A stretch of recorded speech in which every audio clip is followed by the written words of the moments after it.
Darryl, say good day to you. This day of your time, how are you all? All right. Thank you. First of all, allow us to thank each and every one of you individually and all of you together collectively for the co-creation of this interaction. Each and every time you allow such an interaction to occur between our civilization and yours, it is a gift for us to experience through you that many more ways that creation has of expressing itself. And so we thank you for expanding our understanding of all the different ways that the infinite does exist. In return for that gift, we now would like to begin this transmission with the idea that we have called no comparison. Let us begin. This is fundamentally an idea about your uniqueness.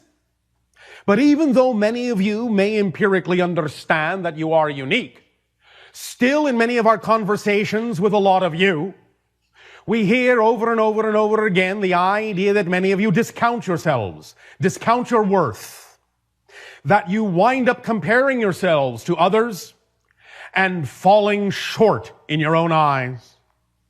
We would like to now examine a little bit more deeply, a little bit more clearly, this whole idea of comparing yourselves to these ideals, and in your own estimation, perhaps sometimes coming up short, feeling inadequate. This all, of course, has to do with the issues of self-worth and the belief systems that you were taught growing up in your reality that may still be in effect in your unconscious mind and allowing you not to allow yourself to realize your full potential, allowing yourself to not follow your highest excitement, your highest passion. The idea of comparing yourself to someone else in many cases really doesn't work. And we would like to explain why. Many of you may feel, may believe, may perceive that you have a high degree of similarity to other people, and you may view other people who may be living lives that are at least in some way, shape, or form similar to the kind of lives, the kind of dreams that you say you would prefer to live in your own reality, but sometimes find that you simply don't quite know exactly how to attract that, how to manifest that. But many times when you make those kinds of comparisons between yourselves and others, you're actually thinking, you're actually having a belief system that a comparison can be made. When in fact, not only do you really have no business comparing yourself to anyone else, you actually don't really have any capability of comparing yourself to anyone else. Now, we understand that you may think that many of you are very similar, that you are all, after all, human beings on earth, and that you have a high degree of similar things that many of you do. And so because of those similarities, you fall into the assumption, you fall into the belief, you fall into the definition that other things ought to be similar too, that what works for them can work for you. And in a sense, that is true, but only in the broadest sense, only in the most general sense is that actually in any way, shape, or form accurate. Many of you think that when you compare yourselves to other people, you are comparing apples to apples.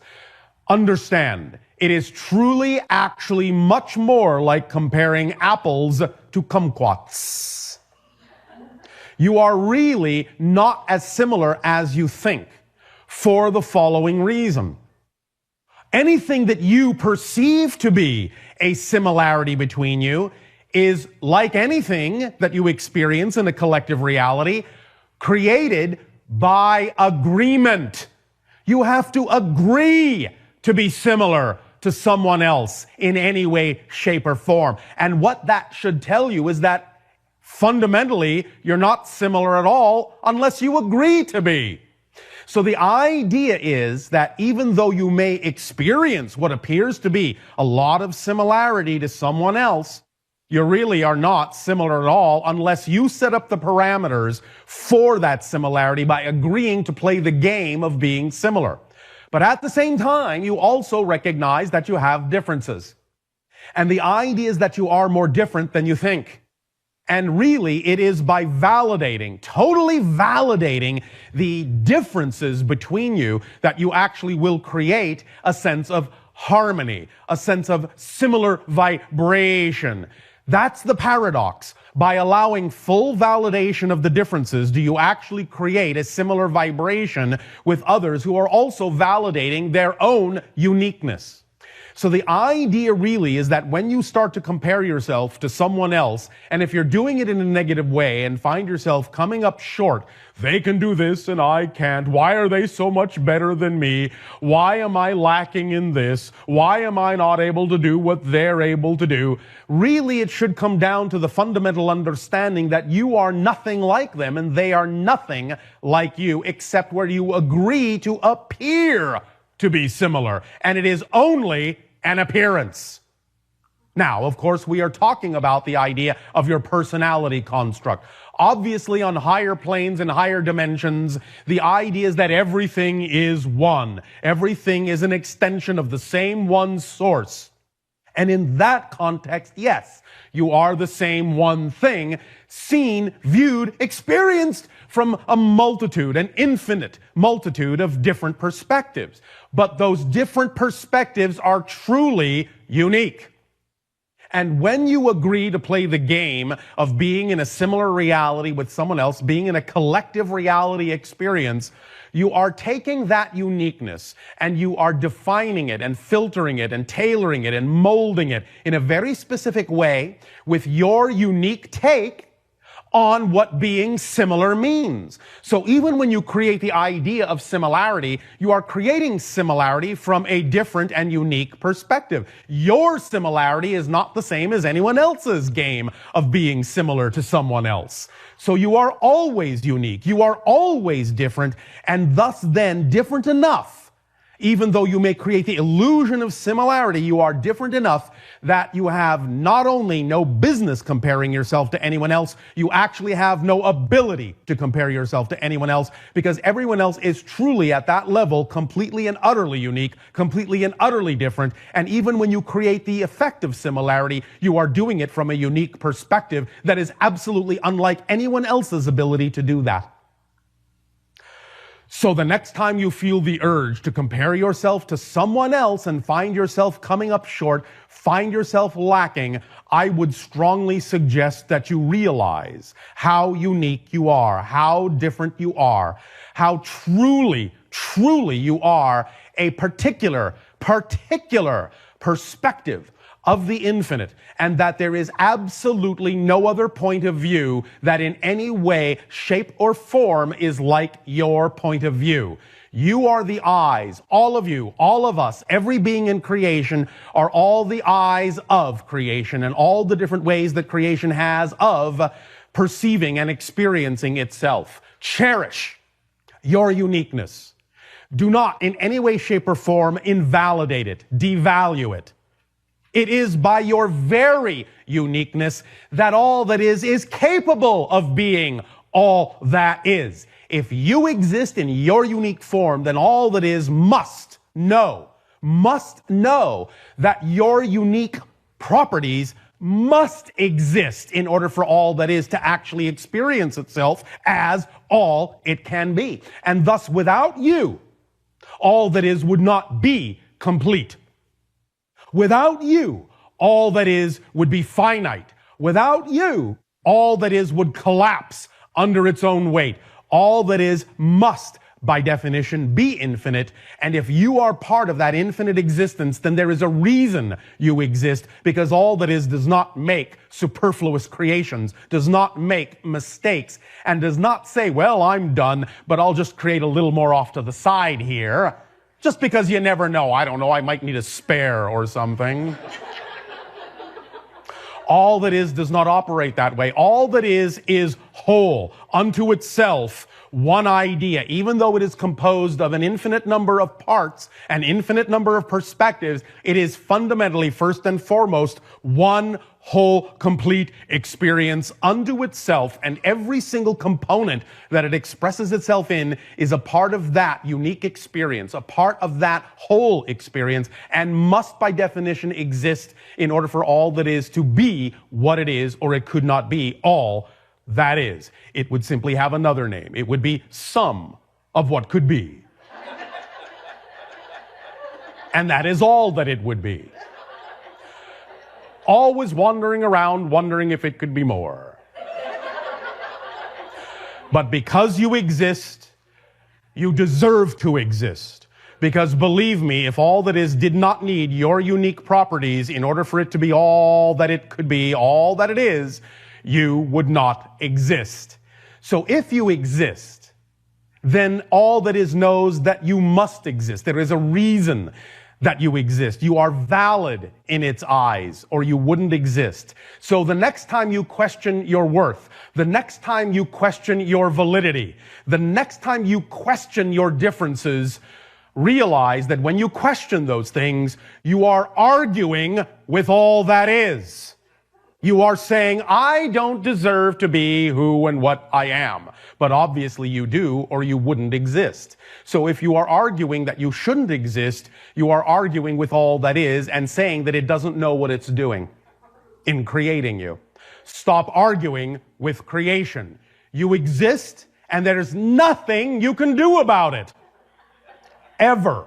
If you exist, it's the only fundamental quality you actually have. That is your true core quality. Existence itself. That which exists cannot become that which does not exist. That's a completely different quality. And non-existence is already full of all the things that will never exist. There is no room in non-existence for the things that do exist. It is full of non-existence. And besides which, if you really look at the clear definition of non-existence, you will simply realize there's no such thing.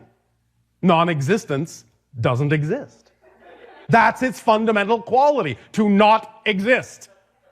Therefore, there is nothing else but existence. And if you exist, you are a part of the infinite. There's no outside to it, you're within it. There is nothing else, and everything that you call a separate thing, including yourself, must then, because there is nothing else but the one, be made of the one, be made from the one, because there's nothing else to make anything with. All that is truly all that is. And therefore there is no outside, there's nothing extra, there is nowhere to get any extra material from to make anything. All that is has to make everything out of itself. Thus then you are made literally of God, made literally of creation, made literally of existence.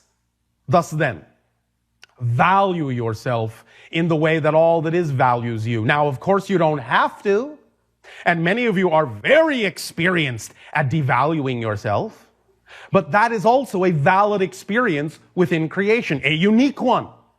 A valid one. So if you're going to devalue yourself, at least realize that the only way you can actually possibly have an experience of devaluing yourself is that all that is believes you are valuable enough to have any experience you want. So the very fact that that you're able to devalue yourself means you're valuable. That's the paradox. The very fact that you exist means that you have the unconditional support of all that is, and if you wish to believe you do not have unconditional support, that is your right. But the only reason you can even have the experience of pretending that you don't have unconditional support is if in fact you do. Because you are being unconditionally supported in your fantasy of not being supported unconditionally. That's the paradox. So allow yourselves to begin to relax this idea that you don't measure up, that you would compare yourself to someone else and find yourself falling short. No one else is like you. No one else can be like you. And you can be like no one else. Try. You will never, ever, ever be anything but you. No matter how hard you try, no matter how hard you wish you could be someone else, you will never be anyone but you. However, that's exactly what gives you your key to freedom. Because then you can be whatever it is you truly wish to be in exactly the way you prefer to be. And no one else can tell you different, because no one else is you. And no one else knows what it is to be you, just as you don't know what it is to be anyone else. Cherish your unique perspective, cherish your differences, and when each and every one of you allows your differences to be compatible, when each and every one of you allows your differences to be valid and valued, when you truly empower your differences, you will have absolute harmony in your reality. That's how it's created. Harmony is not created through the idea of becoming homogeneous. It is created through the absolute validation of all the differences that you exhibit, because then each of you is taking ownership of the unique puzzle piece that you are in the big picture. If you had a picture puzzle and you wanted to put it together and one of the pieces says, no, I don't want to be that shape, I want to be some other shape. Well, then you would always have a hole in that big picture and that piece would never fit. So the picture would never be whole, and the whole picture thus would never be able to support all of the pieces, and the pieces would never be able to support the whole picture. But if you simply allow yourself to be the shape you are, the shape that nature knows you need to be, the shape that creation created you to be, then by definition, you must fit perfectly in the big picture just as you are. If that was not the case, you would be a different you. You would be a different shape. Whatever shape you are is the shape you need to be, and is the shape that fits with all the other shapes who are also willing to be the shapes that they are. So when you are all the shapes you actually were created to be, you all fit together perfectly in the puzzle picture, and the whole picture thus then exists. You can see what the big picture is from your unique perspective, and you can allow the whole picture to support the unification, the connection between all the pieces. Does that make sense?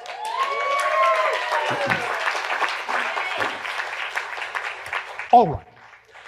So once again, and finally, I would suggest that you give up trying to compare yourself to anyone and anything, and just understand that even though someone may act as an inspiration for you, even though they may in some way, shape, or form be creating with their uniqueness, with their differences, something that is similar to what you prefer, something that is somewhat representative, somewhat symbolic of the thing that represents your ideal scenario, your ideal life, your ideal situation, it is only just that, symbolic. It is not identical and never will be. You will find your way of representing that idea in your unique manifestation through your unique perspective with your unique energy. And it will always be uniquely different than anyone else's, no matter how similar you may think it appears.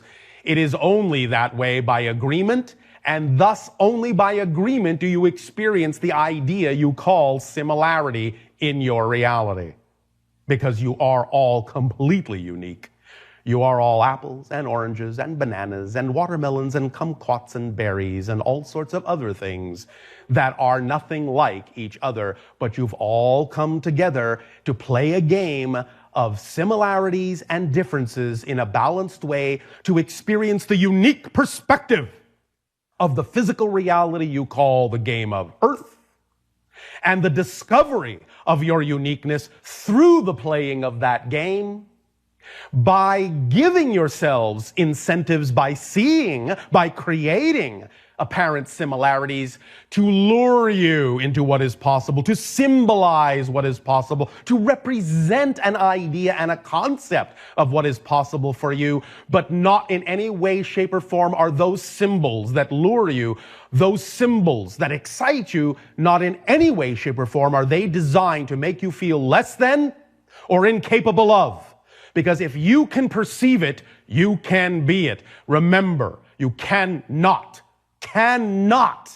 perceive what you are not the vibration of. So if you can perceive something that is even remotely representative and symbolic of something that represents your ideal scenario, then that means that vibration is in you in a unique way, and it is up to you by acting on your highest passion, by acting on your highest joy, by being who you truly are and allowing your core vibration to shine forth, it is up to you to manifest the unique, particular expression of that idea, and in so doing, enhance the totality of the experiences that all that is having of itself, by thus then being the fully manifested facet of the multidimensional crystal of creation that you were uniquely created to be, are now, and always shall be, because you exist, and thus you always have, and thus you always will, in some form or another.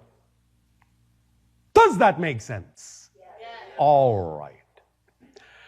Then as you let your uniqueness sink in, let us explore the unique ideas, the unique perspectives that you would like to discuss this day of your time, and in return for the gift that you are giving our civilization in allowing us to interact with each and every one of you in this manner, I ask you now, in what way may we be of service to you through your dialogues, questions, and answers? Good day. Good day. Bashar, can two different embodiments of me meet in the same reality? Yes. An oversoul, in a sense, just to speak euphemistically, splits itself into multiple simultaneously existing incarnations. What you call past lives and future lives all existed once, just in different frequency domains. At the same time, an oversoul can also choose to have more than one life in what you call the same time frame. So in that sense, you may be an extension of an oversoul, and another physical embodiment, another person, can also be an extension of the same oversoul in the same time frame, and you are capable of meeting each other in any particular incarnational window. Yes, that's possible, and it's actually done quite often. It doesn't mean that you will always be attracted to that aspect, even though it may be from the same oversoul. It depends upon what the theme is that the other aspect, the other life, the other persona is exploring. Sometimes you may meet, sometimes you will not meet. Sometimes you may gravitate to one another, and sometimes there will be incompatibility for a variety of reasons based on the themes you are exploring. But yes, physically, yes, it happens all the time. So will we recognize each other? Not necessarily. It depends on the themes you're exploring and whether recognizing each other has any, shall we say, relevance to the themes you are exploring. It can happen, but it doesn't have to. Can this be the case of twin brothers and sisters? Again, it can be, but it doesn't have to be. It depends upon the case. It depends upon the people. It depends upon the themes they are exploring as to why that was created. So yes, it's possible, and yes, it's even highly probable. But that doesn't mean it always is the case. You have to take it on a case-by-case basis. Are the twin flames the same as what you're explaining now? It can be, but it doesn't have to be. You must understand that there's far more flexibility in this than you may think. The idea of twin flames can be any number of things. It can simply be different, shall we say, acquaintances, friends, who have decided to explore that kind of theme together in a particular life, and thus they will amp up, shall we say, their vibrations in such a manner as to reflect to each other the essence of what each of them needs to know about themselves in that relationship. And because they are amping that vibration up so as to be gravitationally attracted, electromagnetically attracted to each other very strongly, you can, in a sense, perceive that they are both burning very brightly to each other, so they will be able to find each other. And in that sense, you can say, oh, look, twin flames. But in a sense, that's just a euphemism. It doesn't necessarily mean that it has to be extensions of the same oversoul. But then, of course, on a higher level, everyone is an extension of the same source. But it just depends upon the level in which you're creating this idea and the reason why you're creating it and the themes that you chose to explore in that creation. So again, the general answer is yes, it can be, but it doesn't have to be extensions of the same oversoul. Mm-hmm. Thank you very much. Does that answer your question? It does. Thank you. Thank you. Mm-hmm.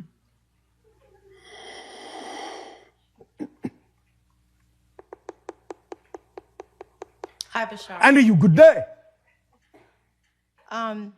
I've had contact with an Essassani named Jaladin. Well, we don't actually have names, you understand? I didn't know that. That's The word Bashar is not my name. It is an earth word that simply means messenger, because we understand that you need to call us something besides, hey, you. So any name you get with respect to any member of my society will simply be a symbolic representation for your convenience, but it will also usually have something to do with your own vibration and may act as a clue for you to explore more deeply into your own consciousness. Just as the word Bashar is, for the channel sitting before you, also a clue to his own physical history on Earth, since it is, in a sense, an Arabic word, and the channel ethnically is partly Arabic. So it gives him something to follow. It gives him a breadcrumb trail to follow of something that has to do with his own energy that he can discover about himself.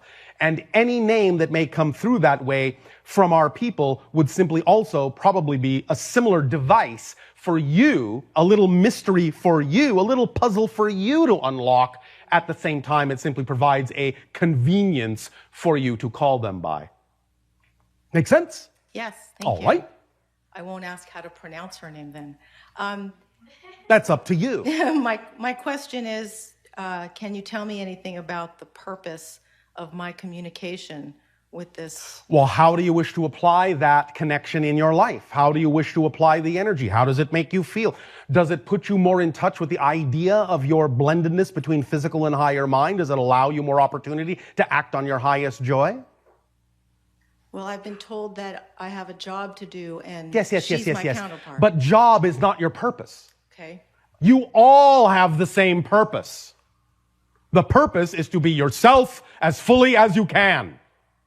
The way you do that is by acting on your excitement, and the expression that you come up with that is representative of your highest excitement is your unique expression of your purpose, but your purpose is to simply be yourself as fully as you can. So it doesn't really matter what you decide the job is. That's just the expression of your purpose of being yourself, which is why we asked the question the way we did.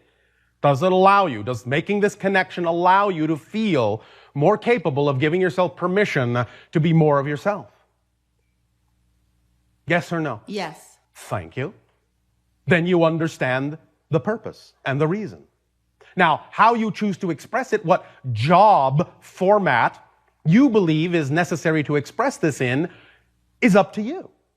Whatever is most exciting is what will work best for you, and whatever is most exciting to you is also what will work best for others who find themselves attracted to whatever it is you have to share by having created this connection. You understand how this process works? You automatically attract those that need to know what it is you're doing. It happens automatically. Have you heard us talk about the idea that there are no one-sided coins? No. Are there any one-sided coins? Not that I've seen. Correct. There cannot be. If you have the head, you have to have the tail, yes? Yes. So if you have something to give, that should tell you there has to be somebody willing to receive it, or you wouldn't be excited about giving that. Anything you have as a gift to give tells you that the reason you have that to give is that somebody in your reality is looking for that gift.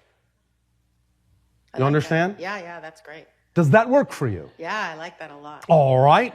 Does that address the situation sufficiently, or is there some other aspect you wish to discuss? No, I think that's it. Thank you. Thank you. Good evening, Bashar. And you good day. Thank you for this interaction. And you as well. Speak up, speak up. My question was, in the evolution of man, when did we first start having contact with alien beings? And if we share DNA, how does that fit in with the theory of evolution?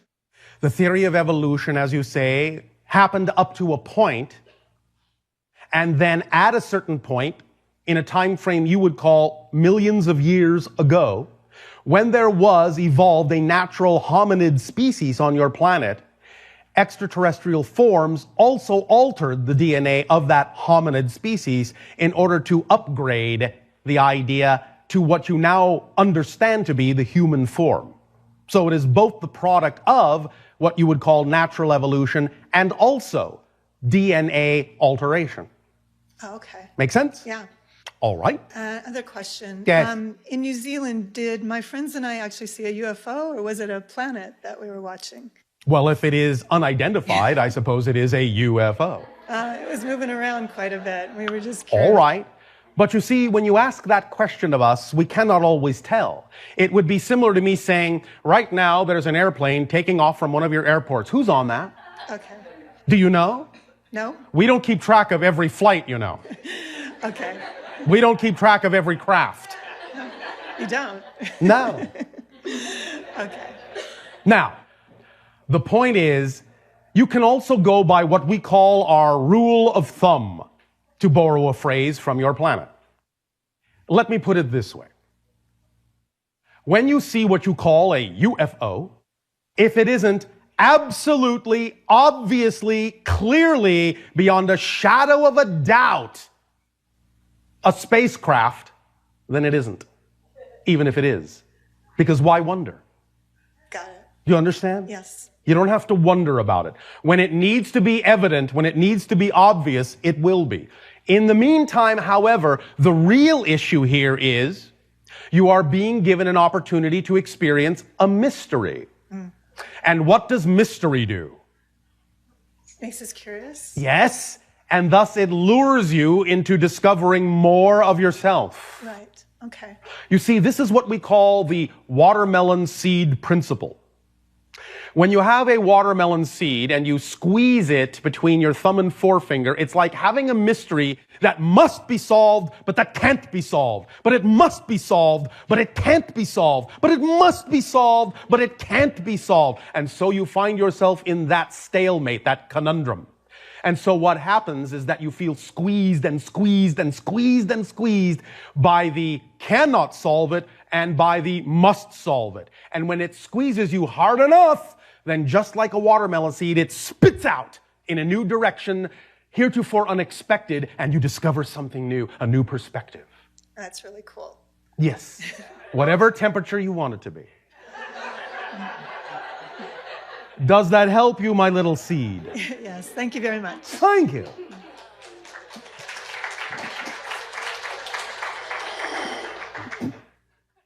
Hey everyone. I won't call you Bashar because you said that you have no name, so. It doesn't matter. Hey you. Oh, all right. Hey, you back. Thanks, okay, so let's not argue. Basically, I'm just kidding. Okay, so what am I doing? What am I missing? What do my guides want me to know? What are you missing? Yeah, Why like, do you assume you're missing something? I feel like I'm missing something because of the fact that a lot of amazing things are happening and I feel great. Yes. But I don't know, it's just like something's A lot of things are happening and I feel great. Yes. But But.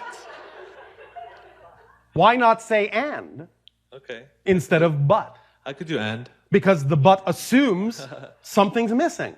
Okay. Why do you assume something's I missing? don't know, I just feel like there's something that the universe is trying to tell me that I can't put together. The universe does not try to tell you anything. The Well- universe tells you. Okay. You may not be paying attention. Okay, so how do I wake up? Ah. You already heard us talk about the idea of acting on your highest excitement, yes? Yeah. Do you understand what that principle is all about? Yeah, following your passion. Why? I think because it makes you complete. How so? I don't know, it feels right. It feels right. Can you explain it? Not really, actually. All right, then maybe that's what you're missing, is an understanding of why that's important For me? for anyone. Okay. Cool. So, understand that what you call excitement, what you call passion, what you call balance, what you call peace, what you call joy, what you call love, is your body's physical translation of the vibratory frequency of energy that represents your true, natural, core self state. You understand? So anytime you're willing to act on whatever it is in your life at any given moment contains the highest amount of that vibration of excitement, You're like the compass needle pointing to your true magnetic north. You're staying right in line with your proper frequency, your perfect frequency, your ideal frequency. And thus, when you do that, your life unfolds in a synchronistic, natural way. Automatically, effortlessly, joyfully, challengingly, yes, but joyfully nonetheless. And if you understand that the timing of that and how things come to you is always perfect, then you never wonder if you're going to miss something. Because the paradox is, you really have made all the different kinds of appointments ahead of time that you need to keep in your life. And if you just let your life unfold naturally in a joyful way, you will keep all of those appointments automatically. The paradox is the only way you can miss any of those appointments or any bit of information you really need is by actually spending time worrying that you will miss them. That's the paradox. So if you don't worry that you've missed something, it's not possible for you to miss anything. Does that make sense? You're saying don't stress out and just follow what I feel. I am saying act on your highest joy. When you say follow what I feel, that could mean any number of things to a human on earth. Okay. What I am saying is here's the whole formula. You act with integrity. You act with your highest joy on everything that is containing the highest joy. You act on it to the best of your ability, taking it as far as you possibly can until you can take it no further. And you act on your highest joy in all those ways with absolutely, here it comes, absolutely zero expectation of what the outcome ought to be. Zero. Because your physical mind, all of you, your physical mind is not designed, is not capable of knowing how something's going to happen. Your physical mind is only capable of knowing how something is happening. Your physical mind is only designed to give you the experience that's happening now. Only your higher mind, your non-physical mind, knows how something is going to happen. So when you get excited about something, get excited for its own sake. Get excited because that's the state of your being that is natural for you. And any image, any vision, any representation, any symbol you may have of a so-called ideal outcome or ideal life or ideal scenario is just that. It's just a symbol to get you to feel the state that is representative of that image. But that doesn't mean that image has to happen exactly the way your physical mind sees it. Your physical mind's just generating that to get you excited so that you can give that excitement over to your higher mind and let the higher mind bring you the manifestation that is actually more representative of that state than the image your physical mind was capable of conjuring. Now, sometimes it may be similar, but it doesn't always have to be. Because as we have said, what to the physical mind seems like the ceiling, to the higher mind is just the floor, just the beginning. And the higher mind can bring you something far greater than your physical mind is capable of even imagining. So don't insist on the picture that your physical mind creates. Just feel the energy, just feel the excitement that the picture creates, and then let go of the picture and let the higher mind bring you the manifestation that is actually representative of that energy state. And then you will be aligned in that way. Does that make sense? Yeah, that's crazy, man. Yes. Cool. Thank you. Thanks. Thank you.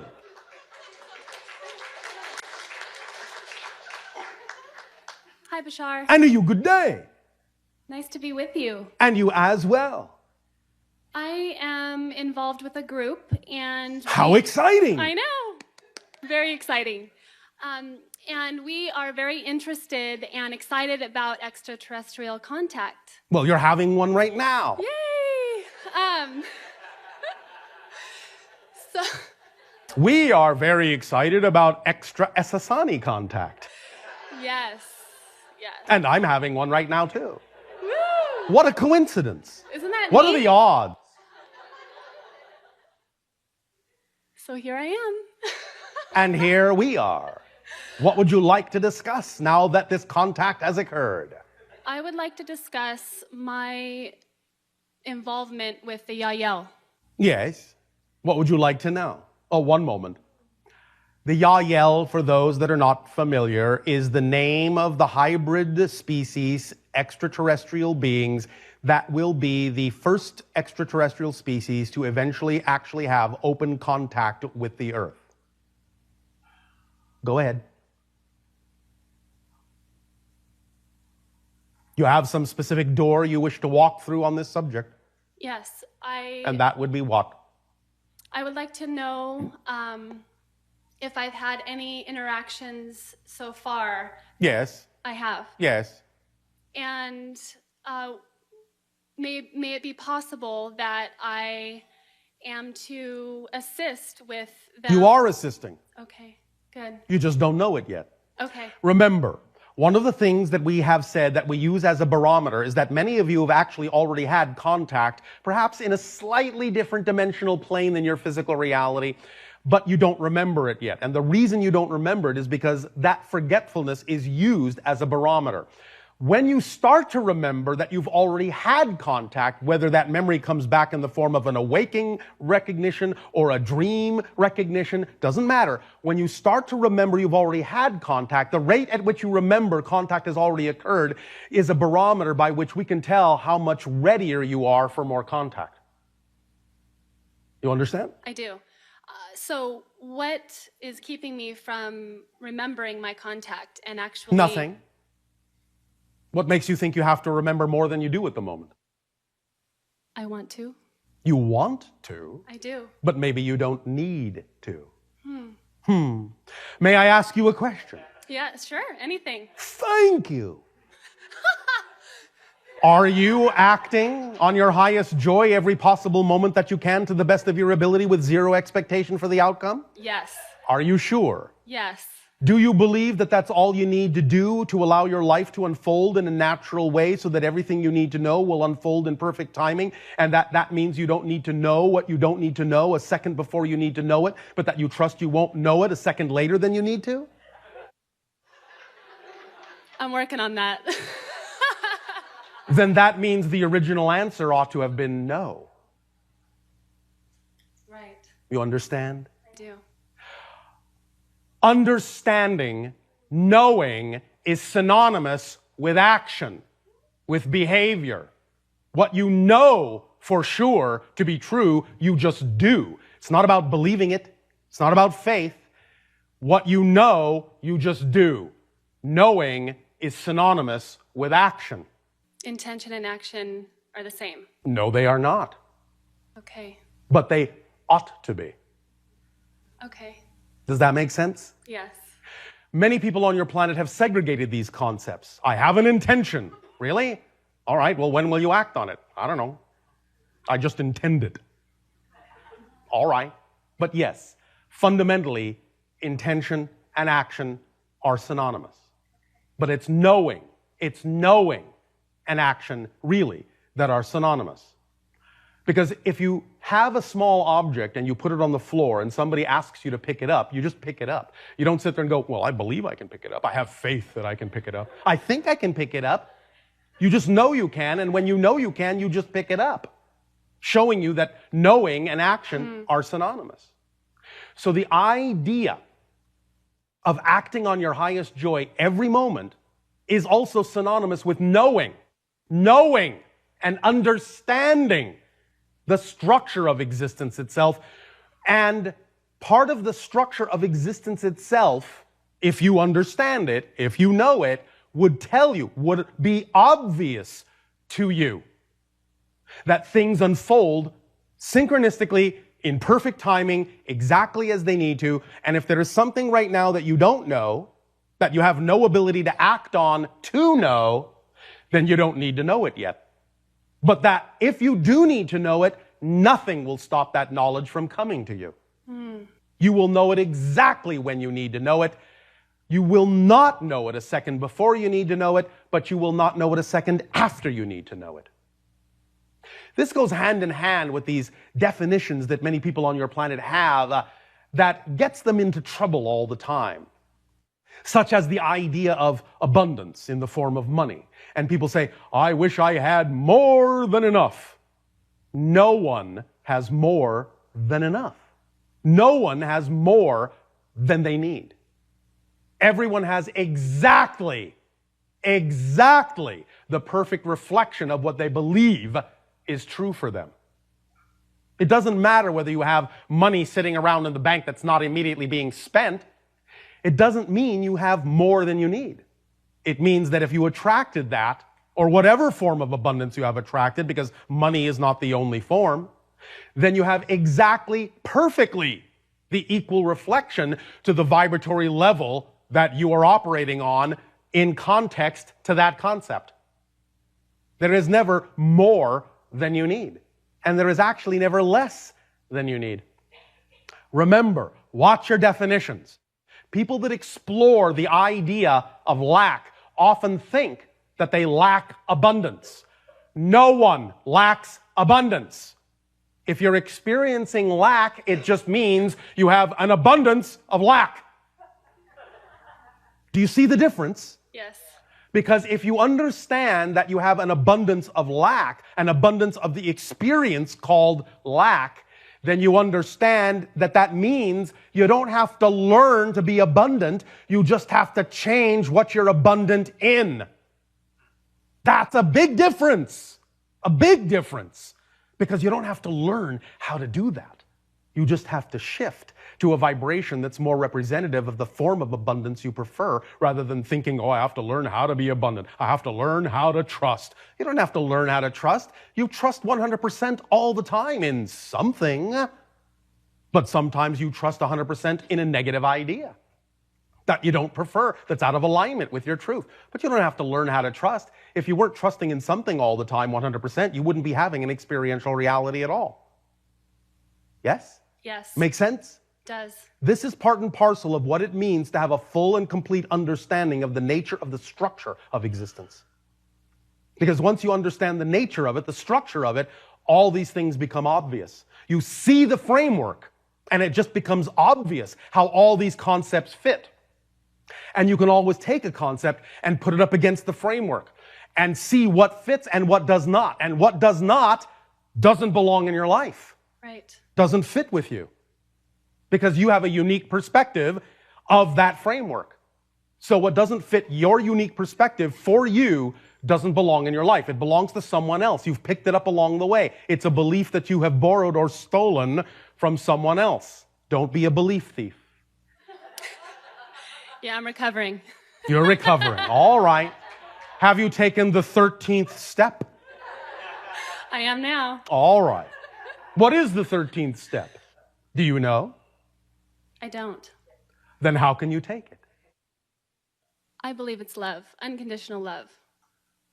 Love has everything to do with it. But the idea of the 13th step is the full understanding that all change, any change, is a total change. And that means that even though you may say, oh, it's just a small little change, that's not accurate.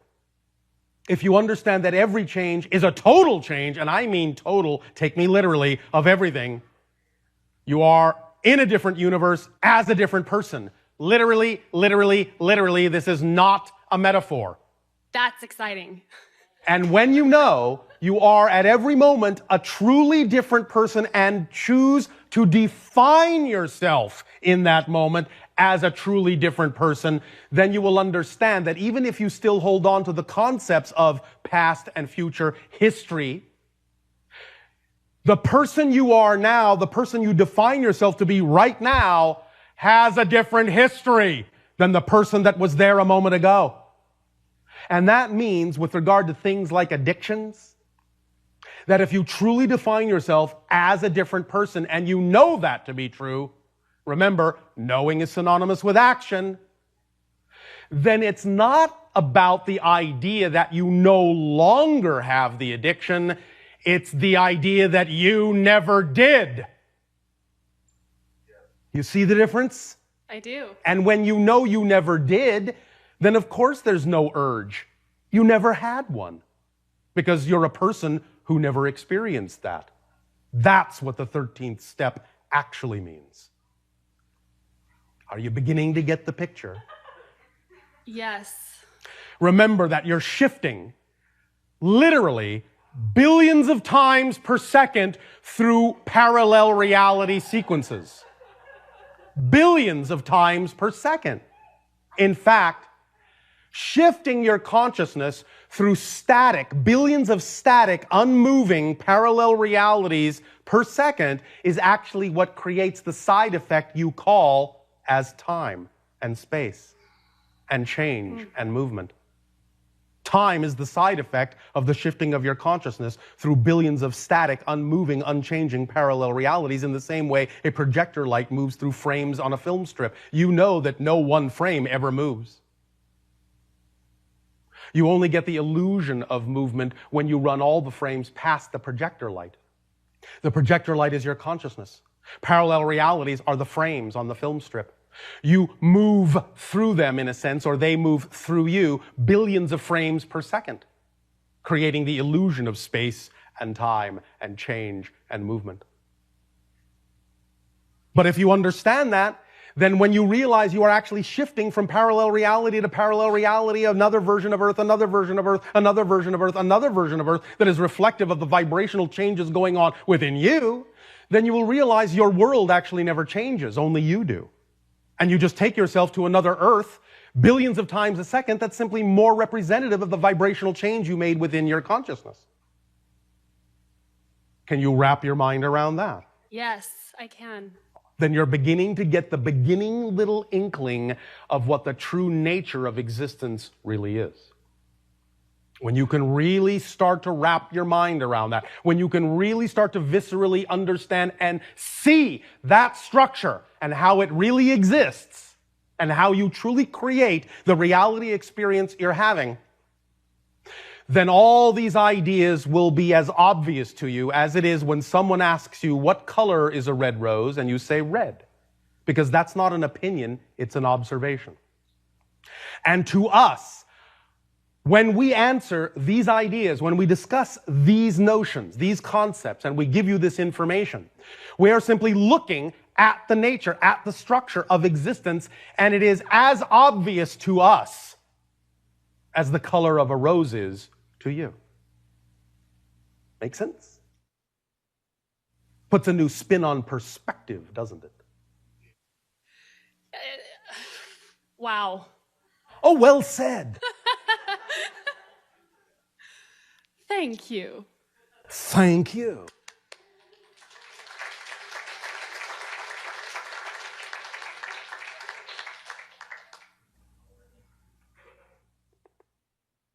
Hello, Bashar. And you, good day. It's nice to have this second interaction with you. Oh, all right. It is always the first time, though. Yeah. Or is it really even the third or fourth or fifth? No, always the first. That makes sense.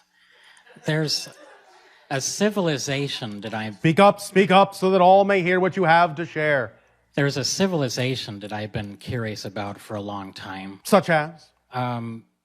Their planet is described as being 10 light years away, 2.5 times larger than our Earth, with 2 concentric rings around it, mostly covered with water, scant islands, and high population density. What civilization are you describing? In our language, they're referred to as Iarga, I-A-R-G-A. Oh, we understand. Okay. It is actually not in your reality. It is another dimension altogether. Remember that even though in each reality, those realities, those galaxies, those universes may seem physical to them and are, they're not necessarily physical to you. And yours is not necessarily physical to them unless they make a shift into your frequency domain. It is similar with us. Our civilization orbits a star that is approximately 500 light years in the direction of what you call the Orion constellation, but you can't see our star because we're not in your dimension of reality. We have our own universe. But that's how it would appear if it were to overlap yours. So what you are referring to is a civilization that would be, in a sense, around a star about that distance if they were actually in your reality, but you're just describing an overlap, how it lays over your particular galaxy, but it's not in your physical reality at all. It's in another physical universe. Does that make sense? Yes, it does. As it seems that our visible universe is just a small sliver of what's actually out there. Yes. All right. What's actually in here, you mean? Right, because it doesn't exist out there. Not really, it's just a reflection. And is that one of the civilizations that may make contact with us in a... They do on a certain level, but not exactly as you may think. It is more of a mental contact, but it brings with it the idea of physical projections that may make it seem like a physical contact. Okay. You understand? Yeah. Does that answer your question, or is there something else you wish to discuss? Well, the other question I have is in my childhood, which you would say is still going on. Of course. I had an experience which is unexplained and unusual with me. Define. When I was 5 years old, I saw something unusual at the foot of my bed. Define. I can't really remember what exactly I saw. Then how do you know it was unusual? Whatever it was frightened me. Yes. The other thing that was unusual was I woke up backwards on my bed. This is not uncommon. Okay. Many times those beings don't exactly remember how to put people back.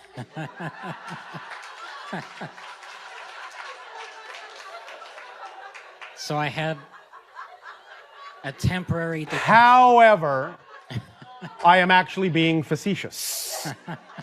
Because they actually knew exactly what they were doing. Because they created what? A mystery for you. They sure did. So all of those things that people have described in what you call alien abduction phenomenology, when they seem to get things wrong, put you backwards, put your clothes on inside out, leave you outside on a country road miles from your house, it's not because they're forgetful chaps.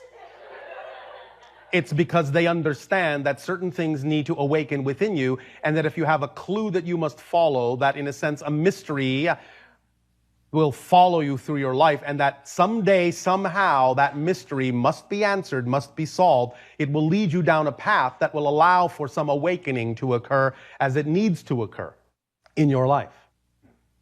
I understand. Does that help? Yes, it does. Thank you. Pleasant dreams to you. Thank you.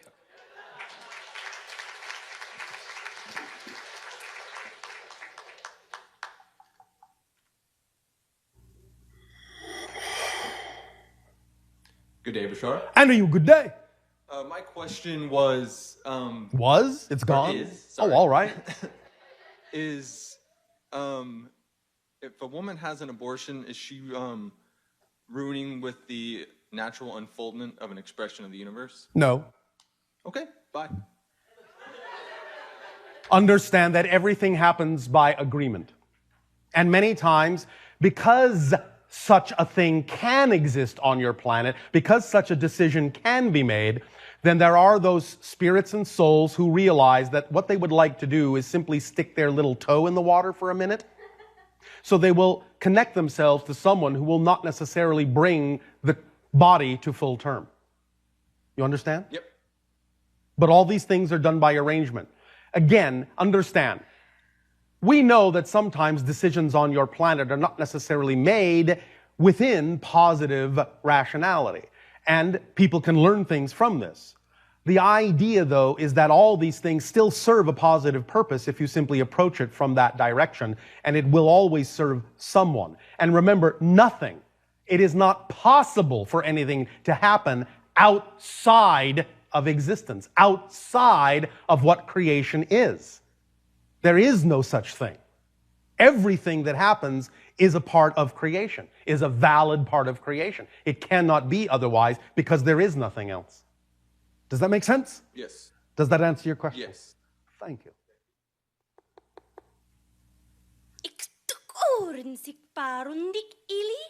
If you say so. What is that that's coming through? You tell me. Remember, I am not speaking even the English language. No. I am simply tell you what I sending think it thought is. pulses. And they are being translated into the language that the channel understands. So the channel is simply acting as a biological translator. And if the channel's brain cannot make sense out of it, it usually will not translate on this end either. I have spent much time with you in your civilization. As I see it within the 5th and 6th dimensions, because you've now transferred farther, but I've spent time with you when you were speaking. And I remember times transitioning over into telepathy. All right. But that is not a representation of our ancient language. Oh. It is something far more similar to the idea of that which issues from the higher dimensional planes of the star system of Sirius. Yeah, I got it from the dolphins. Yes, well, there you Yeah, go. okay. Because they're telepathically connected to Sirius energy even more than ours. And so, And so, I have a question about implants. about, Implants. yes, I'm wondering if I have what any. kind are we talking about here? Ooh, no, I don't have any of those, even though that is the city for it. All right. No, silicone implants. Oh, jeez. I mean implants from Yes, other- yes, I know. I'm having a you're little just fun with I know, you. because you know I can take it. That's Yes. fine. Yes. What about them? I'm wondering if I have them. I do. Yeah. I'm wondering if they're from you. No, No. we don't do that. No. Okay, I know who. That's cool. Yeah. Understand that many people have made an agreement to participate in that program. The idea of the so-called implants, when they exist, are for a variety of reasons. They not only provide information, location, and tracking of those that participate in that program, in that hybridization program, but they also feed and download information and energy to you and also aid and assist in the shifting from one dimension to another. Does that make sense? Yes. Does that address your situation, or is there something else you wish to discuss in more detail? There is something else I would wish to discuss. I feel as though I have just landed here, and Well, relatively speaking, you have. and Yes. I'm wondering if anyone would like to take home a hybridized human. I don't eat much, and I have all sorts of fun stories. I'm staying in a hostel tonight, but I don't have a home here. All right. Really? I mean, I do. I know. I get that, but You have a home wherever you are, and by simply putting that out there, you will see what it is you attract. All right? all right. Does that help you? Yes. Thank you. Oh, one more. Yes. Oh. Oh, there's so much. We share an oversoul.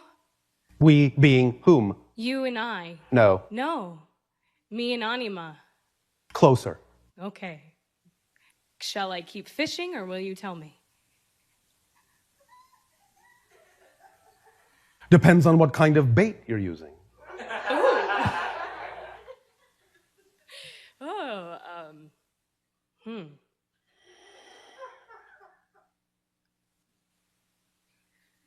We have not mentioned many members of our society, No. but there is another one that you're closer to vibrationally. Okay. Sionyo? I don't know what that is. That just came out. That's Close. You got the right beginning. okay. Well, What is the old Essassani word for the number 13? Saibo, Saibo. which is an ancient word that is being used to represent one of our kind, who is all about transformation and change and things never being the same. Perfect. Thank you. Thank you. I would like to sing you a song. Maybe not now, but Sunday? It's already been received. Perfect. Thank you. Thank you. Good day. Good day.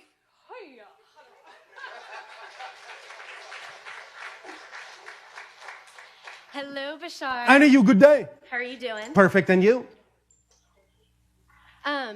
I just want to say thank you so much for all of your guidance and everything. It's really been the biggest permission slip for me All right. in awakening. Thank you for allowing us to reflect back to you what you already know. I love it. It's perfect. And I've been doing everything that you've been saying about following your excitement and living in the present moment. All right, well, that's of course up to you. And I love it, though. It's fantastic. Thank you.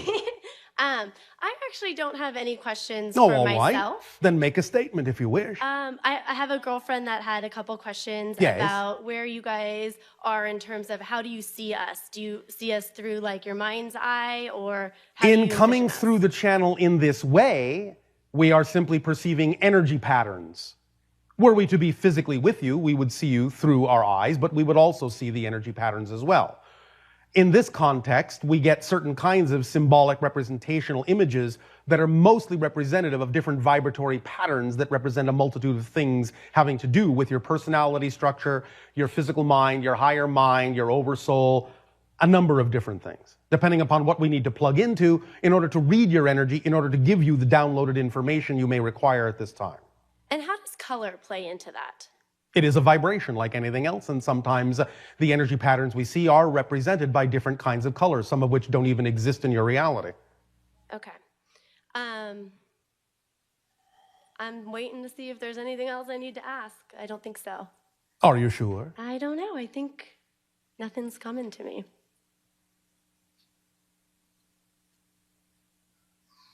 All right. Yep, nope, nothing. All right. I think I just wanted to share my gratitude and my appreciation. Thank you. Thank you very much.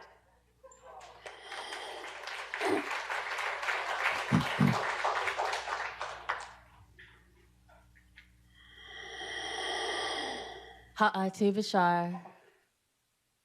Our ancient language for hello, goodbye, I love you, many things.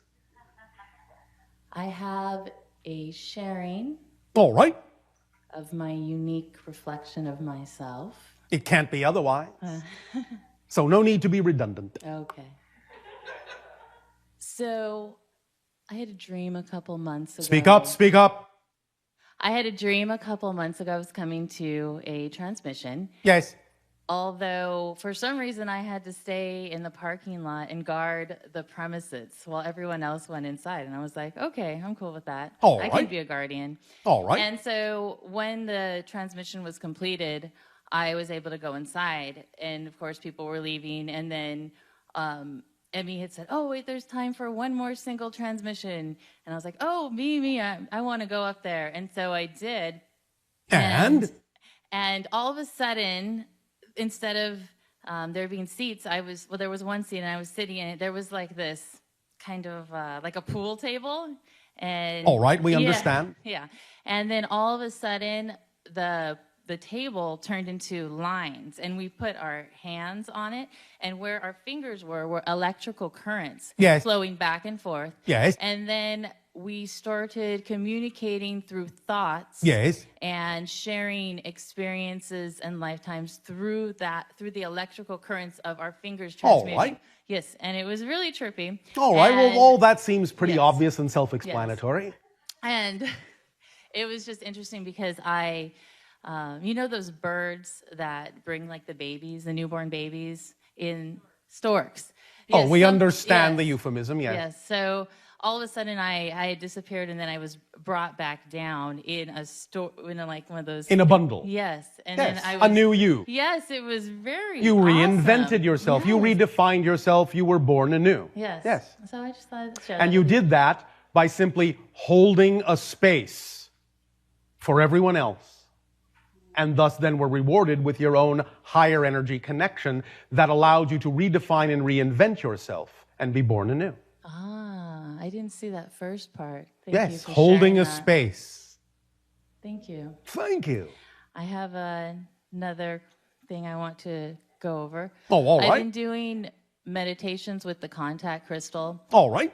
Using permission slips through nature. Yes. And one of the ones that I've found that opens doors is doing a meditation with the full moon, with the contact crystal, and holding the contact crystal up towards the moon. All right. And using the reflection of the moon to unlock other dimensions. Yes. And Is that fun? Yes, it is very fun. And all right. I do tracings, like I trace the moon over the triangle, I've traced the moon over the swirl, and I feel that energy on the top of my head. All right. And when I do the swirl, I feel it around my head, and I visualize a pyramid coming down around, symbolizing the triangle, and then the spiral turns into like a pillar of light coming down. Well, this is all very exciting.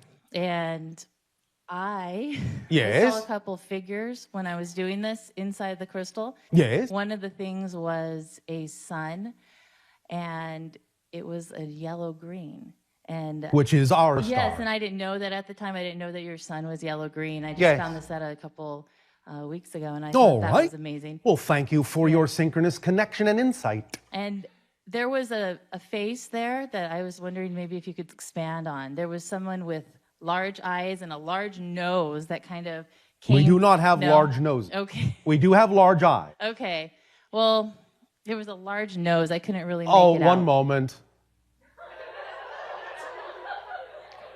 All right. Remember when we talked about Cybo? Yes. He's a bit of a prankster. Oh, okay. He showed you an image. He means no offense by this. Okay. He showed you an image that reflected that as you were peering into our reality, you were being a bit nosy. Yes. Oh. Okay. You understand? Yes, I do. His nose doesn't really look like that. Okay. All right. Well, thank you. Does that help you? It does. And I have one other. Quick, brief. Okay. Very quick. Okay. Okay. You know how you give off a certain percentage of the Asasani energy through the channel? Less than 5%. Right. When we're here with you, do we give off a certain percentage of other galactic races that we may have within us? There are admixtures of those vibrations, yes, and that's some of the vibrations we often pick up on when we are reading your energy patterns, yes. Can you give us any various amounts of some of them? Anywhere from about 0.5 to about 3% at the most. And is that just specifically Asasani, or that's just a various? No. It is many different civilizations that you may have connections to. Okay. All right. And then is there any messages from the EAL that wants to come through at this point? Just keep your eyes to the sky. Okay. All right? Okay. Thanks. Thank you.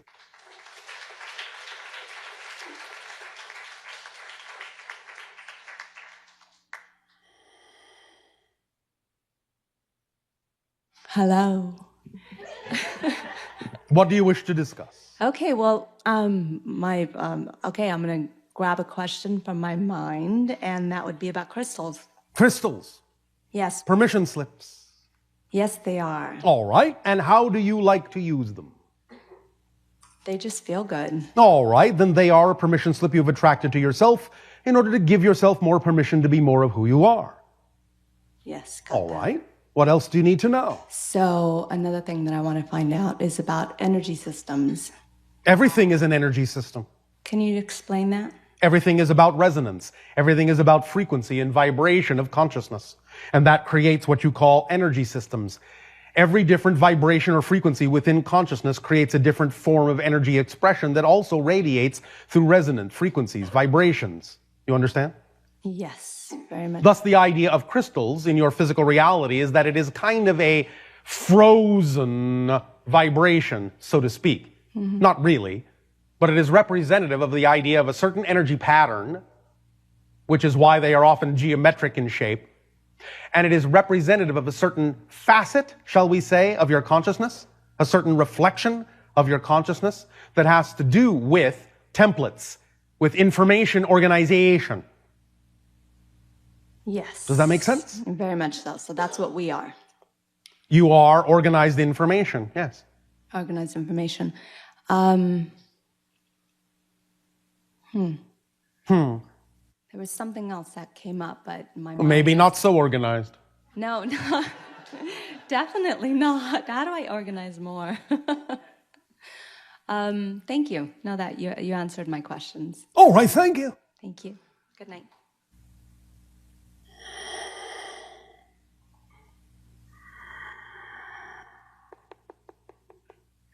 Hello, Bashar. And a you good day. Good day to you. Just one question. I'm a musician. Oh, all right. That doesn't sound like much of a question. That's not a question. That's a statement. Thank you. You are a musician. I am a musician. All right. And I'm aware that on Esasani, you do music as well. We do. It is, to your ears, perhaps a little bit simpler than yours often is on your planet. Right. But that's because we can hear so many more vibrations than you can. Mm-hmm. So what may seem like simple notes to you is an entire symphony to us. Got it. So, if you could just share with me, what do you play? There are some instruments that you would call string. There are some instruments that you would call percussion. There are some instruments that you would call wind. There are some instruments you don't have. Do you use, like we have electronic music and acoustic music. Do you use like a technological electronic music, or is it all of an acoustical style? It is somewhat the idea you would call acoustic, but there is a version of allowing a manifestation of a certain crystalline form to be manufactured, so to speak, out of our thought processes in midair that vibrates at certain pitches and in that way takes advantage of certain electromagnetic fields in the planet. So I suppose in a sense you could call that electronic. Yeah, love it. So do you use crystals as a musical instrument? Sometimes, as I just described to you. Yeah. Okay. Remember that our ships are also crystalline in form and grown, and that they have a certain frequency and they give off a certain sound or music as well. That is really cool. There's that temperature again. I know. Thank you. Most of you seem to love it to be cool. I love the coolness. Thank you so much. Thank you.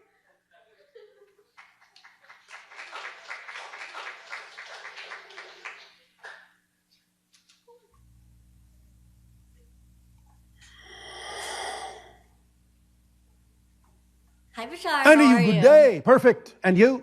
Good. It's my first time, so I'm really excited to be here. And Well, it is our first time interacting with you. up front, the energy that's in the front of the room, I'm like shaking. It's awesome. Oh, all right. I guess the question I have to ask is, there's been this certain number that's followed me for the last 5 years, and Followed you? Is it behind you right now? I say it follows me because every time I look at it, I see a sailboat go by, this number's on it. You are talking simply about the idea of your own synchronistic road signs, markers. Many people see the repetition of such things, numbers, images, symbols, things that may be in combination like that. The idea of those kinds of synchronicities when they pop up is simply letting you know as road signs and markers that you're in the appropriate frequency, that you're on your own path. So if I tell you this number, does it give you any more information? Could you give me more information on it? Well, we won't know that until you tell us. Well, the number's 1023, Oh, all right. and I see it probably about twice a day now, and the more... You understand that 23 is actually the number of synchronicity. No. Now you do.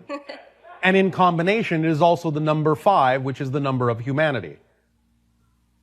Okay. 10 thus then, 2 times 5, double the humanity, human 2.0.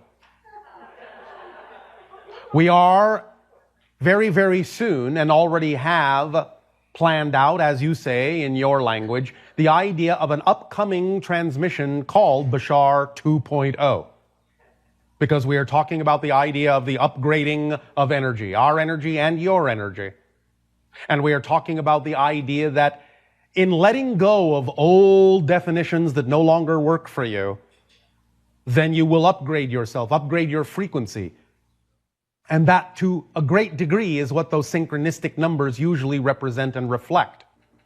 Because anything that no longer works for you, anything that is outdated and outmoded in that context, well, to put it in kind of an earth-human phrase, it's just so 1.0.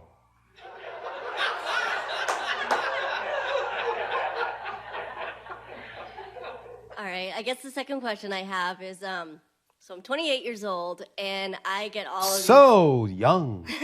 I get these... I am 213 at this moment. Oh, congratulations. When's your birthday? It corresponds to the date in your calendar that is 11/11. Cool. There's that temperature again. I just wonder why I have these memory blocks where... How do you know they're blocks? How do you know they're not arrows pointing in an unexpected direction?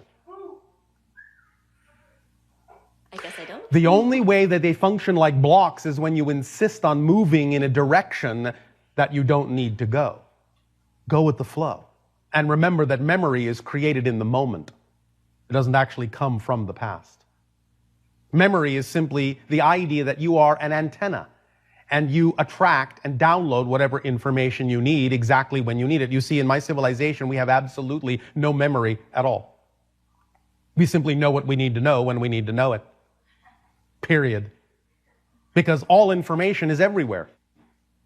By way of example, one of the things that we have recently discussed and what we just referred to a moment ago in terms of letting go of old ideas, old definitions, outmoded, outdated definitions that no longer work for you, is this concept that many people talk about connected to the so-called idea of memory or recordings called the Akashic Records. By using that terminology, many of you get the idea that the Akashic Records is some mysterious repository somewhere in creation that you need some sort of special key to unlock. That it is actually being recorded on the fabric of space and time. And that you have to do something to tap into that recording and play back the information. Nothing could be further from the truth. The idea of the Akashic Records is simply that everything exists all at once. It always has, it always will. Everything exists right now. All information is present right now. That's what that means. And of course, it means that if everything is present right now, that means you can tap into anything right now. It's not a record. It just is existence. All information exists now. Tap into what you wish. Know what you need to know when you need to know it. If you don't need to know it, you won't. Okay. Does that make sense? Yeah, so how many spirit guides do I have? I'd like to know. It fluctuates. Really? More often than not, most of you will fluctuate between 1 and 3. Cool. But it depends. There's that temperature. You would think your planet has no seasons at all.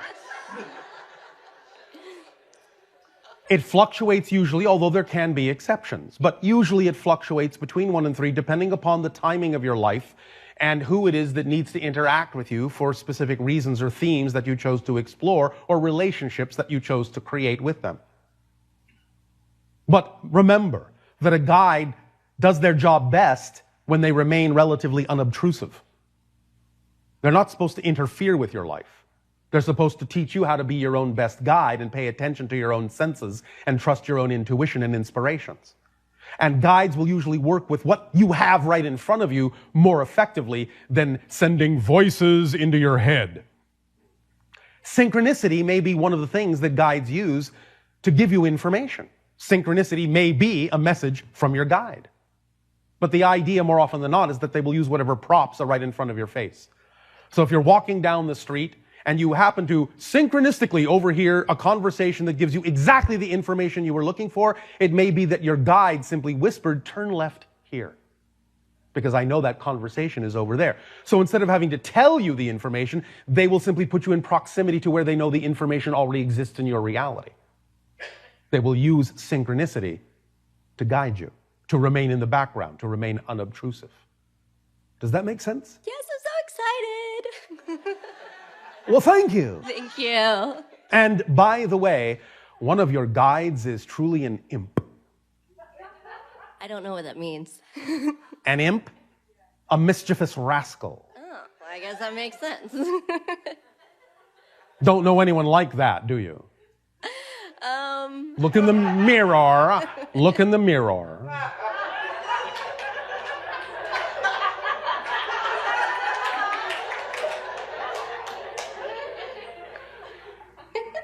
Do you have what you need? I think so. Is that cool? It's pretty neat, actually. Oh, now it's neat. All right. Thank you. Thank you so much.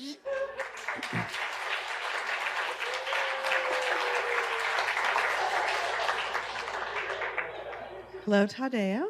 And to you, Nania, good day. Good day. One of our Ustream listeners has asked about 2012 and the energy since we're approaching mid-year.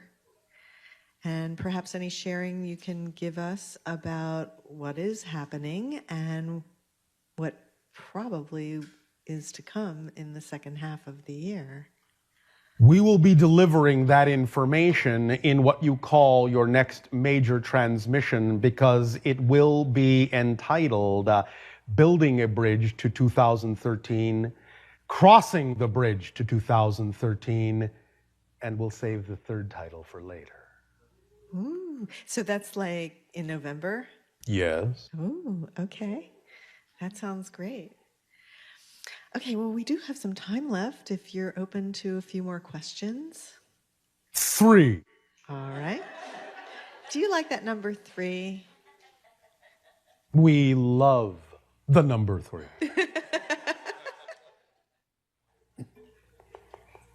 Hi, Bashar. And you good day. It's been such a long time since we got to speak. Not really. That's true, but in this capacity, and I'm just so grateful to be here for sharing. Thank you. So, first, I'd like to ask if you have any messages or feedback about my nephew, Devin. Not at this time. Okay. The other question is, I wanted to ask a question related to the one April just presented. And I know you're not able to give away any surprises or information. No spilling the beans. No spilling the beans. Is there even a hint that you can give us about the upcoming election and the political situation that we're all dealing with right now? As we have announced, the political avenues that we are now allowed to enter more strongly into at this timing have more to do with the issue you call contact and disclosure. And we will discuss this in the Sunday transmission.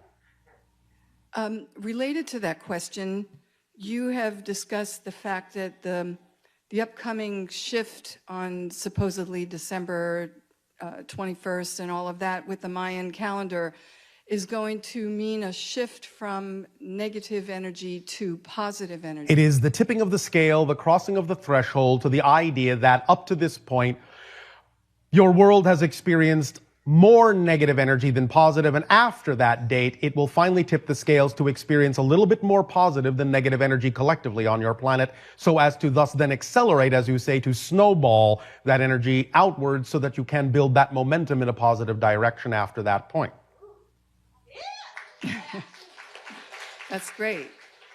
So just, is there a way to wiggle in a little bit of the question I asked previously about tipping the scales politically in terms of that? There is no wiggle room. All right, then I'll shift to a personal sharing, just to let you know that things seem to be on track for me with Create Now and with my writing and projects. All right. And congratulations. Thank you. And it's interesting because over the last 25 years, when we first started sharing 25 years ago, I was continually asking for questions and feedback and confirmation about what I was doing. Yeah. But in my recent sharings with you, I don't feel the need to ask those questions. Then congratulations. So I just wanted to share that and to thank you so much for your guidance over the years. It has always been, is now, and always shall be our deepest pleasure. Thank you.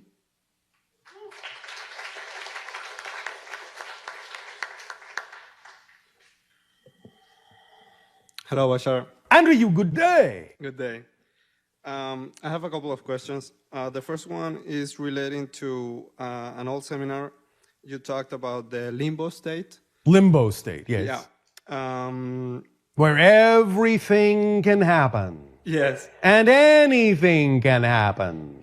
The neutral gear, where you can shift smoothly, easily, with a buffering system so as not to jar yourself and strip your gears.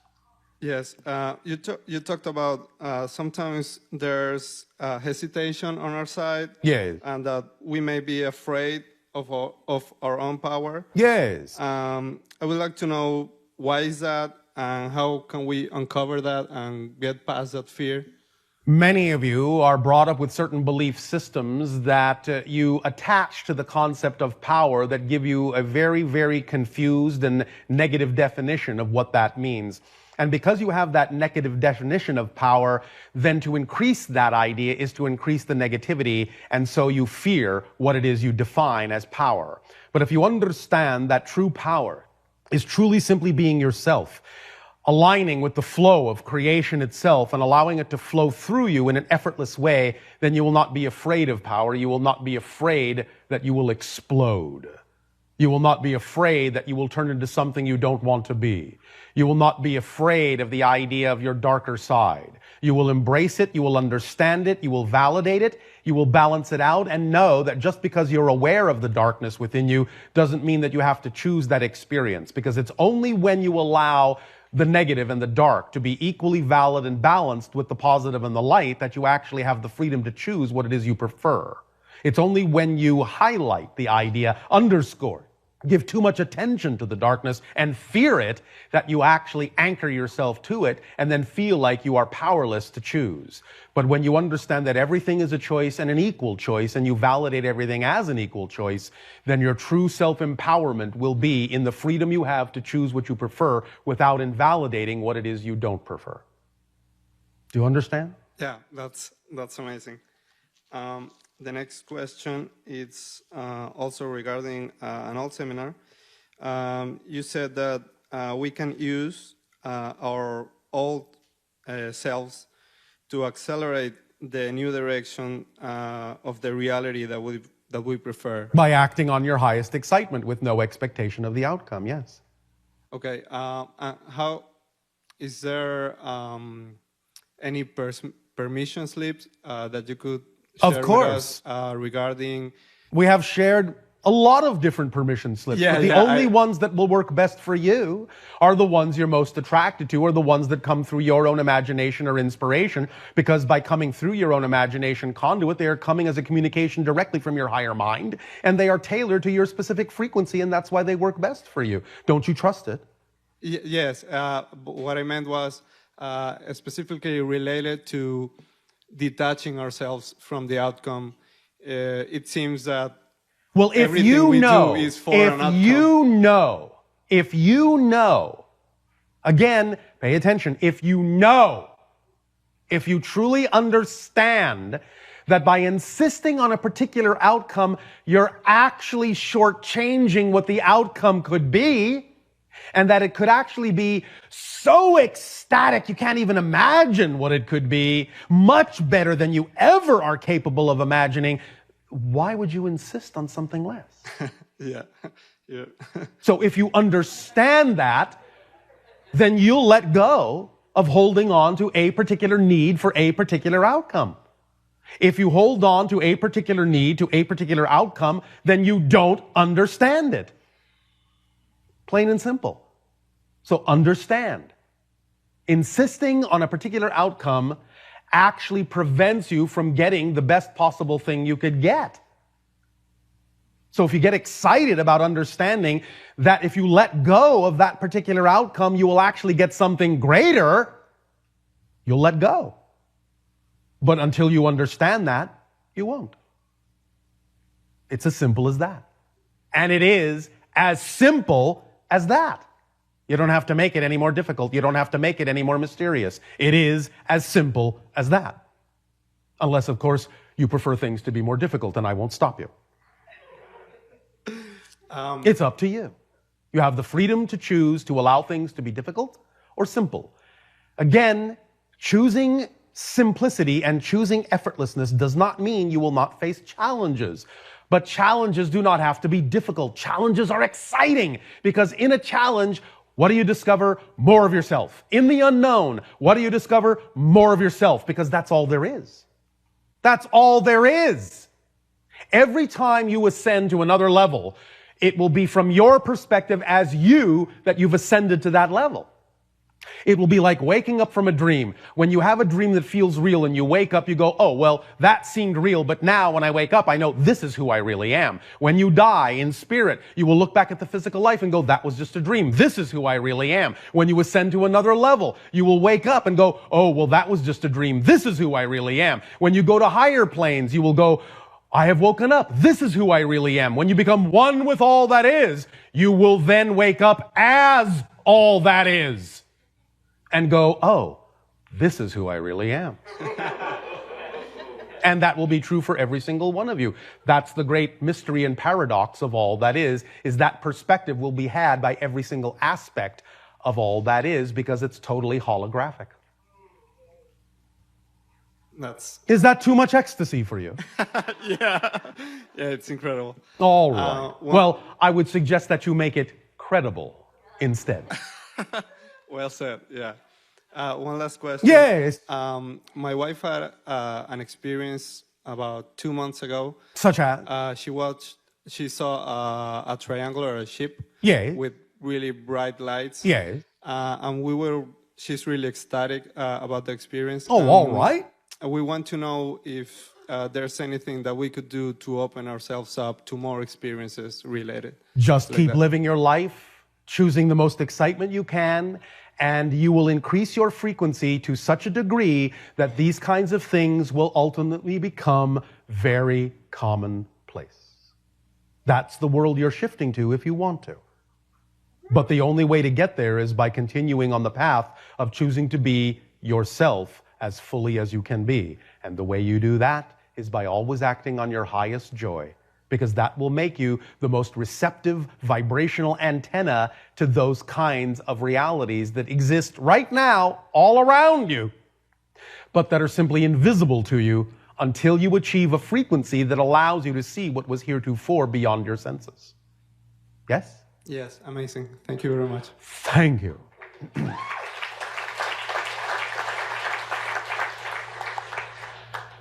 Hannah. Hi. Good day. Good day. I'm excited to talk to you a second. And you as well. Thank you. So I have a series of thoughts that started with a dream I had recently. A series of thoughts. Yes. All right.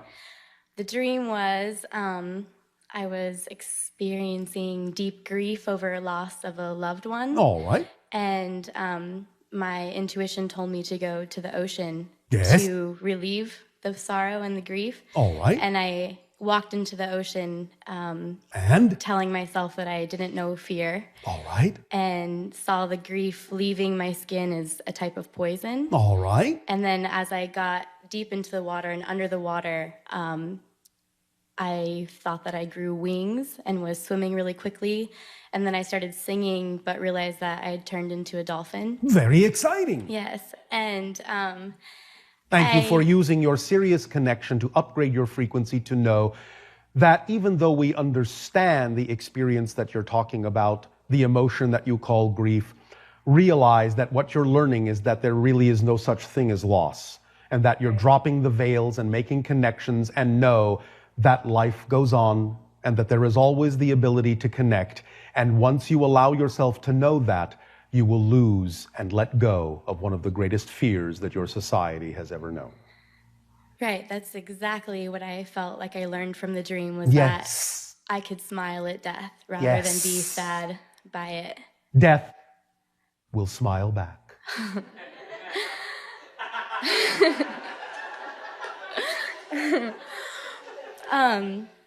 Is there something more to me experiencing that in the form of a dolphin? Well, I said you're using your serious connection. Can you explain to me what Sirius is? It's a star system, the brightest star in your sky. And it is, in that sense, a system that has indigenous physical beings in it and also a consciousness that is non-physical associated with it in a higher dimensional plane. The dolphins on your planet are telepathically connected and in communication with the beings in the Sirius star system. so we can understand them. You are beginning to, especially through dreams like that. And that's why it is very, very, very good for contacting that energy to interact with dolphins and whales on your planet, because they are radiating that Sirius vibration telepathically to you. How can I make more connection? Swim with the dolphins.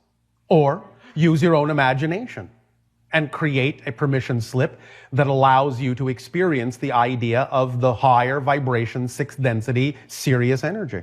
It's up to you to decide that. But swimming and interacting with dolphins is one very strong way, because they are functioning as ambassadors for that energy. Make sense? Yes. Is that exciting, or does Yes, your I'm imagination come up with ecstatic. some other My way heart that would is be more pounding. exciting for you? I would love to swim with the dolphins. All right. Is there... Remember that we have also, before, in previous transmissions, given the idea of what might be euphemistically called the vibrational phone number of the Sirius system, which is the image of a black background and a white circle in which is a blue circle in which is a black circle. That is the vibrational frequency. If you meditate on that, that will key you directly into the Sirius system frequency. Okay. That answered my second question as well. How synchronous. Do you have a third, seeing as how we so love threes?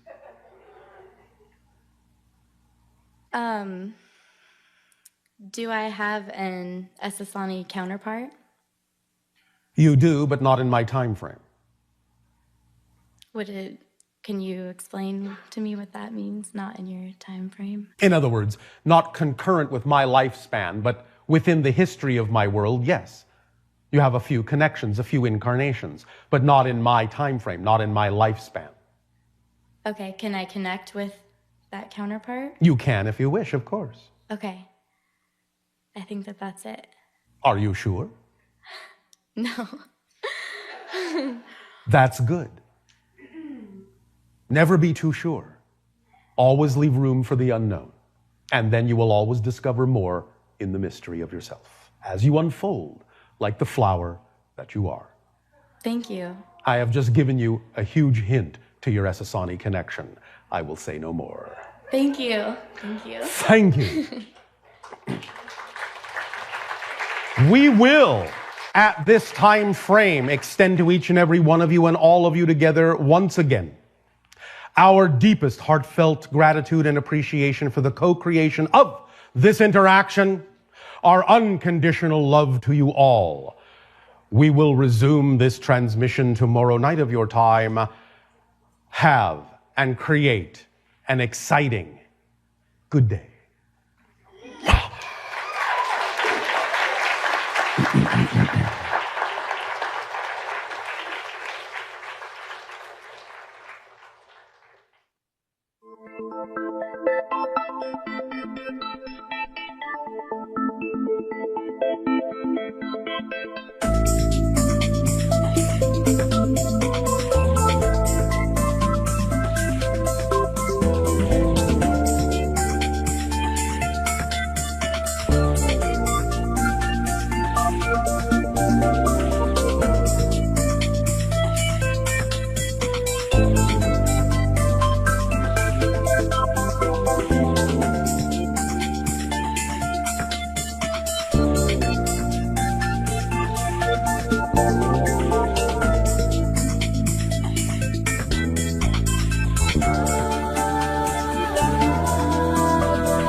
All right, I'll say good day to you this day of your time. How are you all? All right, thank you. Once again, we thank you for the co-creation of this interaction and the allowance you have given to us in allowing us to experience each and every one of you as one of the facets of the multidimensional crystal of creation. We would like to begin this transmission that has the title, Think Outside the Box. Now, we understand this has a particular meaning on your planet, and it doesn't mean that we can't also address the usual meaning you have given it, which has to do with the idea of expanding your creativity. But what we're doing today with that particular phrase is something quite a bit different. This particular idea is something that you can use as a permission slip specifically designed to allow your consciousness to move halfway between your physical mind and your higher mind. Literally move your consciousness so that it exists at a halfway point between the two. To begin to allow you to experience a different sense of balance and connectivity to both the higher mind and the physical mind, and to put you in a specific state that will allow you more understanding of how to be observing from a neutral place, which can serve you in many situations and circumstances in your day-to-day reality. As you practice this more and more, you will find that you will begin to sense more strongly the altered state that goes hand in hand with this particular permission slip exercise. And it will allow you not only more experience with neutrality, but more ability to connect experientially with your higher mind, to receive more clearly the communication from your higher mind, so that you can pass it along from your midpoint down into your physical mind and allow the physical mind to apply the communications and messages from your higher mind into your physical day-to-day reality to create more efficacy of utilizing the formula and the tools that we have shared with all of you, that we call the instruction manual. So, let us begin. Allow yourselves, as we describe this, to become comfortable. This doesn't have to be a deep meditation at the moment, but this, if you go along with it a little bit, will allow you to begin to experience this altered state. It might be a little, it might be a lot, that's up to you. But go with it as we describe it so that you can begin to understand what this entails and allow you to repeat it for yourself when you wish. Are you ready? All right, so here we go. Imagine, if you will, for the moment, that you are standing inside a structure that you might typically refer to as a warehouse. It's large and mostly empty. There's nothing in it except one thing, a box. Now, you can allow this box to look like whatever you wish. You can allow the warehouse to look like whatever you wish, but it should be a large, empty space. There can be light coming in or not, it doesn't matter. There can be support beams and posts in it or not, it doesn't matter. But the box is the only thing in it besides you. Now, we would suggest, but again, it's up to you, that the box be made out of something clear that you can see inside it. Glass, plastic, whatever you wish. It can have a frame around it, but it might be easier for you to follow along if you can actually allow the box to be transparent in some way, shape, or form. So, here you are in this warehouse with this empty box, this transparent box. Doesn't have to be too big, doesn't have to be too small. Something you could probably carry if you had to. Maybe a couple of feet on a side. But again, up to you. Now, as you stand in this warehouse, just stand there and start to think your normal thoughts. You think about this, you think about your day, you think about your life, you think about the people in it, you think about certain circumstances and situations in your life. You think about a trip you're going to take, Anything you wish to think about that is typical for you to think of. Your work, your play, your friends, your family. Anything at all that you have thoughts about, no matter whether they are positive or negative. Just take a moment and review those thoughts. Now, as you go through those thoughts, one at a time, allow yourself to imagine that you take a thought out of your head and put it in the box. Now, once the thought is in the box, it can look like anything. It can look like a light moving around. It can look like smoke. Whatever you wish it to look like. It can look like a ball. It can look like a cube. Whatever you want to represent that thought by. It can be different colors, different shades. Just see it in the box. Then take the next thought you were thinking of and put that in the box. And the next, and the next, and the next, and the next. Get to a point, whether or not you have a specific idea of your thoughts, get to the point where you simply understand and imagine that all of your thoughts are inside the box and you can see them through the clear sides of the box. Maybe they're in there moving around. White smoke, dark smoke for positive, negative, different colors of cubes or balls. Whatever it is, lights moving around. See that all of your thoughts have been put inside the box and you can observe them. So now, at this moment, you're not having any other thoughts. You are just observing your thoughts in the box.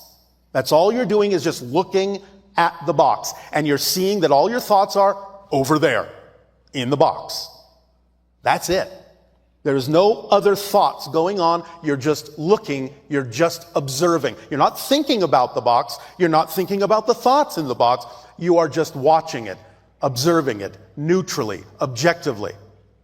You may understand, you may know from a certain point of view that they are your thoughts, but keep it on the level of just observing them in the box. At this point, you are in a state of observance.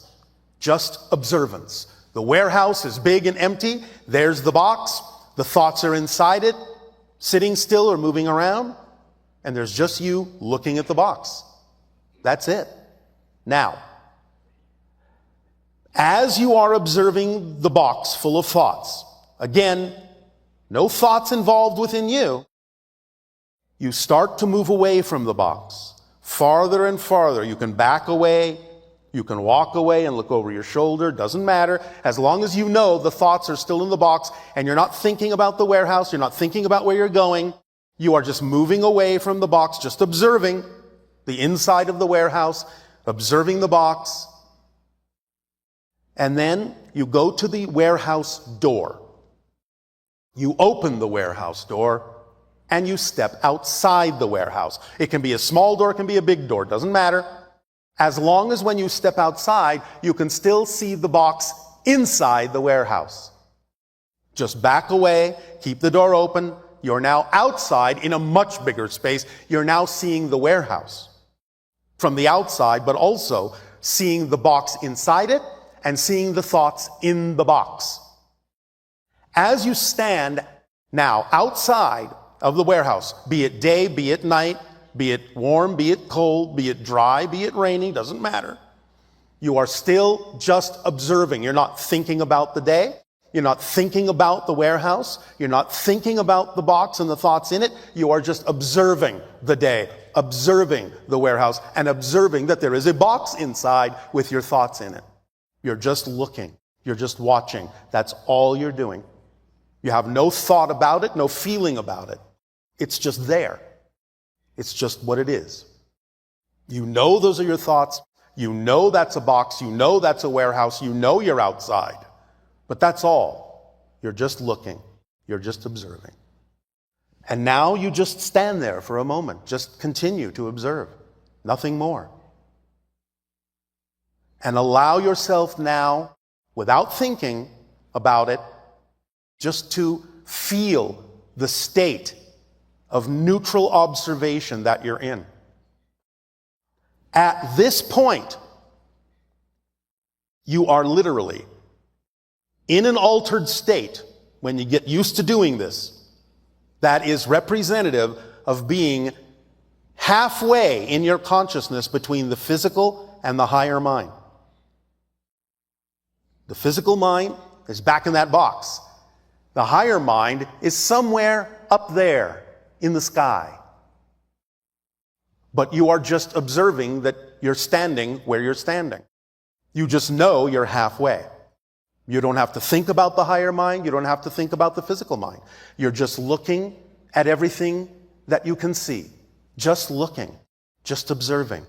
No thought about it, no feeling about it. It just is. It just is. It just is. And that's all that it is. As you practice this and get more used to this particular altered state of observation, neutral observation, halfway between your physical and higher mind,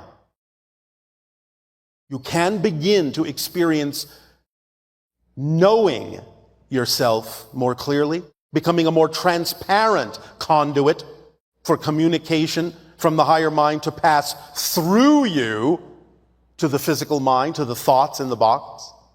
But you are just observing it. You're just watching the process of communication in energy coming from the higher mind, from the sky, from the world around you, and passing through you into the warehouse, into the box, to the physical mind. You're just watching this. You have become literally nothing more than a conduit for that information, for that communication, for that connection. You're just observing it happen. There is nothing to think about. You're just watching it happen. This will allow you to function more in the channeling state on a daily basis as you follow your passion to the best you can with no insistence on the outcome and remain in a positive state. Going into this particular altered state at the halfway point by thinking outside the box and not thinking at all, but observing, watching, just knowing, just seeing. You can then allow yourself at your own pace when you're comfortable to say thank you to the day, to go back into the warehouse, to say thank you to the warehouse, to that space that allows you this sense of removal and yet still be attached in the way that you need to. You can say thank you to the box that is holding your thoughts, and at whatever rate and whatever way you wish to, you can imagine those thoughts going back into you. If there are some thoughts that you feel you would rather remain in the box, that's okay too. Because again, you will know they're there. If you ever really want to reclaim them, you can, but you don't have to. If they are not vibrationally compatible with who you prefer to be, now that you have been in this observational halfway point state. If you decide that there are some that you would prefer to remain in that little box in the warehouse, then you can see them in whatever way, shape, or form you wish, fading, fading, fading, until the box is clear once again. They will always be there to call back into form, but for now, let them fade. And feel the lightness of the thoughts that come back to you. Now that you have begun to see your thoughts from an observational neutral point of view, from an altered state halfway between your typical physical experience and your higher mind, so that you can function in your life as a clearer conduit of information from the higher mind, which is a language of energy, which your body translates as passion, creativity, love, curiosity, attraction, and which it is important to answer with physical action. Because while energy is the language of the higher mind, physical action is the language of physical reality. And if you're not actually acting on the information, the communication, the passion, vibration that is sent from the higher mind, you're not actually taking a physical action to represent the fact that you have received it and acknowledge it, then you are not speaking the language of physical reality. And thus the higher mind knows that you're not really hearing it. And therefore, why should it send something more when you're not willing to act on what it has already sent?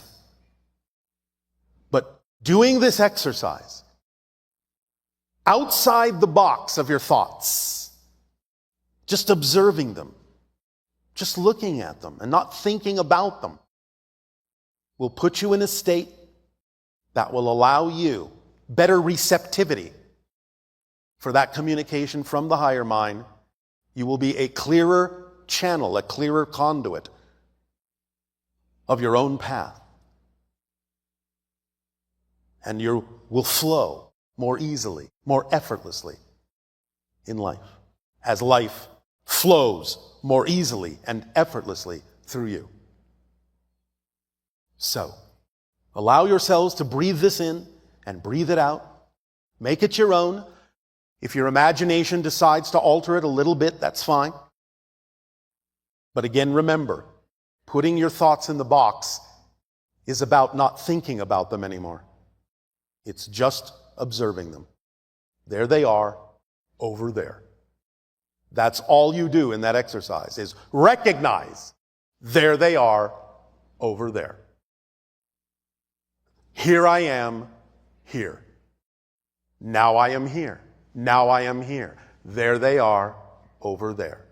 Simple observation is all that's required for this to take hold and for you to wind up in the altered state that represents the bridge and the link halfway between your physical and higher mind. Do you understand? All right.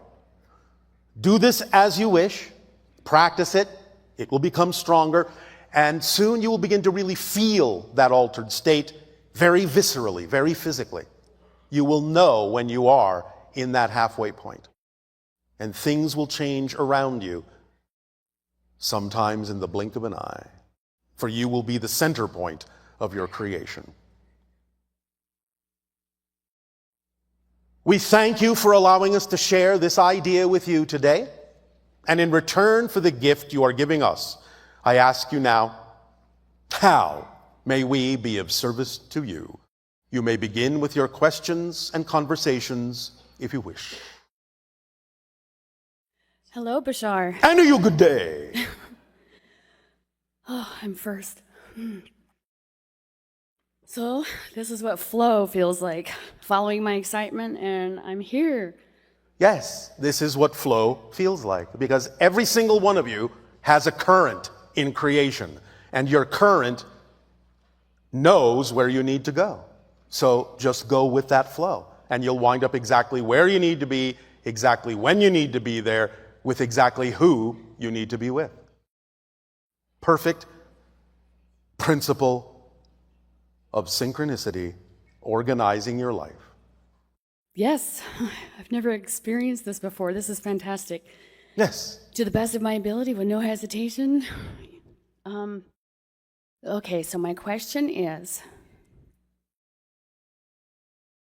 is there a way that we can really remember ourselves, our real selves? Yes. That's why we give you the formula. That's what happens. It all boils down to a few simple instructions. Because when you follow the instructions of acting on your passion to the best you can, with no assumption, no insistence on the outcome, and you remain in a positive state no matter what's happening, what happens? You raise your frequency.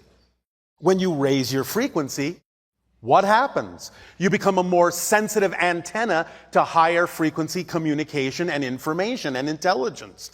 When you become a better receiver of that information, what happens? You expand your consciousness. When you expand your consciousness, what happens? You know yourself more deeply, more fully, more truly. It all works together. That's why we give you the instruction manual. Almost every single question most of you ask us is contained in that instruction manual. By doing it, you will be more of yourself. And when you are more of yourself, you will know more of yourself. Does that make sense? It does make sense. Why do we keep forgetting our power so quickly, so easily? Because you have been trained to. Because you have been trained to buy into fear-based beliefs that say you are not worthy, you are not deserving, you are not powerful, you are not confident, you are not trusting, you are not connected, you are out of control. Yes? These are the things that you are taught on your planet when you grow up in your society, from your parents, your friends, your schooling. But when you become an adult, you begin to realize, hey, I was spoon-fed something that I can't digest anymore. That's not me. I needed to believe it was me for a while because other people made me believe that if I didn't believe that, they wouldn't take care of me. They wouldn't like me. I wouldn't survive. But now, you're an adult. You can handle survival on your own. You can thrive. You need to find out who you really are.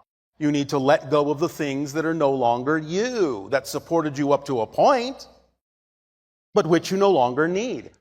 You're carrying around, most of you, other people's belief systems that have nothing to do with you, other people's baggage, so to speak. Your baggage weighs nothing. If you feel held back, it means you're carrying around someone else's baggage. Drop it. Find out what those beliefs are that are out of alignment with who you truly are, who you prefer to be. And when you bring those fear-based, negative-oriented beliefs to the light of your consciousness from your unconscious mind, and really see what they say, the first thing you will notice is, more often than not, they will appear illogical, nonsensical, when you really examine what they say. You will see right through them as a lie. And therefore, as soon as a belief appears to you to be nonsensical, it's gone. That's the end of the process of letting it go, not the beginning. Because you don't hold on to anything that appears nonsensical. If you do hold on to the belief, that means there is another belief that is making that belief appear to make sense. You have to find out what that belief is and keep digging and digging and digging until you come down to the fundamental, foundational belief that is holding all the other ones together. And as soon as you crack that fundamental negative belief, all the other ones will collapse. But sometimes a negative belief, a fundamental one, because it is attempting to perpetuate itself, like all beliefs are made to do, may hide under other beliefs. Allow you to think, oh, look, I discovered that negative belief, it's gone, now everything will be different. But you see that it's not. You keep acting the same way, keep behaving the same way, keep feeling the same way, keep thinking the same way, keep having the same kind of negative experiences. That simply means you haven't found the fundamental negative belief. Keep digging. Once you find that and see that it makes no sense and truly let that one go, then everything changes, everything shifts. Agreed. You will find out, generally speaking, even though there may be very many specific ways in which this can be expressed in your life, you will usually find out that the fundamental negative belief is some variation of I'm not worthy. And yet, you exist. How could it be that you exist if you're not worthy of existence? Do you believe creation makes a mistake? It doesn't. Nothing is pointless within existence. It exists for a reason. So if you exist, just to put it in colloquial language, existence must need you to exist in order for it to be complete unto itself. Because if it really didn't need you, you wouldn't exist. Therefore, you are worthy by the fact that you exist, and you don't need another reason to be worthy. If you start to believe that you are unworthy and keep believing that you are unworthy, you are arguing with creation about your worth. You will never, ever win that argument. Ever. Because you cannot cease to exist. You may change form, but you, the you that is you, the reflection of all that is your perspective, your unique consciousness, cannot cease to exist. Why? Because by definition, there's nowhere for you to go. Non-existence, by definition, doesn't exist. Think about it. That's the quality of non-existence, to not exist. It doesn't exist. That's its quality. So if you exist, you can't become non-existent because non-existence doesn't exist. There's nowhere for you to go. So you are worthy because you exist. Is this making some sense to you? I'm feeling all of these things. I feel these, almost like I'm a hive, and the hive is splitting in some way. And so I'm just going the right direction, and if you're being you, yes. Definitely being me for the first time in my life, just me, not carrying other people's baggage, but still on the same journey. Well, yes, on the journey of being you. You see, that's actually your purpose in life, all of you. To be you, as fully as you can be. You may express that purpose in a number of ways, but those are the expressions of your purpose. Your purpose is to be you. That's it. Simple. Don't overthink it. Don't overcomplicate it. Just be you. Even though most of you have been taught to do this, the hardest thing to do is to be someone you're not. The easiest thing is to be you. All the pain, all the struggle, all the strife, all the difficulty comes from trying to be someone you're not. All of it. When you start to go with your flow, as we talked about, that's your current, it becomes effortless. It becomes automatic. It becomes joyful. It becomes creative. It becomes loving. It becomes fulfilling. Because all those things are automatically contained in the automatic guidance system that goes with being yourself, that's built in. Surrender is not giving up control. Surrender is surrendering to the control that's already built into you. Go with the flow. That's all you have to do. Of course, if you're really excited about overcomplicating it, I'm not going to stop you. Because if that's your joy, then that's your joy. If that's your path, then that's your path. But you get to decide. The greatest freedom all of you have is the ability to choose. So choose. Is this helping? Yes. Yes. Thank you very much. You are very welcome. Thank you for being my friend. Nice to meet you. And you as well.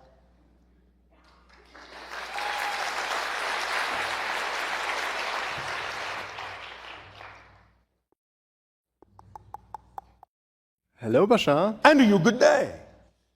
My question is about Europe, because I think there are also some fans from Europe. And I didn't find many information on vortices and energy points in Europe. Can you maybe tell some hotspots? Well, I think you already know of some, certainly. Such places as the stone circles. Yes? Mm-hmm. Mm-hmm. Yes. Yes. All right. Well, there are many stone circles throughout Europe that are marking different places of high energy vortices. There are certain places that are famous for a reason, because people are attracted to the vortices and then build major cities there, such as Paris. The Eiffel Tower is literally at the center of a vortex. That's why these things get put where they get put, because whether it's conscious or unconscious or instinctual, you gravitate to where that energy is and create representations that demark them. So quite often you will find that the most, shall we say, observable or sacred or sometimes the most mysterious edifices are usually placed somewhere within a vortex. Does that make sense? Yes. All right. Does that help? Yes. Some But- travel points. Well, obviously, sometimes there are also mountains that will serve as indications of strong energy upwellings and vortices on your planet. What you call Vesuvius is one, very strong vortex. The island of Crete is another major vortex in the Mediterranean, especially the Temple of Knossos. You follow? Yes. All right. One moment.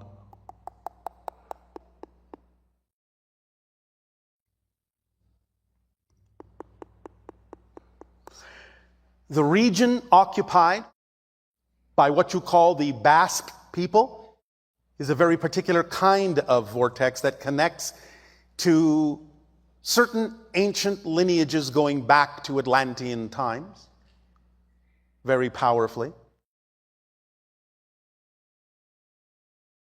Many times where in England the crop circles form, other major vortices are there. The Isle of Man is an extremely powerful vortex that has to do with the opening of mysteries. And there are many others. But you can find the rest by using your senses and being attracted to places, and that will tell you that there's some energy there for you. Anything else? Yes, thank you. Is there any particular very strong point, because there's like all over the place in Sedona, a nice vortex to visit for cosmic energies? Bell Rock is the center of the vortex that covers all of Sedona. Okay. That's why my ship is above it. Oh. Good to know. Does that help? Yes. All right, thank you. Are there any other beings beside my higher self that want to make a message now? You are being given the messages that you need to be given through this conversation. Okay. Good. Thank you. Thank you.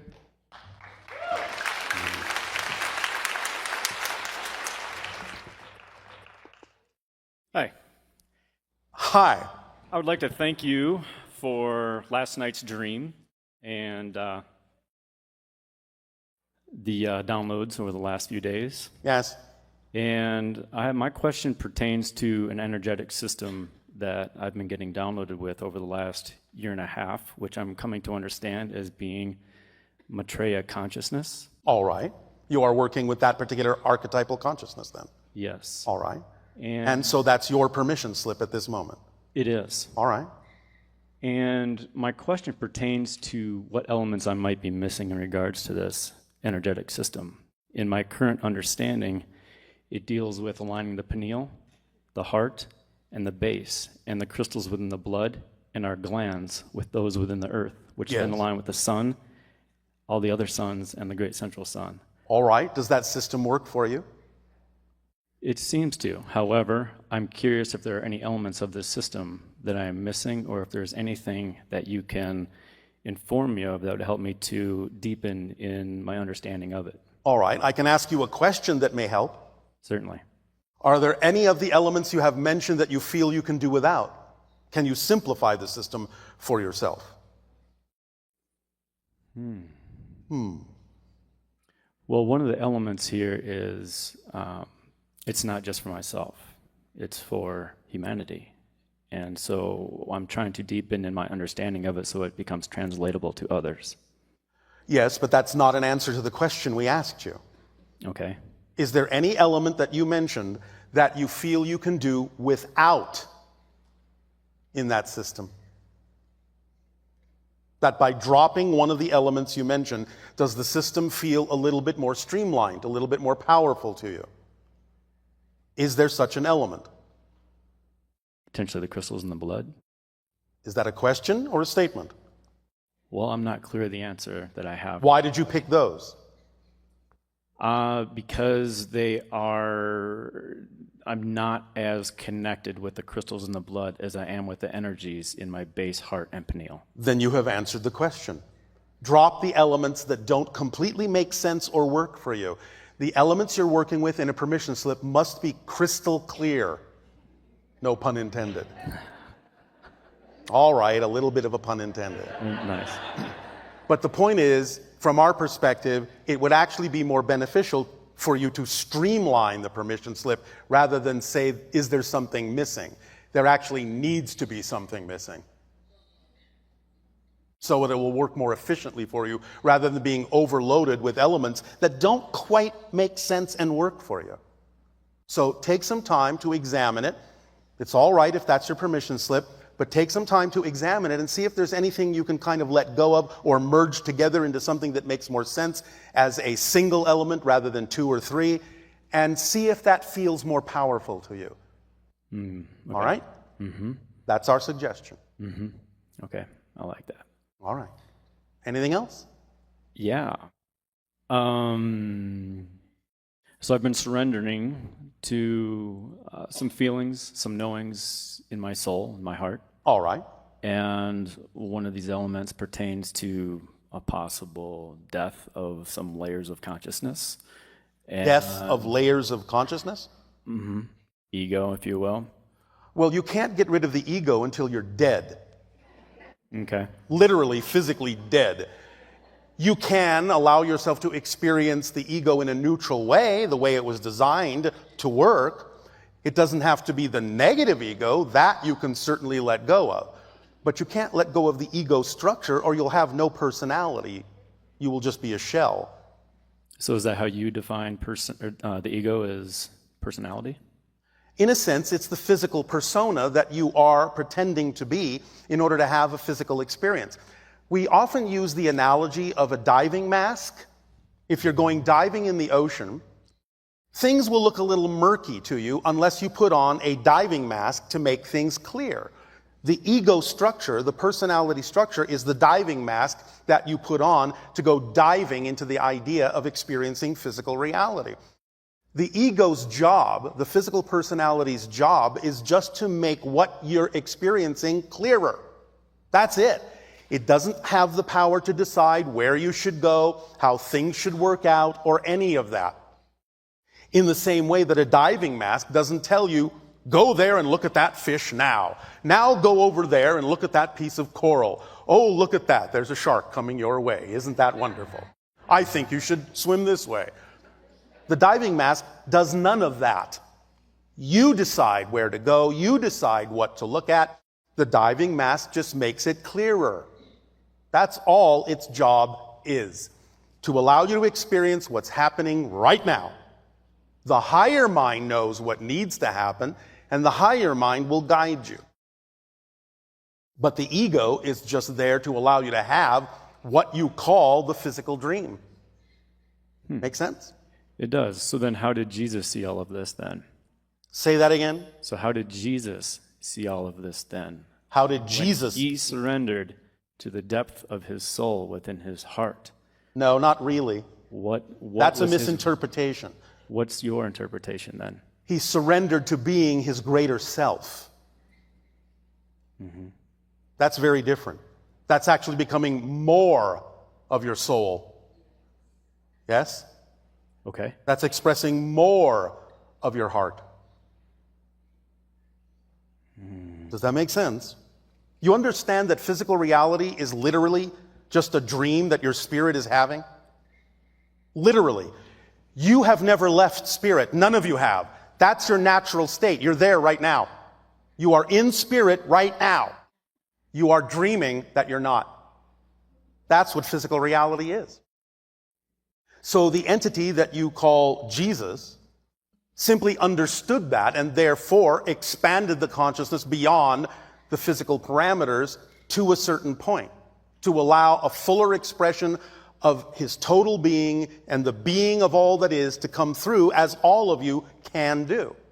That's actually what he was teaching. Not about the idea of creating Christianity per se, but that you are all Christ's. And therefore, what he exhibited, you can exhibit. In fact, that's actually still in your Bible as a quote from him. Greater things than I have done will you do. How could that be if you are not also capable of becoming a Christ? Yes? Mm-hmm. Does that make sense? It does. All right. Does that answer your question? Yeah, for the most part. For the most part. What part didn't it answer? There's something inside of me, deep in there, that I'm starting to get in touch with, that the more I view the world through it and connect with it and start to express it, yes, it's creating more questions and a lot more deep answers. Of course. And that's your greater self. Yeah. That's you connecting to your greater self and allowing more of it through. Mm-hmm. Yes, of course. Mm-hmm. That's how it works. The more you become, the more can come through you. Yes? Yes.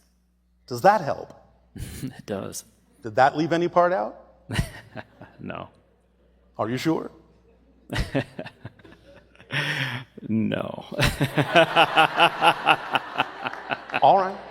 That's fine. Yeah. Please continue your journey and have fun. Yes, that's my sense right now. All right. Thank you. Yes, and thank you.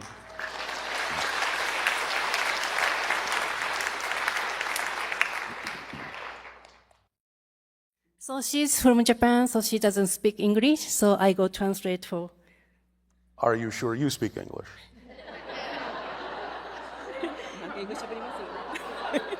Yes. No offense. Please continue. 日本から来ました、小林真澄と申します。日本語で先に質問させていただいて、英語に変えていただきますので、一緒に日本の方も聞いていただければと思います。質問が2つあります。So I'm from Japan, so I speak Japanese first, then I have two questions here. はい、そうです。数ヶ月前に、ロスのセッションで日本に向けた緊急メッセージを、バシャールからいただいたと思うんですが、And a couple months ago, so from the Los Angeles session, so you gave the Japanese people the emergency message. Yes. たくさんの仲間たちが、期日前投票に行くということに、行動を移しました。その後、日本はどのような流れになっているのか教えてください。So we spread your message to go to the election, before the election, so try to do the action. So after that, what you can see in Japan, it's going to be changed. Is that a question or a statement? It's a question. Remember that you do what you do to act on your passion without needing the outside to change. So it means it's already changing? It means you will see the change when you change yourself to the point where you don't need to see the change. Thank you. わかりますか? わかります。Yes, I understand. And your second question? So many people told me, so you told 2020, the gate is going to be closed. And the one is going to down, one is going to up. It is true story. And many people are scared what's going to happen. If you are scared, then obviously you will connect yourself to a negative reality. If you are not scared, then obviously you will connect yourself to a positive reality. The choice is in your hands. It's not about what's going to happen. It's about what are you going to be. And that will determine what you experience, no matter what is happening. So we are wondering how the situation in Japan is getting better, or it's so-so, or it's going too bad. We didn't understand a word you just said. Can you please pronounce more clearly? We're speaking to the translator. So we want to know about the Japanese government. What about it? It's your government. So Go ask them what you want to know. 政治家にその質問をしてください。では、私自身の見えている世界が変われば、世界も変わるということを理解していいですか？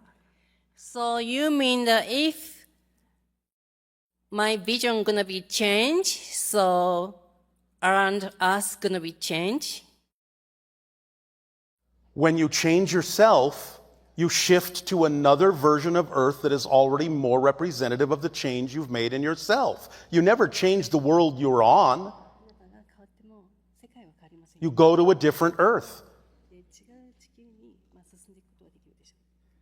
So just be focused on changing yourself, and you will experience change around you.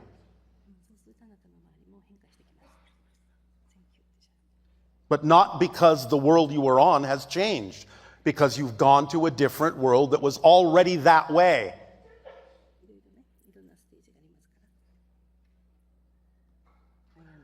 Does that make sense to you? Do you understand what we're saying? Yes. I understand. All right. Thank you. Thank you. Thank you very much.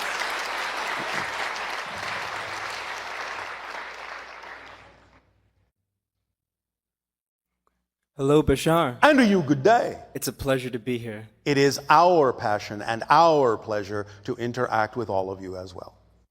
So my question is relating to the transition from third density to fourth density. Which you are all in the middle of right now. So in that transition, time should increasingly become more nonlinear, correct? Yes. It's one of the side effects. Because since space and time are projections of your consciousness anyway, you will find that as you expand your consciousness, going from third to fourth density, space and time will become more flexible, more malleable, more nonlinear, where it needs to be. It will retain some of its linearity so that you won't go spinning off into another dimension that you don't want to be in. But the idea is that it will become far more flexible, yes. So that would mean that one would experience cause and effect almost instantaneously. One could. So more often, yes. Hypothetically, if I were to drop my phone now, I might Again, experience... whatever process is necessary will be there, but you can reduce the time frame, and sometimes it can appear to be almost instantaneous. But if it isn't, then that process may be necessary to allow you a deeper appreciation of what it is you're experiencing by going through that process. Okay. So hypothetically, I could experience being the age I am now, yes, doing something, and immediately be a different age at a different time in my life. In a sense, this is what we do when we're speaking with all of you.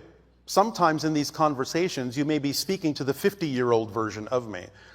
The next moment, you may be speaking to the 137-year-old version of me, because our consciousness shifts up and down what you call our timeline, going to where we access the information we need to answer you, which we may not have at 50, but will have at 137, for example. And then from your perspective, are you seeing that transition linearly? Are you experiencing being 50 and then immediately being 120? In our reality, yes, we have evolved to the point where that can be an instantaneous transition for us. We are now involved with different kinds of processes and don't need that particular kind of process to take any time at all. Yes? What vibrational frequency does that begin to occur at? Somewhere around the 200,000 cycle per second frequency and up. And how old are you right now? 158. Fantastic. Does that help? Yeah, so I am very interested in what occurs after that as well. After what? After the experience of being, able to transition to different ages, 50 and then 150. Well, many different things. You can start exploring all sorts of other dimensions of consciousness, other kinds of realities, so on and so forth. So would the next step be different timelines, or would it immediately jump to different incarnations? Well, that's really up to you. That's a choice. It's not an automatic thing. You have to make a choice. Interesting. But you will have the ability to make different kinds of choices.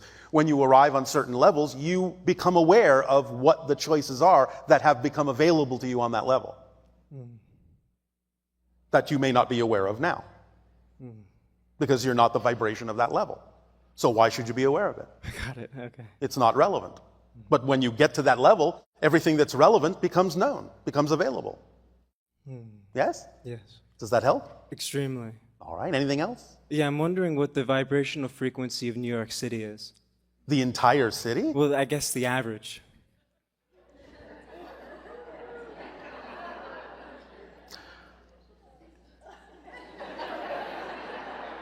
Well, I'm going to give you a range. How's that? Okay, that's great.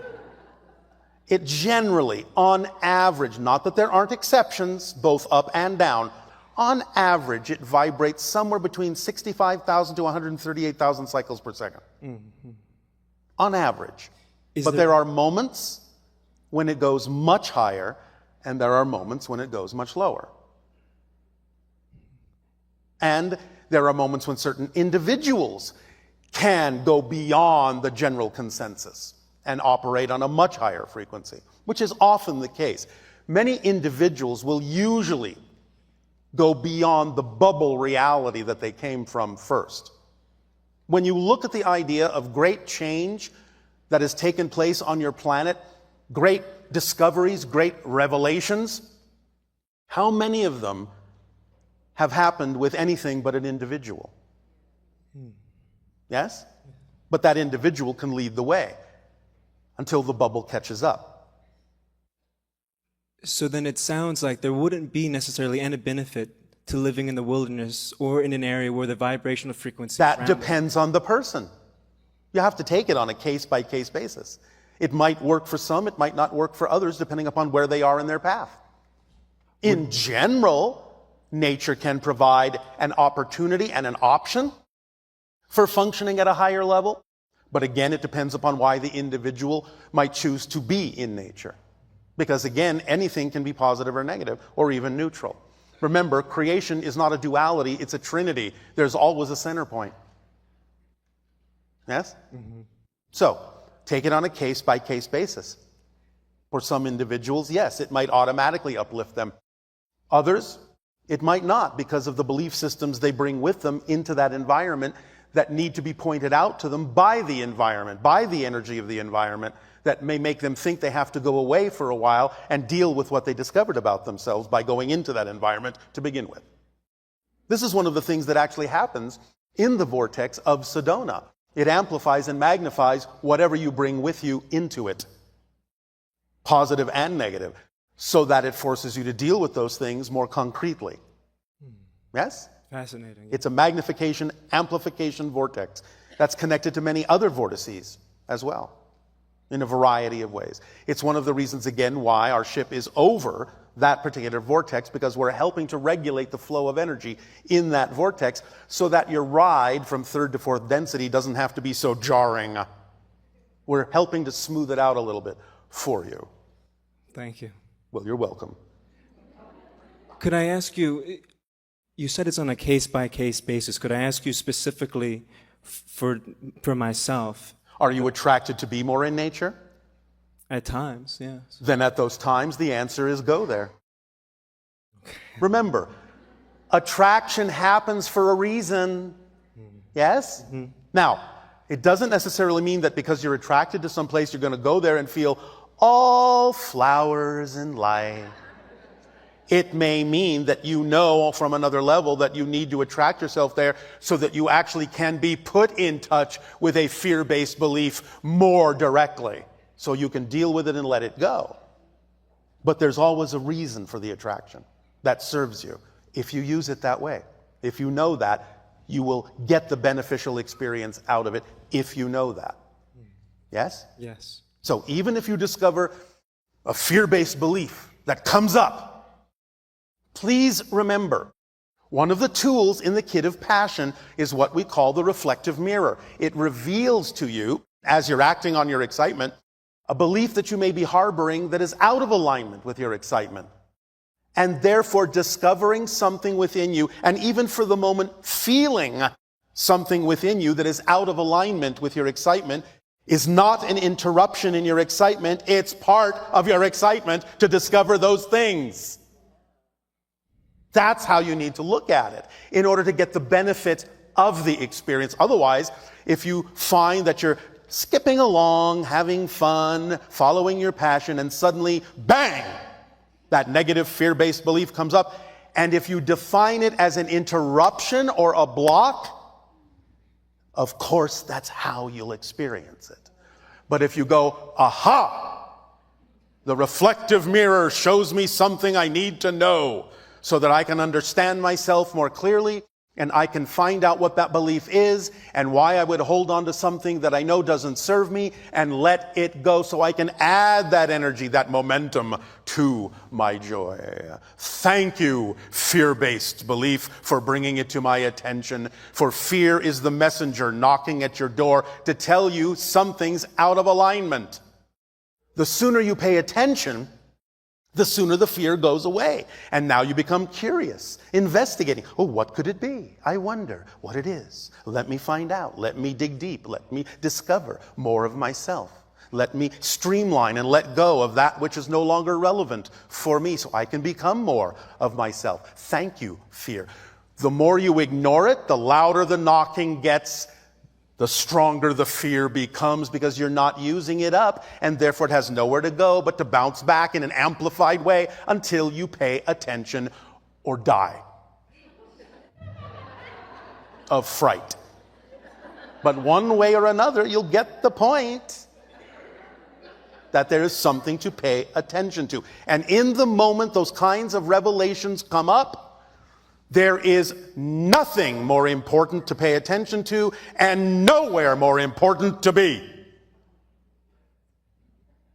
Deal with that. That's why it's there. That's part of the process. The process is the point. As you say, the journey is the destination. There is nowhere more important you need to be than what's happening here and now, because that's all there is. That's all there is here and now. Past and future are illusions. They're just other different here and nows going on at the same time on a different frequency. Is this helping? Extremely. Thank you so very much. You are so very welcome. Thank you.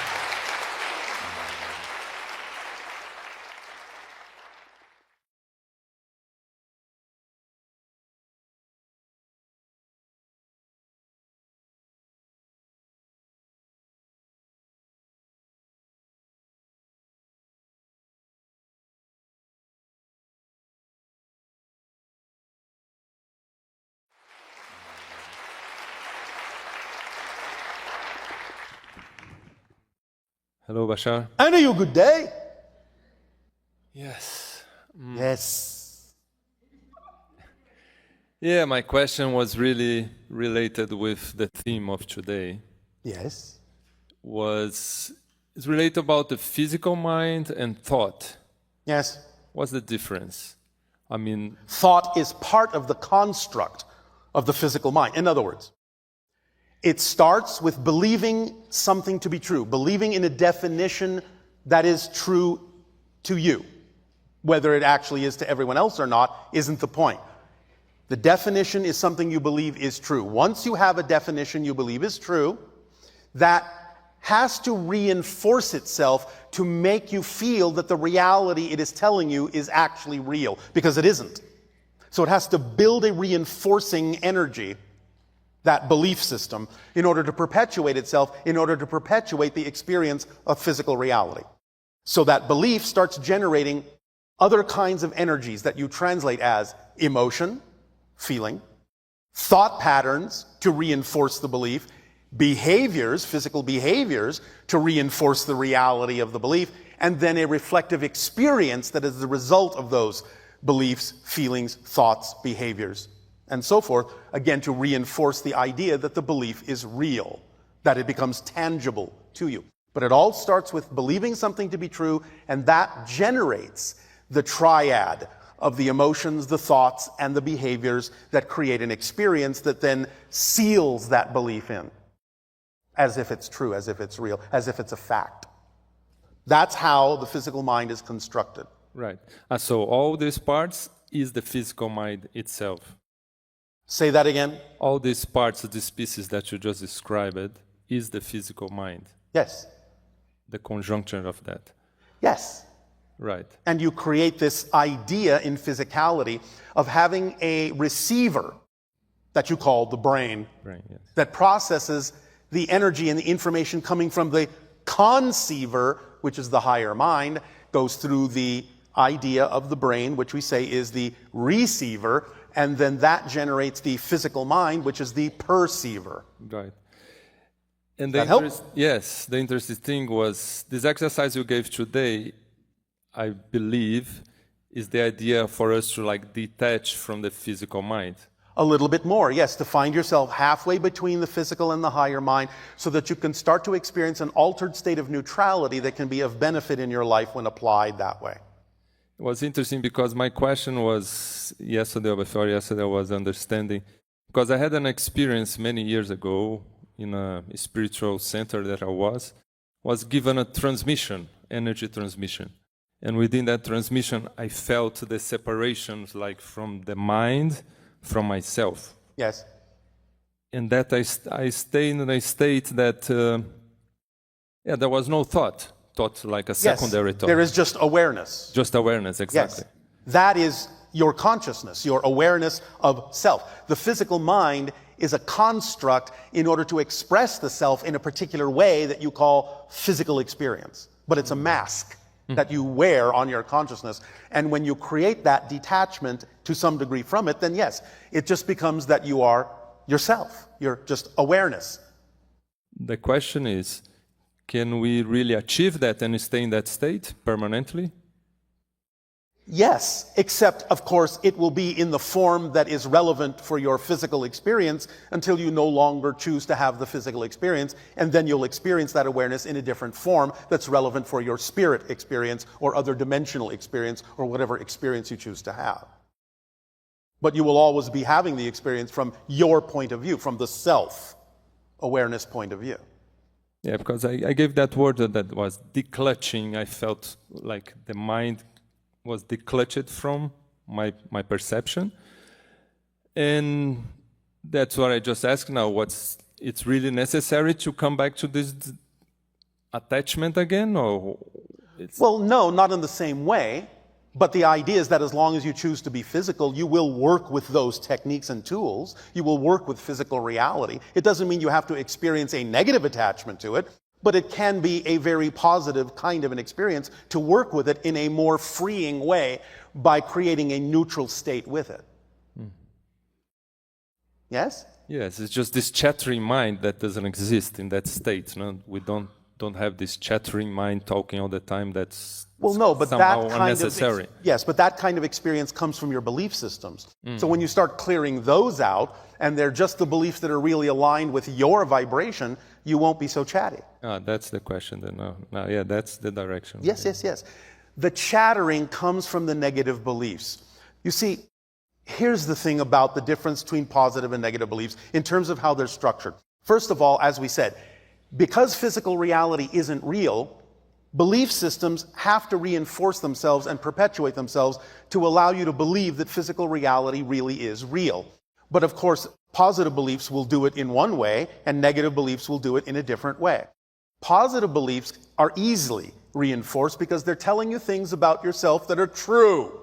You're powerful, you're wonderful, you're beautiful, you're creative, you're loved, you're loving. All true.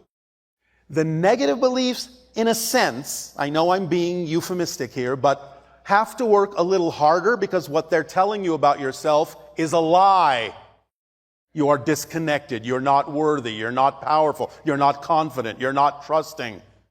They have to work harder, and they have to distract you from realizing that what they're feeding you is lies to perpetuate themselves.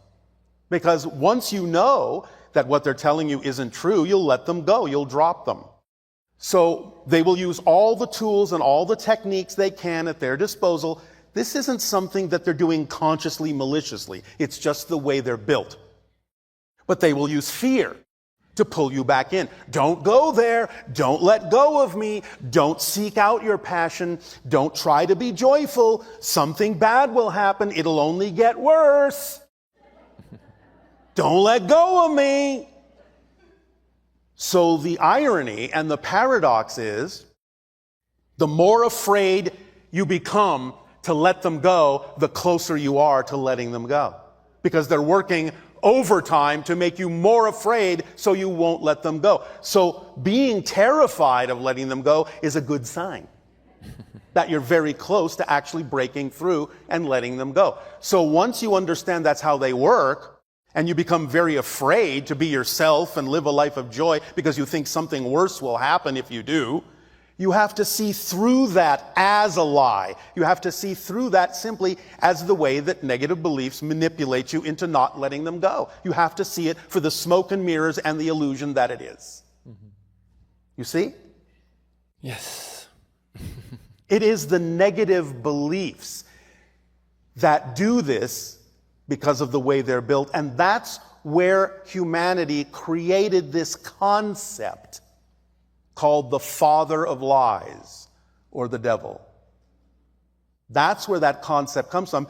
It's an archetypal part of your own consciousness belief systems that is lying to you so you will not rise above that level, so that you will continue to experience pain and suffering in your own private hell.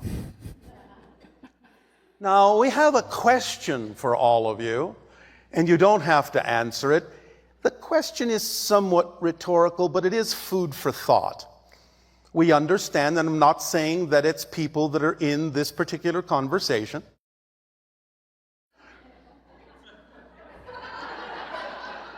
But we understand that there are people on your planet, and we're not casting aspersions, nor are we making judgments about it. But we understand there are people on your planet who believe in a being called the devil. And they believe that the devil, by definition, is evil. And yet, if the devil punishes bad people, does that make him a good person? Think about it.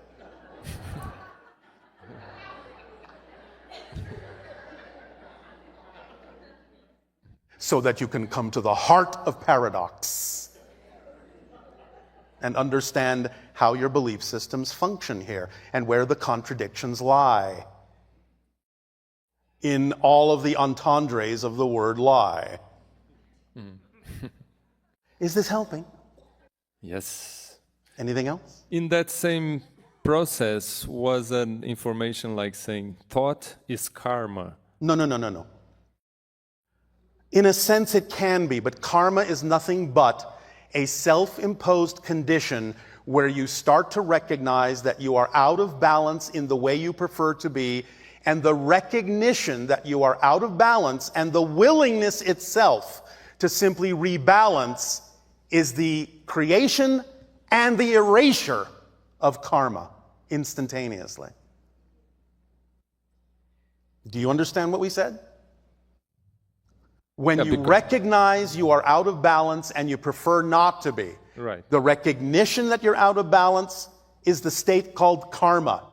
Mm-hmm. The preference to do something to go back into balance is the erasure of karma instantaneously. Right. Which is negative beliefs also, no? Yes, of course. Yes, the same. So the negative beliefs are created from thoughts. I mean, thought is, anyway, is all connected. And when you recognize that those thoughts are simply a belief system, then you know that a belief system can be changed, then you are free to change it. Mm-hmm. What the negative beliefs may tell you may feel like a fact, but it's not a fact. Mm-hmm. It's an opinion. It's a perspective. It's a belief, not a fact. And beliefs, perspectives, and opinions can be changed. That's the skeleton key. Yeah. No matter what the belief is, if you have the skeleton key, knowing that a belief can always be changed, then you are free to change it. And it will be just as real. The reality experience will be just as real no matter what you change your beliefs to, because there is no physical reality other than what you believe it to be. It's just a mirror. It's just a reflection of the state of consciousness that you are. Make sense? Makes sense. All right. Does that help? There is another, I believe the last to close this chapter. Yes. in that spiritual perception that I was in that place, it said that this kind of freedom, I don't know if it's moksha that you call or whatever, freedom, it's only can be given. It's not about we can achieve it. Of course you can. That's an old-fashioned belief being taught to you by a negative belief. No, because there it was given, this transmission was given, and I got into that state for a period of Leave time. the old-fashioned, outdated, medieval beliefs behind, and you will be more streamlined in the 21st century. Does that help? No, yeah, I believe can be a combination of both also, because there is grace, there is... Everyone has their path, everyone has their way of going about recognizing what is true for them, and therefore that's why there are many people. If there was only one way, there would only be one person. Right. But if that's not the way that works for you, if it doesn't feel right for you, then find your way.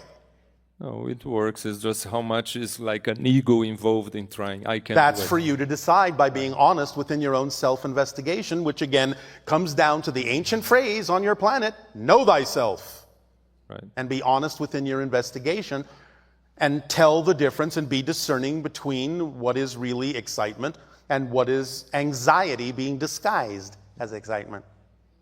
You can tell the difference if you're honest. Yes, sure. All right. Thank you. Thank you.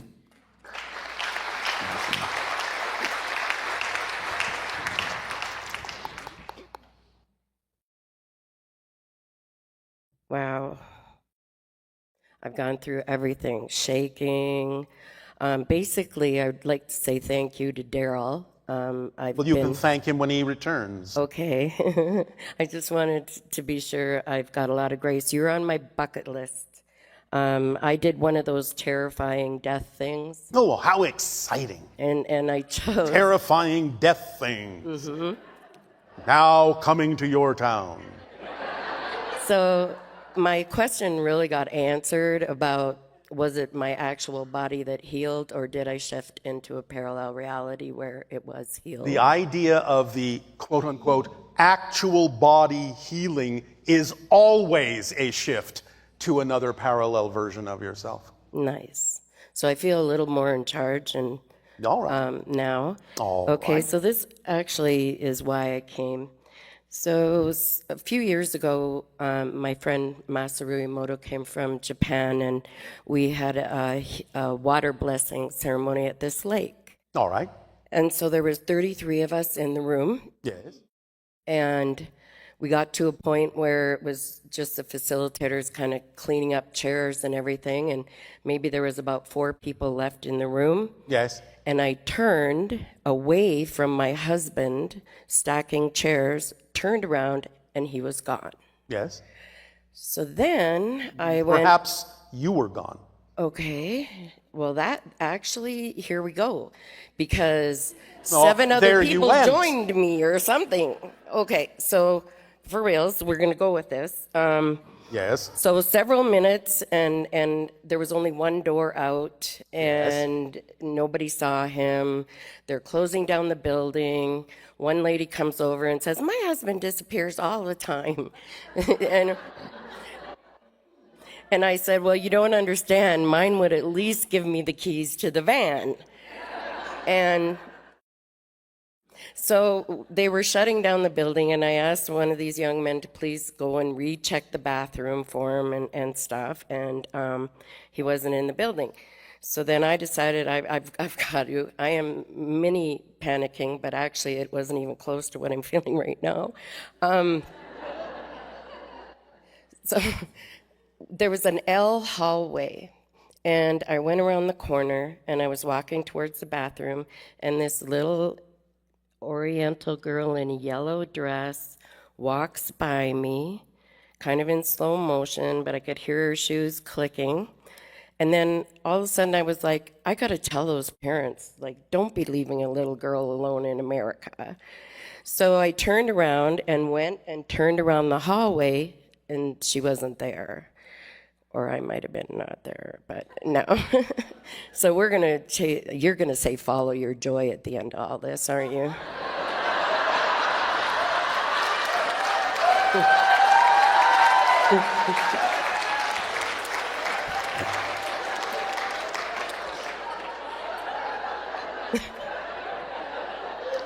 Would you like to come up and sit in this chair?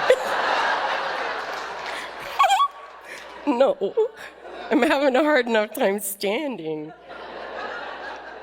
Okay, so we go outside, and it's a couple hours go by, and the people are staying with me because Rick's not around. Yes. And if he's gone from that seat, Bashar, I'm going to be really upset. So we're there, and all of a sudden, we're looking at the side of a hill, and he manifests out of the side of the hill into our reality, or us manifesting in his, not sure right now.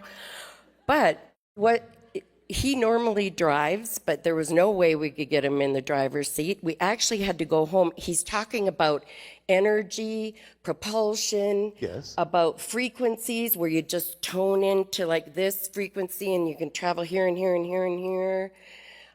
Yes, this is what we teach our children. Okay. So my answer I'd like is what, who, where? What, who, where? Oh, I forgot to tell you the other thing. So when he came out of the side of the hill, All he right. said a little girl in a yellow dress Yes. brought him back Yes. because he said, you can't stay here. Yes. So that was the thing that I forgot. Yes. All right. Remember what we said earlier in a conversation about time and space becoming more flexible and malleable and nonlinear? Do you remember that part of the conversation? At some point. Well, you have lived part of that. So the idea is to understand that when we talk about things like that, we mean them. That it really will be a physicalized experience where time and space will come and go and things will shift in such a way that you will go to places and dimensions and levels that you may be of the vibration of at that moment, and sometimes it may require a little assistance from a guide to find your way back, because you may just simply be, another pun coming up, a little disoriented. Wow, that was good. Okay, so that was almost as good as Follow Your Joy, but the question would be, what beings, are they related to you? Distantly. Can you give me a name, please? Like of a something? I have a different idea. Go figure. When you go to sleep tonight, ask for the information of what, who, where. And you think I haven't tried that before, but tonight you're going to give me the answer, right? I'm not going to give it to you, but I'm going to help you get into the vibrational state where it might be easier for those that need to give it to you, for you to receive it. Nice, thank you. Because, are you participating in the moonlight meditation? Yes. That will make a difference.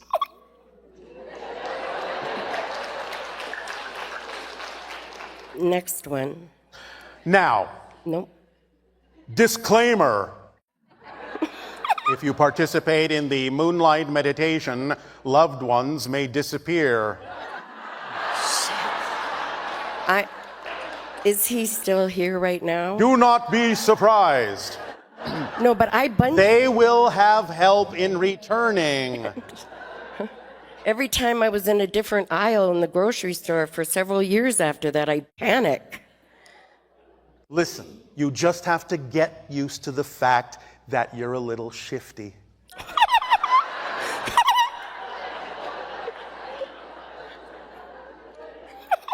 And so are other members of your family. Again, it's par for the course in this day and age to start finding yourself bopping around in space and time. Don't be alarmed. Get used to it. Okay. It's going to be the new normal. New normal. So the base is the new crown. Literally. New normal. New normal. Okay. Yes. So the next one, which is probably going to be similar. So we had 5 people at our house, and we were, my husband was doing the thing on his iPad to look at stars. And Yes. and suddenly over the cornfield there was like all these lights doing different shapes and stuff. Yes. And we get outside. There was more there, short version, and we all have separate ideas of kind of what the shapes and stuff were, but it was very slow motion. Yes. And these lights were like going through our body, and I could see like the fastness, the non-solidity Yes. of me. Well, you sound very fortunate to have been invited to that party. Okay, so I was wondering, and just because I was wondering, I already answered that question. If that was the Z people that start with a Z, or maybe I'm just super panicking right now. I'm sorry. There is no need to So apologize. first contact thing, were they measuring levels of fear in us? Were you afraid? Actually, no. And the 16-year-old boy said, I thought that if I ever saw a space or a UFO spaceship, that I'd be really scared. And so this ties back to your observing brain, because So he they said are measuring there's the something, lack of fear. because he said there's something over here telling me to run like hell, but my body feels calm right now. So Because you're experiencing, or he was, the juxtaposition of what you call the animal survival instinct of the physical body and the higher level understanding that there was nothing to be afraid of. But it was a measurement to see what the percentage of each might be. So that is real then, thank you. But again, par for the course. And especially as you expand your consciousness, as I said previously, you're going to make your senses more sensitive to seeing things that were heretofore invisible to you, because now you're on that wavelength. Therefore, they're going to respond to that and give you a little bit of a light show to see how you react. Thank you. Well, I had nothing to do with it, but you're welcome.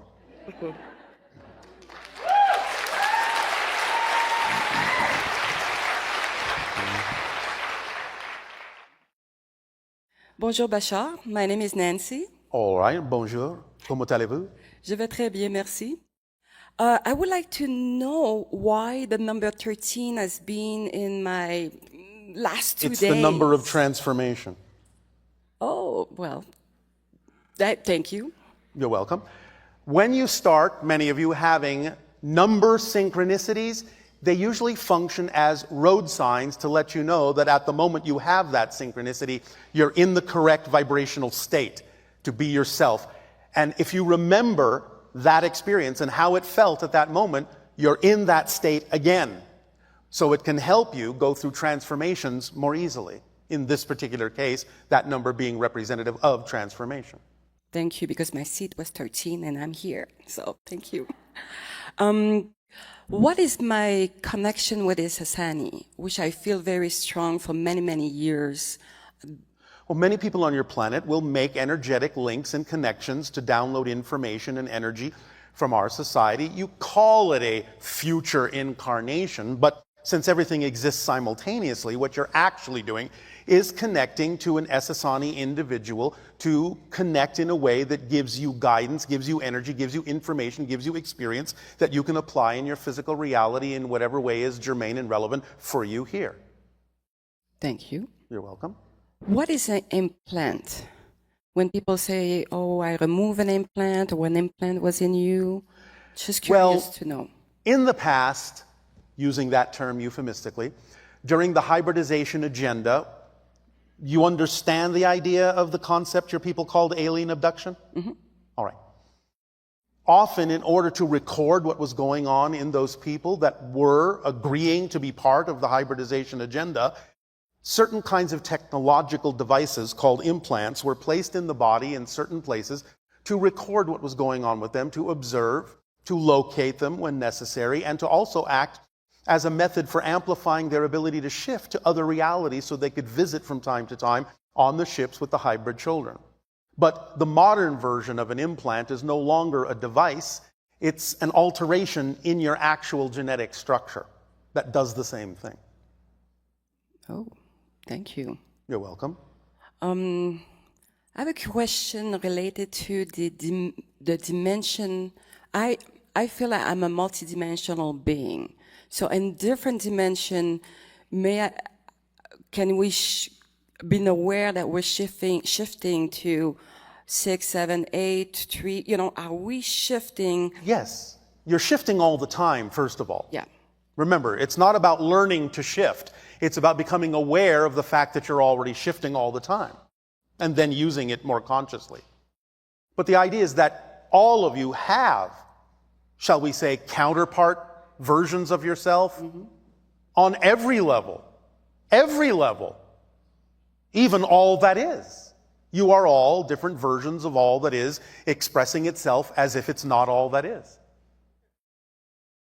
Yes. Did that make sense to you? That was my part is how can I integrate those dimensions that's showing up I in my believe life? you know the formula we gave. Yes. That's how. That's why we give it to you. Please understand, we call it the instruction manual for a reason. It's not a philosophy. It's an actual description of the nature and structure of how your reality actually works. So when we describe the principles of acting on your passion to the best you can with no insistence, no assumption on the outcome, remaining in a positive state no matter what happens, and describe the tools of the driving engine of your life and the organizing principle of synchronicity and the path of least resistance and the path of connection to all expressions of your excitement and the path that supports you abundantly in whatever form you need to be supported to continue to act on your excitement and the reflective mirror that reveals to you anything that's out of alignment. These are the actual descriptions of the structure of how your reality works. It is literally no different than if we were to hand you an instruction manual in order to operate one of your pieces of machinery, like one of your automobiles. You look at the instructions. You go, I take the key, I put it in the ignition, I turn on the engine, I put the car in gear after stepping on the appropriate pedal, and then I choose the pedal that makes me go forward or reverse or what have you. If you follow the instructions, the car will work to your advantage as advertised. If you don't follow the instructions, the car may work, but you might injure yourself. You might crash. All you have to do is follow the instruction manual and reality will work to your advantage effortlessly. That's why we design it that way. That's why we simplify it and hand it to you that way. We are giving you a distillation of 3,000 years of our history down to that simple instruction of how reality works so that you won't have to go through as much as you normally do. So use it or not. It's up to you. You don't have to. We're not forcing you to. It's none of our business if you do or not, but we are happy to share what works for us, what we have discovered works, what we have observed is the nature and structure of existence and how it can work for you as well as it works for us. So we give you the instruction manual. It's up to you to use it or not. Thank you. Does that help? That helped. All right. Sometimes I feel like the self yes. of being Tagetan, Esasani, Arcturian, Sirius, Pleiadian, this is a part of me, or it is? It is on a certain level. Depends on what level of your self you're talking about. Mm-hmm. When you're talking about your physical personality here on Earth, yeah. That's a particular expression of self, and in that particular expression, no, of course you're not from Sirius. Of course you're not from Esasani. Those are separate beings. Those are separate people. Those are separate physical selves unto themselves. Yeah. But if you're going to talk from a higher level, mm-hmm. the oversoul level, then yes, you might be able, as the oversoul, to say, I am that physical human on Earth. I am that physical Sirius being in that star system. I am that being on the planet called Esasani. Because those are all extensions of you from your perspective as the oversoul. And of course, from the level of all that is, then yes, everything is it. It can say, I am that I am, all that is. So why are we so afraid of disclosure? It's part of us. Yes. So the idea is to understand what's relevant for you to express in this physical dimension that you have created within your consciousness for the particular theme that you're exploring. How and in what way of the expression that you are all that is relevant for this theme. All right. Does that help? That helps. I want to know if there is a vortex in South Texas, because I live in the border of McAllen and Mexico. So do we have a vortex in that area? Well, there are many, many vortices on your planet in a variety of places. There are some major ones, there are many minor ones. So yes, there are vortices in that state of your particular nation. Then I will ask why we have the challenge with the border undocumented crossing. Well, you're going to have there. to deal with that yourselves. This is an issue of your own sociological, political frameworks, ideological frameworks, belief system frameworks on your planet that you need to work out. But I will give you a very big clue. A lot of the difficulty, as we already said, comes from fear-based beliefs. So start there and you'll understand why what's happening is happening in the way that it's happening, so that you can determine what kind of a world you really, truly want at heart, rather than one you are afraid that you might be creating, which then, of course, creates that experience. All right. Thank you. So that's up to you. It's your planet. It's your nations. It's your governments. You are your governments. You are your nations. You are your people. You are your planet. If you don't prefer what's happening, do something about it. Great. Thank you. Thank you. Welcome. Bashar.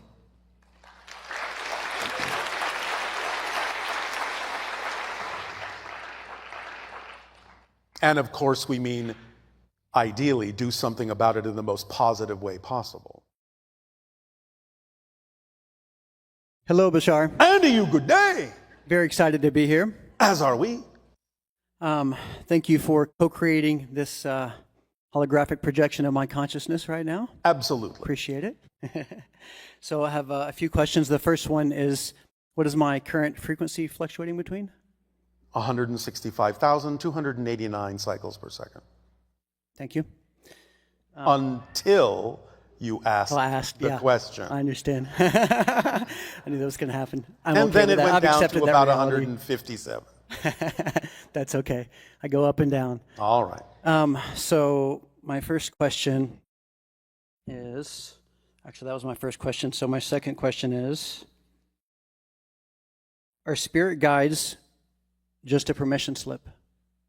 Do they actually exist? Yes, they do. But it's still a permission slip. It doesn't matter. Even a living person is a permission slip. Okay. Everything is, remember?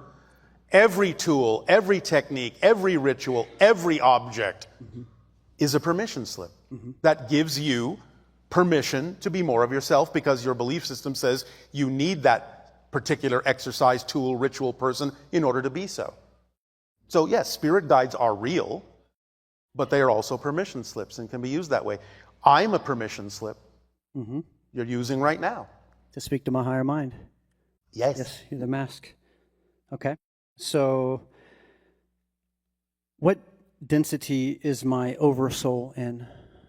Oversouls are usually somewhere around the range of 6th to 7th density, although they can fluctuate. Does my higher mind have a density as well? Well, yes, it's higher density, but it's the idea of a 5th density, because the idea of 3rd to 4th density is still in what you call the 4th dimension, which is still a higher level of physical reality. But 5th density is equivalent to 5th dimension, which is non-physical, the spirit realm. Your higher mind, in that sense, is part of the spirit realm. Okay. So my higher mind and my oversoul are both non-physical? Well, yes, of course. Okay. If your oversoul was physical, it couldn't survive under its own weight. So it's only physical in the sense of the different physical incarnations it may project itself to be. So collectively, it can be physical, but not as a single being physically. unless you want to look at the idea of the planet itself as a physical oversoul, which you can. So the next topic I want to discuss is visits. So I've been receiving visits for probably a long time, but I've been aware of them for several months now. And it's every single time that I meditate, my eyes start to vibrate rapidly. They roll in the back of my head. Yes. I believe they're using some type of technology on me to stretch me. You could say it's a type of technological assistance, but it's not really technology as you understand it. But nevertheless, the idea is that you're receiving higher frequency energy, but you may not necessarily completely be processing it or allowing it to flow through you in an unimpeded way. And therefore, that might be the cause of some of the effects that you're experiencing. Who are the beings that are doing this? That are Not telling you that. Not telling you that. Okay. It's not my place. Okay. Can I ask you, I'm aware of 3 different types of my spirit guides. Yes. Can you verify? I believe I have a... Until you say something, I don't know. Tall gray, mantis, Yael. Did you say Yael? Yes. We can verify that one. That's okay. It doesn't mean the others don't exist, but we're not able to verify them because, again, it may not be our place. Okay. I've pretty much verified those myself, so I'm okay with that. All right. The Yael was actually the one that was in question for me a little bit. Or who are the ones that are present, I guess, during the visits? Sometimes it is Yael, sometimes it is Shalanaya, sometimes it is the idea of other hybrids or other beings. And yes, Sirius sometimes can be there as a consciousness. Yeah, I connect to Sirius quite a bit. Shalanaya, that's one of the branch offs of the Anunnaki? Oh, no. No. The Shalanaya are the children, the hybrids that will be coming to live on Earth with all of you eventually. Okay. So... The Anunnaki no longer exist in their original form. I understand. They have evolved into the beings that now occupy the star systems in Lyra and the Pleiades. Okay. Is the past created in... So if the past is created in the now, yes, then is my memories just beliefs? In a sense, yes. Because the idea is that as you create a new now, you have to create a past that makes it logical that this now came from it. And therefore, whatever history you might remember now may not have been the history you knew 5 minutes ago. It might be radically different. And you wouldn't necessarily know that. Although sometimes, again, because space and time is becoming more fluid and more flexible, sometimes people are beginning to recognize they might have had a different history a few moments ago or years ago. And this is what is, to some degree, responsible for what many of you have begun calling the Mandela effect, where different people will literally remember different histories, and it's not just because you might have a bad memory. It's because you actually are really remembering different histories. So I could have literally come into this incarnation a week ago and I wouldn't know the difference. You may or may not know the difference, depending upon whether it is relevant for you to know the difference. Okay. Yes? How long does the average state of being last for? Well, that depends on how you mean that. Because there will always be fluctuations that will be relevant for different purposes of expression. But if you want an overall, overarching idea of a state of being, there's no reason for a state of being to go away until you create a reason for it to do so. Okay. But there may be fluctuations within that state. Okay. Do I have a pre-incarnation agreement with the Yael? Yes. To channel? Yes. I thought so. Okay. Thank you. I've been looking for some outside validation, so... outside what? The box? Yes. Yes, okay. Yes? What spectrum of light are human auroras in?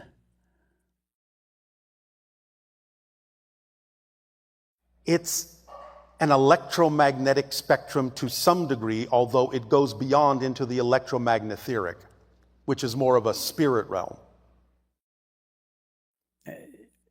at some point as we are raising our frequency, we will be able to see these, the majority of the public, right? If it's relevant, yes. If it's relevant. Just because you raise your frequency doesn't mean you have to have every single side effect. Okay, gotcha. Whatever's relevant for you, yes. Okay, so there's not a certain frequency level that we can arrive at where we'll be able to see that. It's just yes, person to there person. is, but what I'm saying is it might not be relevant for you to hit that particular frequency. Gotcha.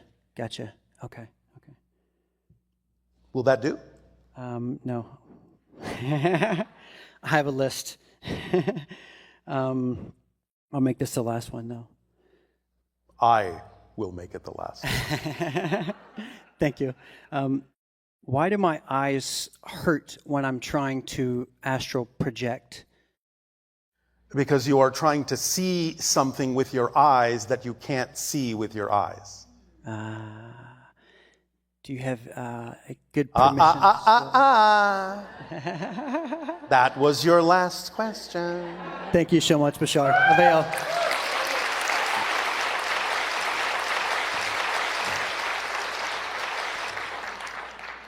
It's about learning to see with your consciousness. Hello, Bashar. Annie, good day. About 30 years ago, I had a dream that was very profound and in terms of very intellectual, and I understood it.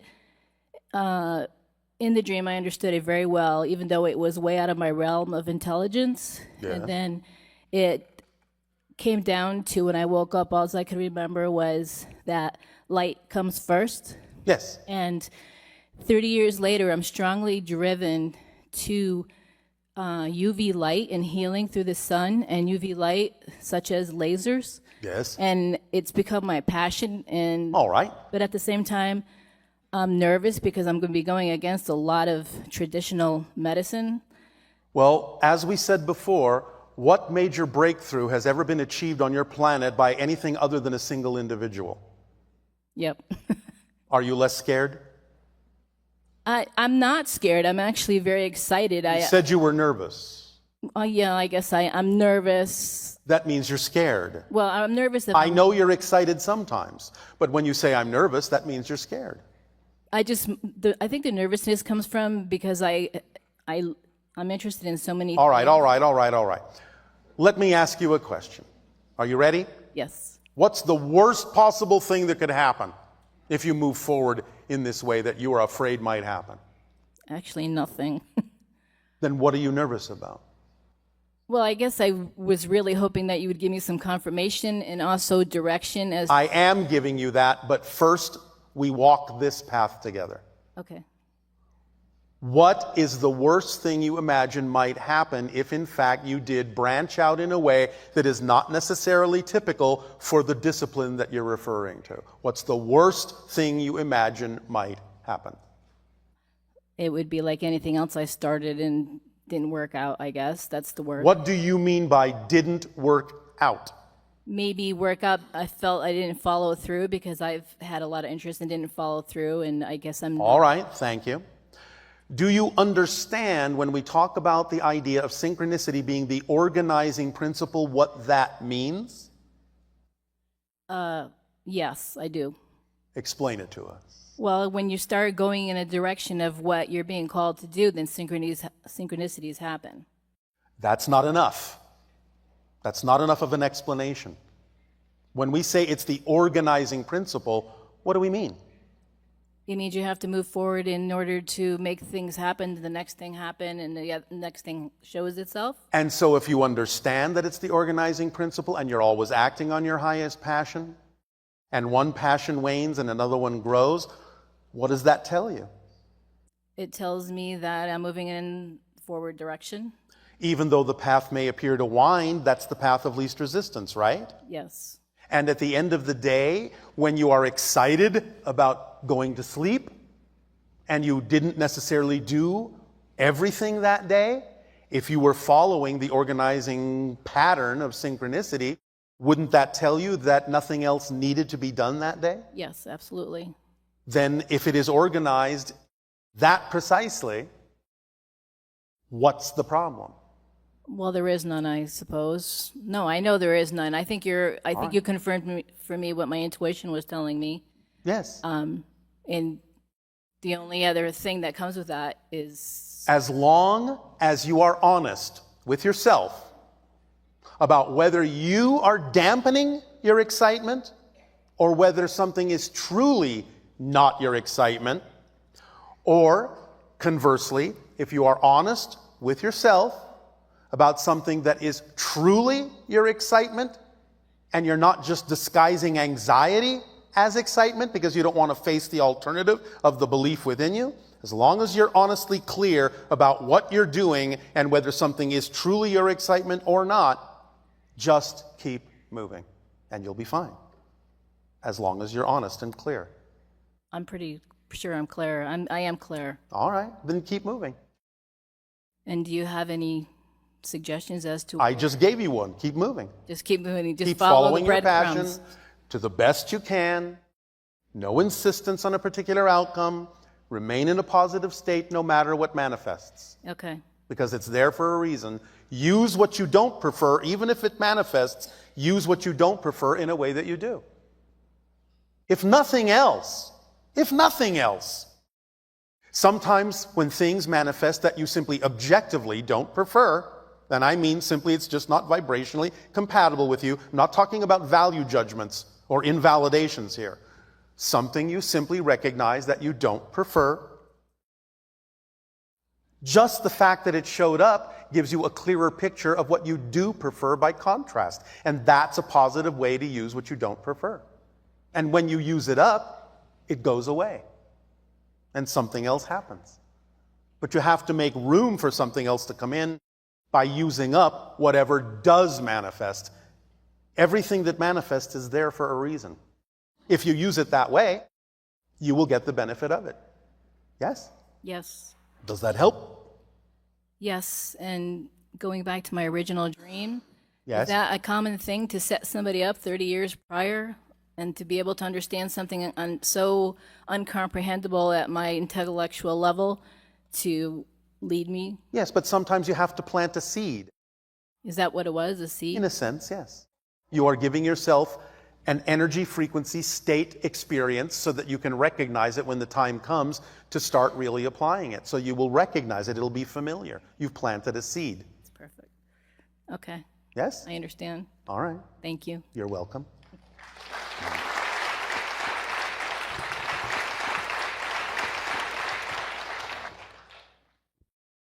Hi, Bashar. Andrew, good day. 私は日本からやってきました。I'm from Japan. I couldn't tell.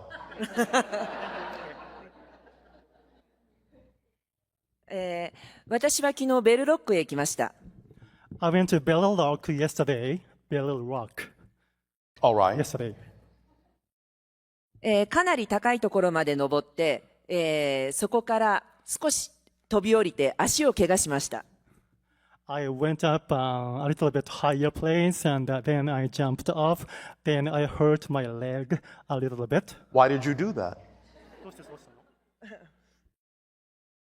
そうできると思ったからです。I thought I could do that. I could do that perfectly. All right. Well, now you know differently. で、昨日初めて左足を痛めました。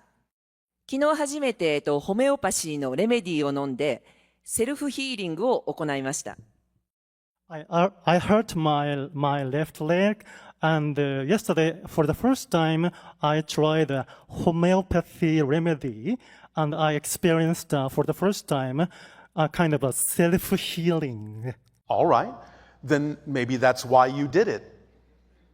So that you could practice the idea of seeing that the self-healing would work. So you experimented on yourself.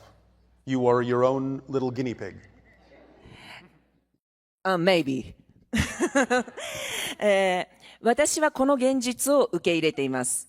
今、バシャールが言ったように、もしかしたら何か私の、ヒーリングのポテンシャルが開かれるかもしれないし、そのために起きたと受け入れています。I'm accepting what has happened, and because of that experience, I think it might be the opportunity to open up my healing potentiality. That's what I feel. All right, well, then go do something with that. でもまだ痛い。But my leg still aches, still has pain. Then perhaps you need to yeah. practice your healing more. いや、そのヒーリングの練習がもっとスピードアップ、加速するように何かサポートのアドバイスはありますか？ Do you have any advice or suggestion for me to accelerate or speed up that process of healing? Yes. Allow yourself to be able to know when you actually are or are not actually truly prepared to do something. Do you understand? Yes.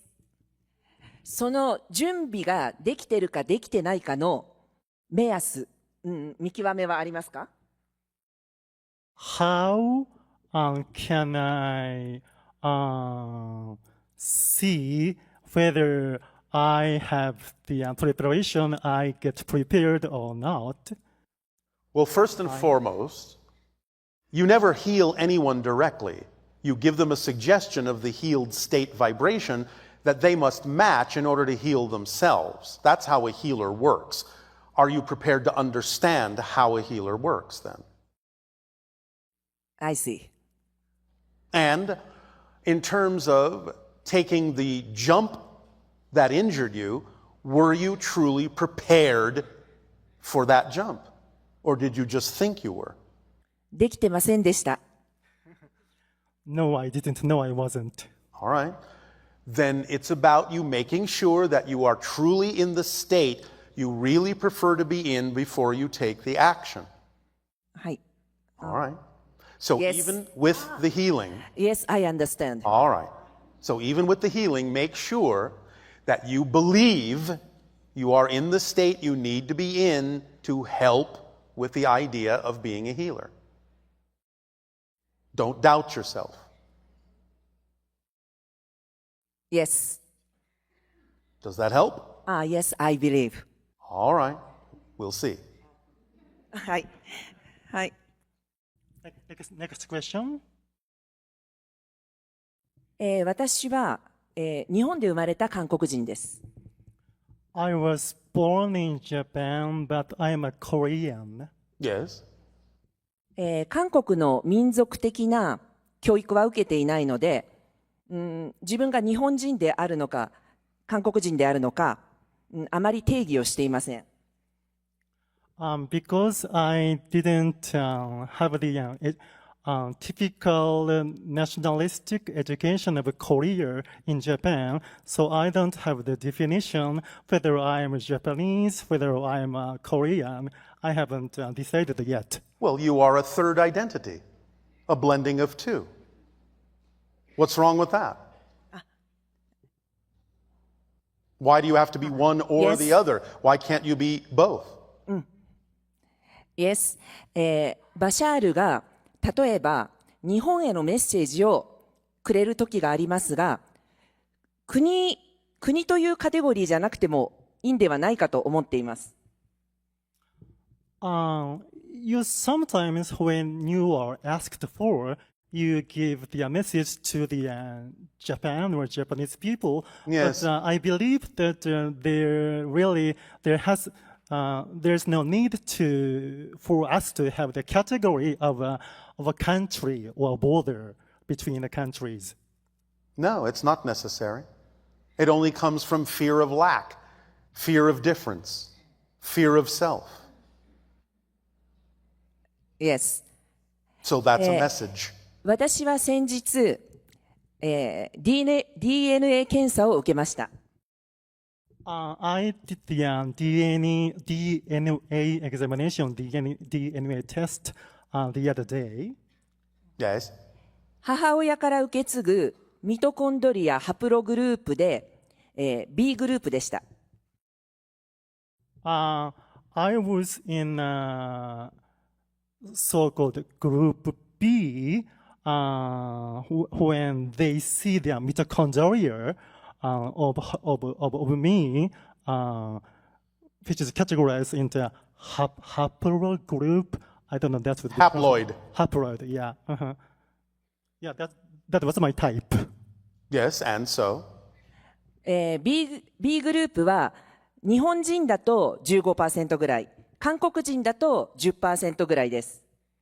That B group consists of 15% of Japanese people and 10% of Korean population.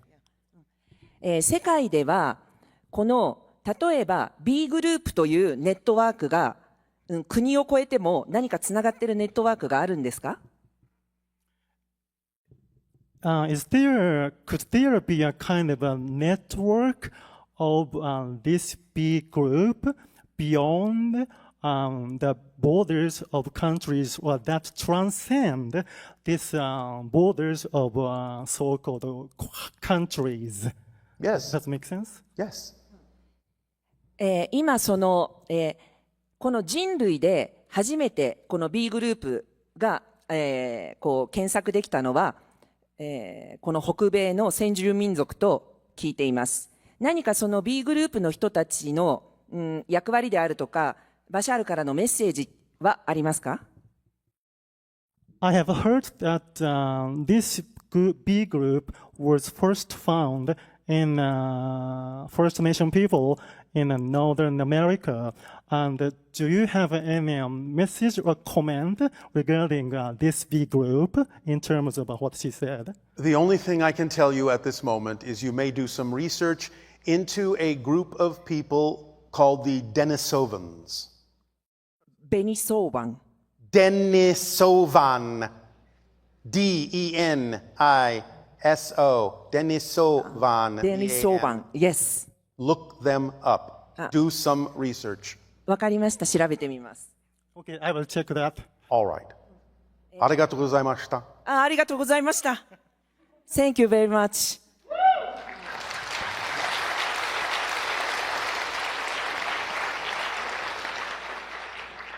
Hello, Tadeo. Nania.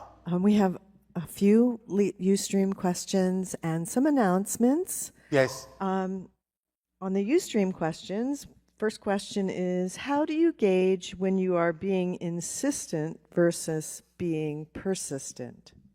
Oh, come now, really? Can't tell the difference? Sure you can.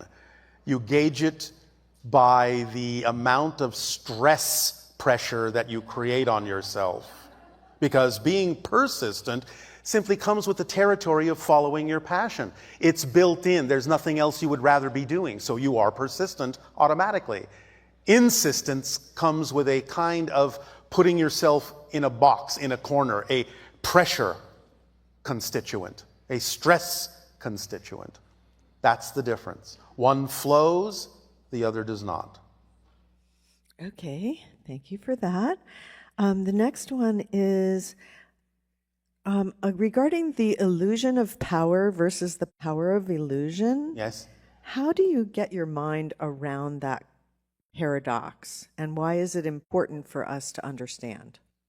Well, why would one want to fall under the illusion of power when, by definition, it's not something that is actually representative of real power? Therefore, the power of the illusion is knowing it's an illusion, and therefore you have the power to change it. The illusion of power sticks you in a particular place where you think you're exhibiting power, but you're under an illusion. So why would you want that? Okay, thank you. And then what is your definition of consciousness? Self-awareness. That's it. Self-awareness. You have to have a sense of other in order to have a sense of self. If there is no sense or idea of a reflection, there is no self-awareness, there is no experience of consciousness. So consciousness, in creating a reflection within itself of otherness other than itself, creates the self, which creates the expression and experience you call consciousness. So it's self-awareness. I see. And does the higher mind have its own higher mind, and that mind have its own higher mind? Well, in a sense, yes, because we have described that the soul splits itself, in a sense, into the non-physical higher mind and the physical mind.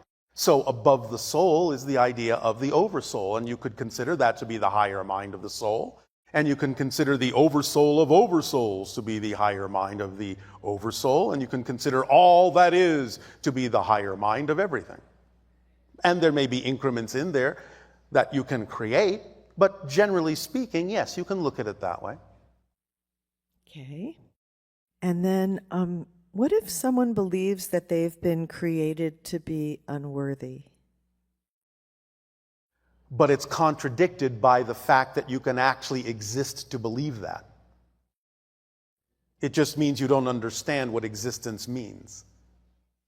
And understanding the idea that you see, if you're remember, the 5 laws are facts. So you can have a belief about them, but you can't change the fact that the 5 laws are facts.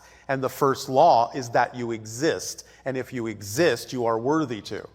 That's a correlation within the first law. Therefore, you can believe what you want, but believing that you are truly born to be unworthy is a contradiction of the actual existence of the fact of existence itself.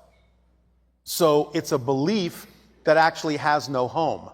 Now, you can believe that you caused yourself to experience a theme of being unworthy, and the experience of feeling unworthy is absolutely real, even though the reality of being unworthy doesn't exist. So it's a matter of understanding the difference between the law that is a fact and a belief that is simply nothing more than a description of an experience within the law. But it doesn't negate the law. It can't. Because you can't negate your existence. I guess it's the basic idea of creation doesn't make a mistake when it creates you, and why argue with existence? Correct, although again remember that that's even a linear space-time expression, because creation is not something that created you, you just exist. You're part of existence. Remember that time, beginnings, middle, endings, is subject to existence. Existence is not subject to time. Time is a creation within existence. Existence just exists. That's its quality. It doesn't have any other quality. It just is. There is no what came before existence. There's no such thing. Existence exists. Okay. And therefore, at this timing, we will continue our transmission with the moonlight meditation, and we thank you for the co-creation and interactions that occurred beautifully in this part of our transmission this day of your time. Our unconditional love to you all until we meet again. Good day.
All right, good day.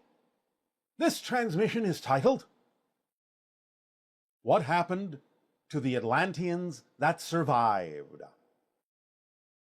First and foremost, understand that many Atlanteans, thousands of years ago, still had quite a lot of Anunnaki genetics, Anunnaki blood, so to speak.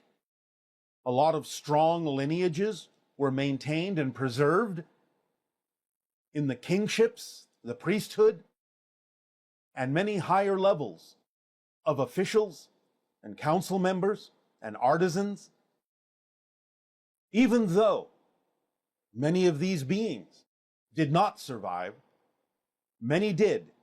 Many knew by looking at the comet that had appeared in the sky for months before the comet struck the Atlantic Ocean, creating a tsunami that was the final deluge that washed over the Atlantean islands, wiping out that civilization in the last of 3 different destructions that occurred over thousands of years to the Atlantean landmasses. Many people in seeing that comet knew that their time was limited, and many people left and traveled to North, Central, and South America, to what became Europe, the Mediterranean, and North Africa, and even into the Middle East.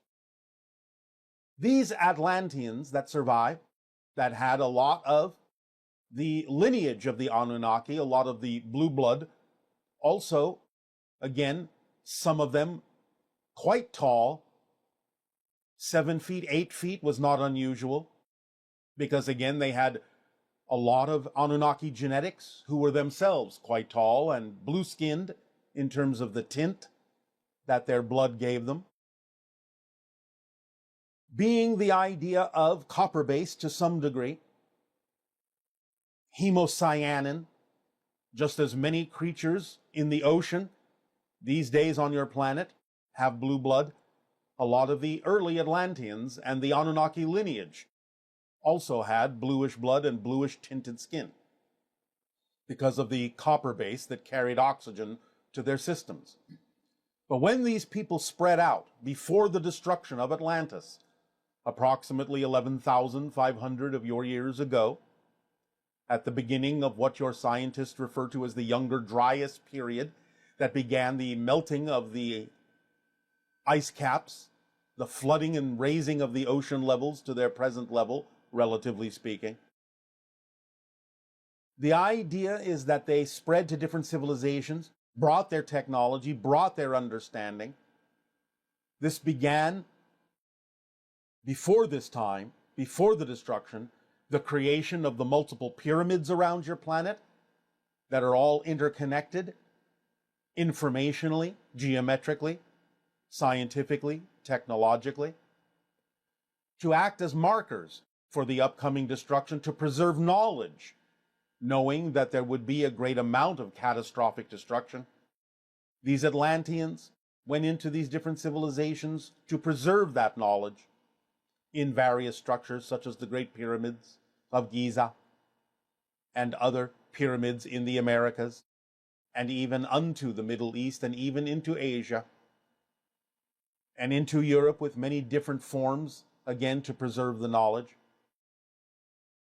But these Atlanteans that survived, that were tall and considered the demigods, considered the idea of the union between the gods and man, these that were, as your Bible says, the heroes of old, the heroes of renown in the olden days, the giants that walked the earth at that time, and that did boost the various human civilizations around them, being human themselves, but also again mixed very strongly with extraterrestrial Anunnaki blood and genetics, did seek to preserve, and over time became blended more and more through procreation into human society, creating different bloodlines, some of which contain more or less Anunnaki genetics. But these Atlanteans became what you now know in your biblical nomenclature as the Nephilim. These are the Nephilim, the Atlanteans that survived, the Atlanteans that preserved their knowledge, that spread around the world, boosting different civilizations to a new level, a new height, new training with new technology in agriculture, in science, in many different areas, leaving these artifacts, these edifices, as a preservation of knowledge, as a preservation of what came before the deluge, came before the impact of the comet in the Atlantic Ocean that wiped their civilization out. And only now, in your modern time, are you beginning to have the race memory, the genetic collective memory of these times, wondering if Atlantis was even real, for it has devolved into myth and legend. Such was the level of the destruction, such was the level of the catastrophic destruction that wiped that civilization out, so that even today, thousands of years later, though it remains a dim memory, you even wonder if it actually existed. You will find more information in the years to come that lays buried in secret chambers in different places on the earth to show you that Atlantis did in fact survive through the ages in some way, shape, or form. You will decode certain things that exist more than you already have in some of the edifices that they left to remember them by, such as pyramids and temples around the planet, and find that there are references there, enough reference to let you know that Atlantis did exist, that it was real. It had reached a pinnacle of civilization, but in starting over and the bloodline being dispersed among different tribes around your planet, the Nephilim did guide to some degree some of these bloodlines, along with cooperation from extraterrestrial sources, to make sure that the bloodlines did not die out, that they were preserved to at least the degree that would allow the collective memory of your species to once again remember that such a civilization did exist, and that it is time again for the idea to come forth, to burst forth, to be reborn anew in the civilizations that you are creating, that now can allow themselves to move forward and expand in more positive ways without drawing upon itself or drawing down upon itself the idea of total destruction again. But again, as we have said, it is not about the idea of what happens to the planet you're on. It's about the idea of learning these things and creating the vibrational frequencies within yourself that will allow you to start aligning with the Atlantean vibrations that were positive and constructive, being those of light instead of darkness, that will shift you to realities in which you can recreate the idea sociologically, technologically, of Atlantis and continue from where they left off, reaching greater heights, greater abilities that will serve all on the planet you have shifted to, the version of Earth that you will experience, and allow you again to open up to the reception of extraterrestrial communication once again, as it was in Atlantean times, and allow you the affinity and the connection to nature that the early Atlanteans had, that allowed them to rise to such great heights, and an understanding of your physical world in terms of your relation to animals and trees and crystals, that will once again open your eyes and open your minds and open your hearts to a new way of life upon the version of Earth that you will shift to by aligning with the positive light energies of early Atlantis before the split into darkness, before the destruction. Moving forward, allow yourselves to feel those ages past as they are here now, as everything is here and now, and connect with those vibrations so that you can move forward and add this frequency to the navigation that you are doing that takes you through various shifting versions of Earth to make sure you are firmly placing your hand on the rudder of the ship you are sailing across this new ocean, this new sea of enlightenment, and discovery to become the new Atlantis of Earth, so that this vibration may truly circumnavigate the Earth and take all who wish to join that frequency along to the shifting realities of the Earths that will be more and more representative of this peace, of this bounty, of this beauty. We thank you for allowing us to share the idea that the Atlanteans in some ways are still with you. And if you begin to truly open up without fear to a new future, to be yourselves, you will find that you have within all who contain any of the Anunnaki genes the ability to incorporate this Atlantean frequency to carry you forward in a positive way. We thank you for allowing us to share this with you. And in return, we ask you now, in what way may we be of service to you? You may begin with your dialogue and questions if you wish. Good day, Bashar. I love you so much and I feel so emotional as never before, I guess. All right, our unconditional love to you as well. My first question would be, like 3 months ago, I came back to Europe and, well, I felt like force density. Was it force density? I felt like it was like a ghost town at first for 2 months or so.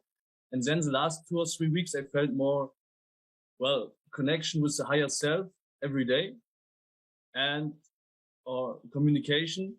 And the outside world was not so ghost town anymore. Can you tell me where I was or what was this? Well, again, you are in transition with a lot of other people, going from third to fourth density and allowing fourth density to truly begin to crystallize and solidify so that you have senses that can now perceive other things, including energy shifts, including the densification or crystallization of fourth density more and more. So you are simply experiencing the extension of your senses to be able to pick up on more things than you could before. Do you understand? Yes. And is this shift, like, is this force density, this quasi-physical? No. It's going into a higher level of physicality. You're not going to become quasi-physical as a species until you start approaching the idea of fifth density, which is non-physical. But that's not going to happen for hundreds of years on your planet. But fourth density is a much higher level of physical reality, one of connection, one of creativity. And so the idea is you are beginning to feel the very beginnings of the planting of the seeds that will grow into a new reality of physicalness that can be, as you say, heaven on earth. That's great. Thank you so much. And yes. two weeks ago or something, I read a book, Amazing Synchronicities, and I read a book which was written in kind of codes. And I felt so much passion to read it, and I read like 10%, 15%. And then I wanted to go out because I was in my apartment all the time. And when I read the book 2 or 3 days later, I got between some kind of trigger, and I felt like all this vibe, this superpower, this vibration was gone. And I felt not ready for this book anymore. Well, you obviously got what you needed. There are many sources that synchronistically will come to you. Sometimes those sources only need to give you a little bit of information to take you to the next stage. It doesn't mean you have to absorb everything of what comes to you. You may have simply gotten what you needed and moved on. Okay. So because I felt, oh my God, have I done something wrong? Now this vibration is gone, but that sounds good. Okay. All right. But to use your own words, and again, no judgment, but I'm just using your phrase. You have done something wrong by thinking you've done something wrong. Do you understand? Yeah. Your first assumption should be staying in a positive state. Whether or not you were out of alignment or out of integrity, that doesn't necessarily automatically mean you've done something wrong, because as long as you're willing to learn from something that might be representative of a misalignment, then you can go back into and maintain the idea of a positive state. But allow your first thought to simply be, all right, am I still in alignment? How can I use this change in my feeling, this change in my circumstance in a positive way? Whereas if you just go into, have I done something wrong, you're automatically going into a negative space. And it makes it that much more challenging for you to get back into a positive space. Do you understand? Yeah, thank you. All right. Does that help you? This helps. Thank you so much. And another synchronicity, like 2 weeks ago or something, I felt like I missed a huge, obvious synchronicity. And this was, I want to take it so badly, but because the synchronicity itself gave a time window, I didn't took it at this moment. And then a couple hours later, it was gone. That's all right. Again, the windows will open up when they open up. They will close when they close. You may not necessarily take the first train that comes along, but maybe the second train will serve you as well. So again, you're testing yourself to make sure that you don't go into a negative space just because you think that you didn't act quickly enough on the synchronistic window that opened up for you. There will be many more windows. Relax. Be kind to yourself. Stay aligned. Stay positive. And open up to the idea of what was it that prevented you from acting on it, to explore your belief systems at the time, because that may be the purpose of the synchronous window opening and closing so quickly, is to give you a chance to examine what your belief systems are about the fact that you feel you may have missed something. Do you understand? I understand. That may have been its purpose, to show you that you still have this idea of choosing to believe you missed something. And if that is the case, then the synchronous window opening and closing so quickly has actually served its purpose if you use it that way to explore yourself. Yes? Yeah, thank you. Now I feel much better, so much better. All right. Does that help you? So much. One more question, please. Yes. The collective consciousness, when we are more in fourth density, more and more, what's going on with the people? Why are they so different? Like my family, for instance. I kind of know because I shifted, but... Yes. Well, again, not everyone you know is necessarily going to shift into the new reality with you. Yeah. So you will find those that are vibrationally compatible on the new version of Earth that you're shifting to. Those that do not necessarily choose to shift to the new version or a different version, they will not necessarily feel vibrationally compatible with you. That's just the way it works. Everyone has their own path. You have to let everyone choose whatever path they believe at that moment is correct for them, and that doesn't mean they will always align with you. All right? Yes. Thank you so much. One last statement. Another last statement? Not a question, a statement now. Yes. In this time, or in this, my reality, I don't have to pay tax anymore because it's simply not relevant anymore. It's not relevant to you, or is it not relevant to the society you are in? Me. But are you living in a society where it is relevant? Yeah, I think so still, yes. Well, then why not simply assume that you will be able to pay the taxes as long as you live in a society that says that that's something you need to do? It's not about ignoring your laws. It's either about changing them or moving to a place where those laws don't exist. But it's not about ignoring the laws of the place in which you are choosing to live. All right, this helps so much. Thank you so much. You are welcome. Good day. Good day. Hello, my name is Christy. I'm from Wisconsin, and my question is, are all the people in our lives just a reflection, a mirror of ourselves, of the belief systems that we need to identify and redefine in order to come into our authentic selves and truly live the formula? Thanks. Yes, but again, not everything is a one-to-one reflection. So there can be greater or lesser reasons why people are in your life.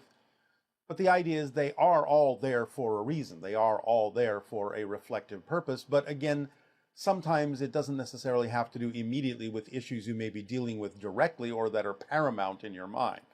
They may be there simply as a support system because you need someone there to be able to reflect on what you need to reflect on.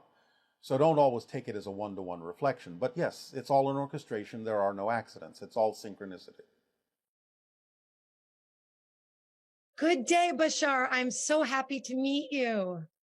Our unconditional love and excitement to you as well. What would you like to discuss today? I want to ask about how I can tell whether I still haven't found out my fear or whether I'm just attached to something. My excitement is around being in communication with multidimensional beings like yourself who are helping us raise the vibration. Yes, but what are you doing with that communication? What are you doing on Earth with that communication? How are you expressing your passion on Earth to be of service to others? By loving people in every way, actually. So I'm a teacher, just being with people as they are and knowing. Yeah. And so what are you confused about? I would like to be doing it at a more direct level rather than simply my way of being and being with people. I'd like to have a more of a focus. Well, you're having more of a focused conversation right now. Exactly. But that doesn't necessarily serve the people of Earth to continue to have it this way. It's like going to the well to get water, but then going back to distribute it to your tribe. You can't just stay at the well and keep dipping water out of it and not go back and distribute the water. That doesn't serve a purpose.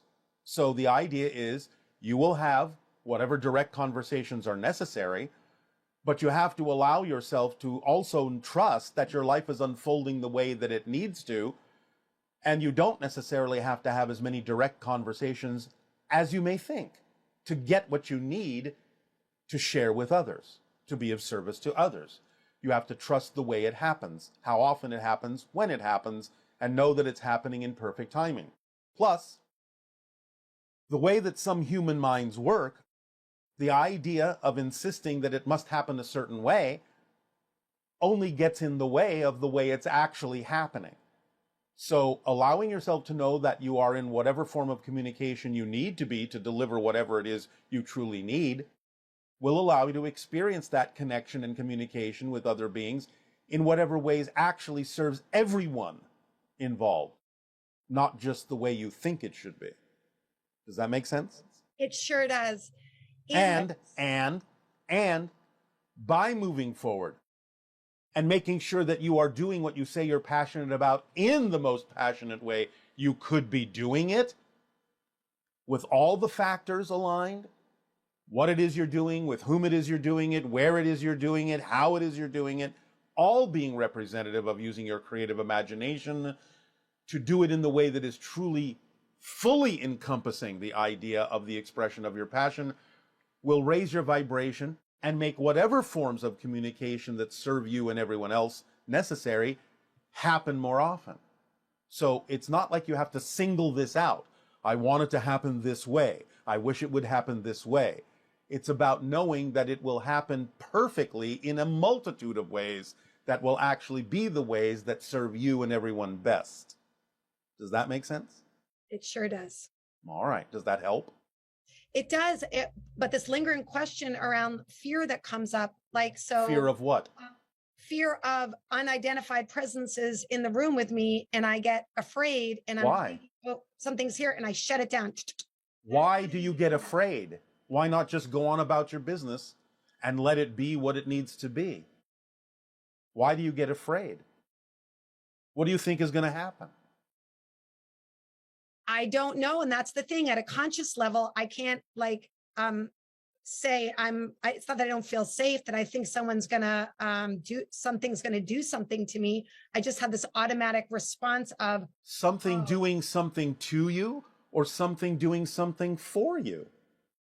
Exactly. But why do you go to the to you instead of the for you? That's what I'm wondering. Well, what's the fear? What do you think is going to happen? What are you afraid might happen? Be specific. This is what I can't tell yet because... Yes, you can. Yes, you can. Yes, you can. Of course you can. I guess I'm afraid that I'm going to be taken advantage of. And why would you think you would attract something that would take advantage of you? Because I'm not You're not what? tuned enough. I'm not You're aware not in enough. tune enough. You're not aware enough. Why do you think that about yourself? What are you measuring yourself against? This amazing ideal that you're supposed to be. Why aren't you good enough as you are? I think I should know. I think even just the fact that something's there with me makes me feel like, since I don't know what it is. But you know that something's there. Isn't that enough? Why isn't that enough? Why isn't that good enough?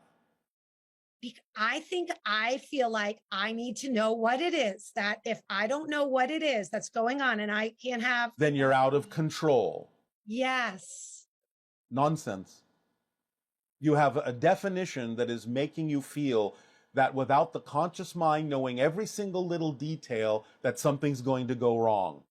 That means you're allowing the idea of your physical mind to run the show instead of allowing your higher mind to show you what needs to happen. It means you don't trust the higher mind, and you're putting way too much pressure on the physical mind to think that it has to know everything, that the physical mind is in control. The truth is, the physical mind is not designed to be in control. The physical mind is designed to simply experience what it is that comes into your life as fully as possible.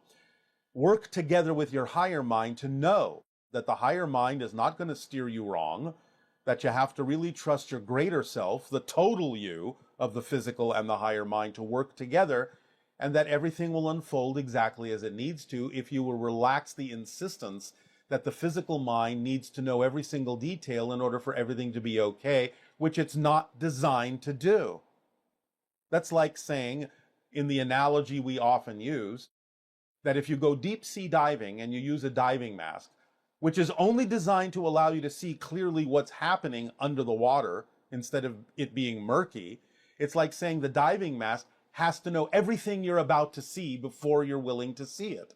The diving mask isn't designed to tell you what's coming up or what fish you're going to see around the next bend. It's just designed to let you see whatever comes up more clearly. That's its job, and it's not designed to do more than that. So stop putting so much pressure on your physical mind to do a job it's not designed to do, and let the higher mind take over, because that's its job. You understand? I do. Are you willing to relax into this understanding? Yes. Are you willing to know that whatever comes up has to be for your benefit if you stay in a positive state? Yes. Then it will be. Even if it feels uncomfortable momentarily, that's all right. That's just the reflective mirror in the kit of passion showing you that you may be holding on to beliefs that don't work for you, that are out of alignment for you. And when you feel that, go back into the positive state knowing that you cannot experience anything but a positive outcome if you stay in a positive state, because that's just physics. As a teacher, you should understand physics to some degree. So what you put out is what you get back.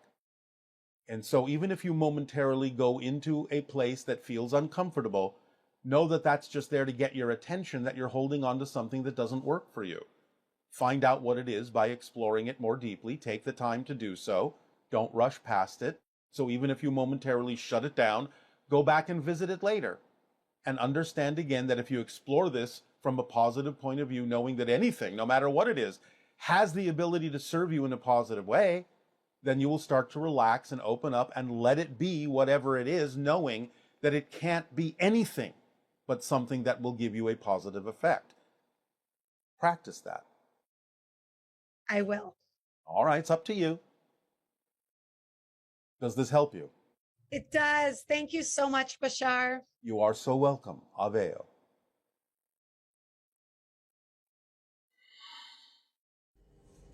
Hi, dear Bashar. I'm Lin from China. I would like to know the difference between being passionate and being reckless. Let's say I am working, and if I follow every urge to check my Facebook or to go online shopping without thinking about the consequences or having an expectation of the results, I would say I'm being irresponsible than being passionate. What do you think? I'd like to know your opinion. Thank you. Well, since you obviously recognize that there is a difference, I would suggest that you have the capacity to tell the difference and be honest with yourself in your own self-investigation, again, why you're motivated to do what it is you choose to do. Because sometimes you may think it's representative of your passion, but if you have an honest self-examination, you may realize that you're actually acting out of anxiety. So you have to have honest dialogues within yourself about why you choose to do what you choose to do at any given moment. Is it really representative of your passion? Or is it representative of your anxiety, which can cause you to act on things irresponsibly? It seems you have the capacity to tell the difference if you just do a little deeper, more honest investigation about why you choose to do what you do, instead of just running headlong into doing it. Good day, good day. All right. Thank you for your part in the co-creation of this experience. It is our deep pleasure. All right. My first question to you is, can you tell us what is that huge complex under the pyramids and what was it used for? Many different things: initiations, rituals, practicing out-of-body projection, so on and so forth, and a storehouse of knowledge, a teaching center, an initiation center for the priesthood. Okay. Sounds pretty cool. Sounds pretty cool. My next question is, can you tell us about a civilization that chooses not to tie themselves into a single agenda per se, but instead takes on a more nomadic approach to all that is, and what is their perspective on this? Were you talking about our civilization? Well, not necessarily. Well, yes, but also not to the extent of like going into a specific agenda, like the hybrid agenda. Oh, I see. All right.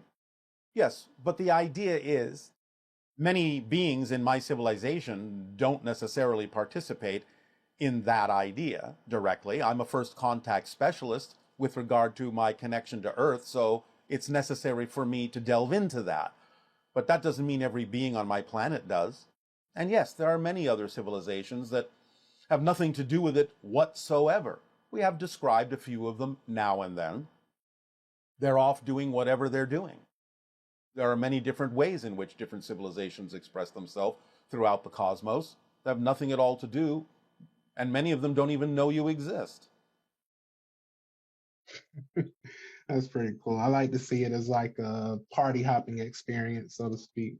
Well, all right. Sometimes that happens too. That's pretty cool. All right. My last question is Tourette syndrome actually a form of conscious channeling, and can it be focused in a way? Yes. To some degree, it's kind of a short circuiting of a connecting to another level of consciousness. But the idea is that for one reason or another, and there are a variety of reasons, some of which have to do with the idea of health, some of which have to do with the idea of physics, some of which have to do with the idea of neurology or chemistry, there may be a short circuit in the neurological system that actually prevents the connection from coming through smoothly. The idea of doing different things that will allow for alignment between the different hemispheres of the brain through the center of the brain, the corpus callosum, can aid and assist in the idea of smoothing some of that out. But there can be a variety of ways that that can be done. Depends on the individual. One technique we have suggested in the past is for an individual to focus on the idea of the infinity symbol crossing through the center, going from this hemisphere to that hemisphere, and imagining a meditation where you are visualizing going back and forth through the center so quickly that suddenly you just see the infinity symbol as if it is blinking or flashing very quickly, and allowing for the idea of alignment between the hemispheres of the brain going through the center, the corpus callosum, to act as an idea that will allow for more organization to happen in the hemispheres in a more coherent way.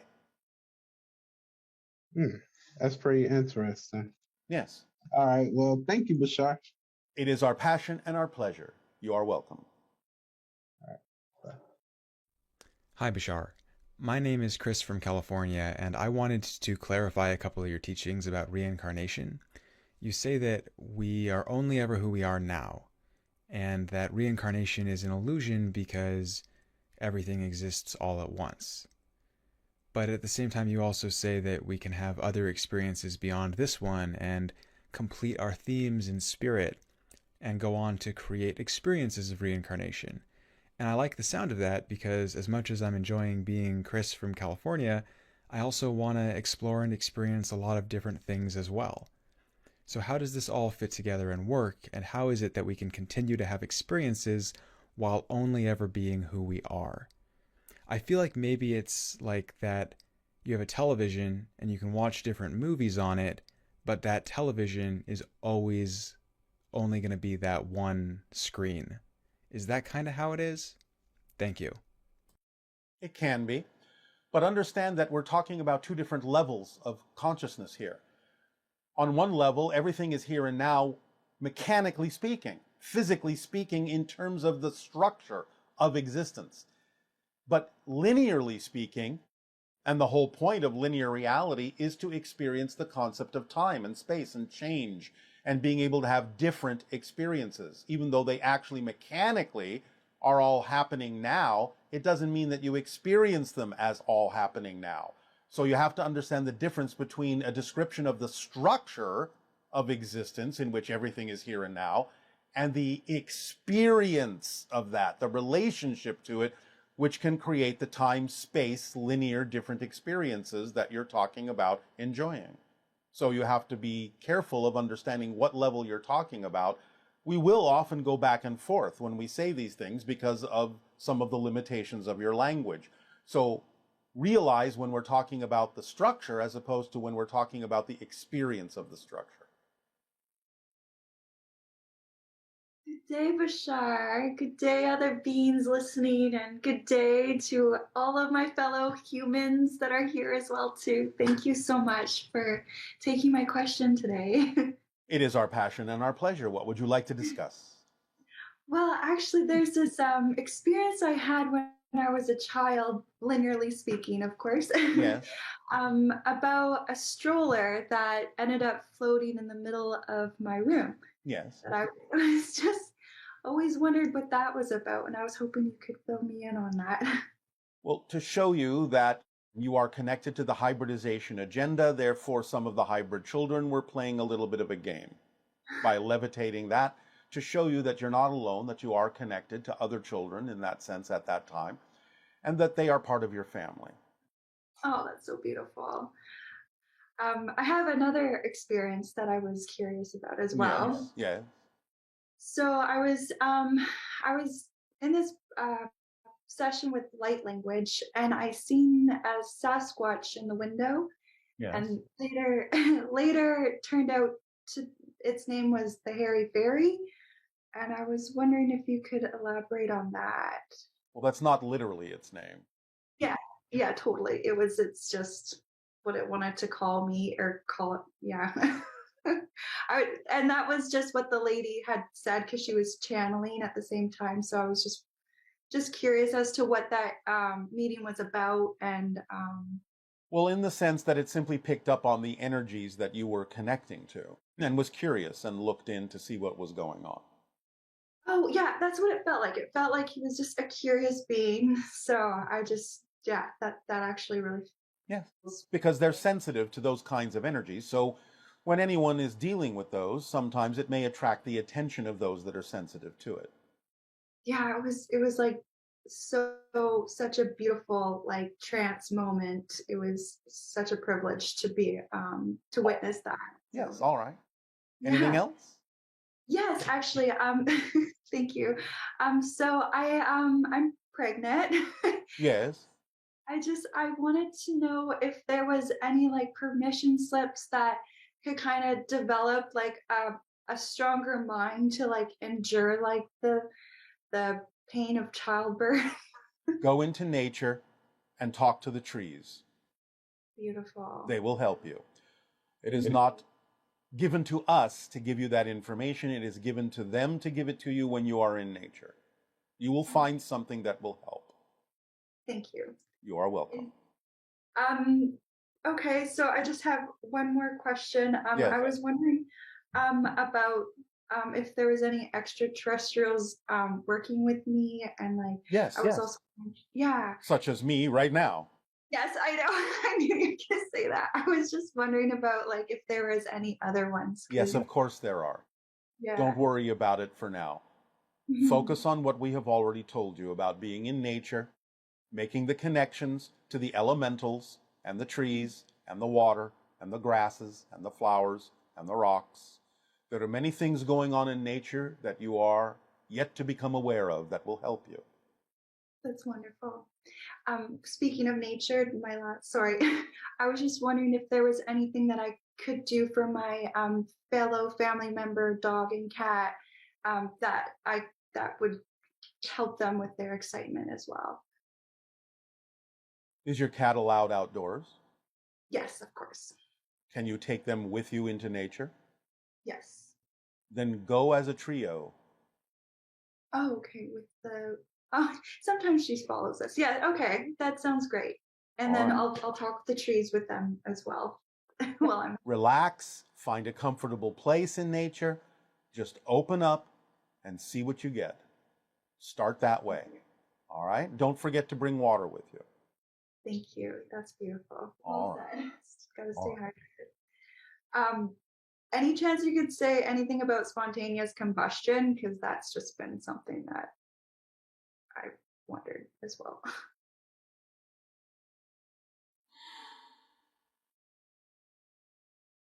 There are certain chemical reactions that can happen sometimes in a body that have to do with the raising of a frequency a little too fast along the neurological net that actually can cause burnout and what you have been referring to as a spontaneous combustion.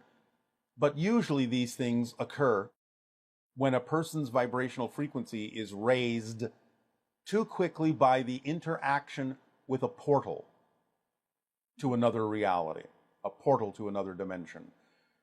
Sometimes these portals can open up in random places on your planet, and if a person intersects one, it can raise their vibration so quickly that it actually causes a rapidity of molecular action that can create combustion. Crazy. If you say so.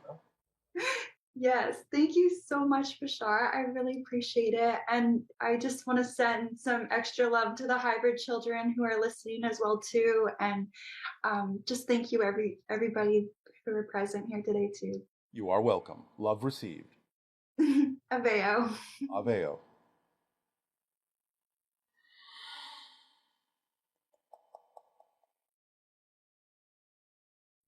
Hello, my name is Christine. I'm from Wisconsin. My question is, if I'm struggling with some of my personal relationships that I have with others, does that mean that there's beliefs that I need to identify and redefine? Or does that mean those people I am repelling and need to consider removing from my life? Thanks. Well, you'll have to make that determination because it could be either. So you have to have the discernment to be able to tell the difference. Hi, Nani. Hi. Speak up, speak up. Dear Bashar, I see you as I seen you. Good As day. soon as I just want to tell you how much I love you, and All how right. much I have so great gratitude and appreciation to your presence at my moment. Our unconditional love to you as well. Thank you so much, and I can't stop crying. So please forgive me. Oh, there is nothing to forgive. So, dear Bashar, my name is Bita. I'm Persian. This team born as a Persian. And I just want to at this moment tell you how much I have appreciation, because as soon as I called you, you came to my dreams. All this time, I've seen your ship, I've seen your present, I see Mr. Darryl that present in front of me. All right. Do you have a question or are you just sharing your appreciation?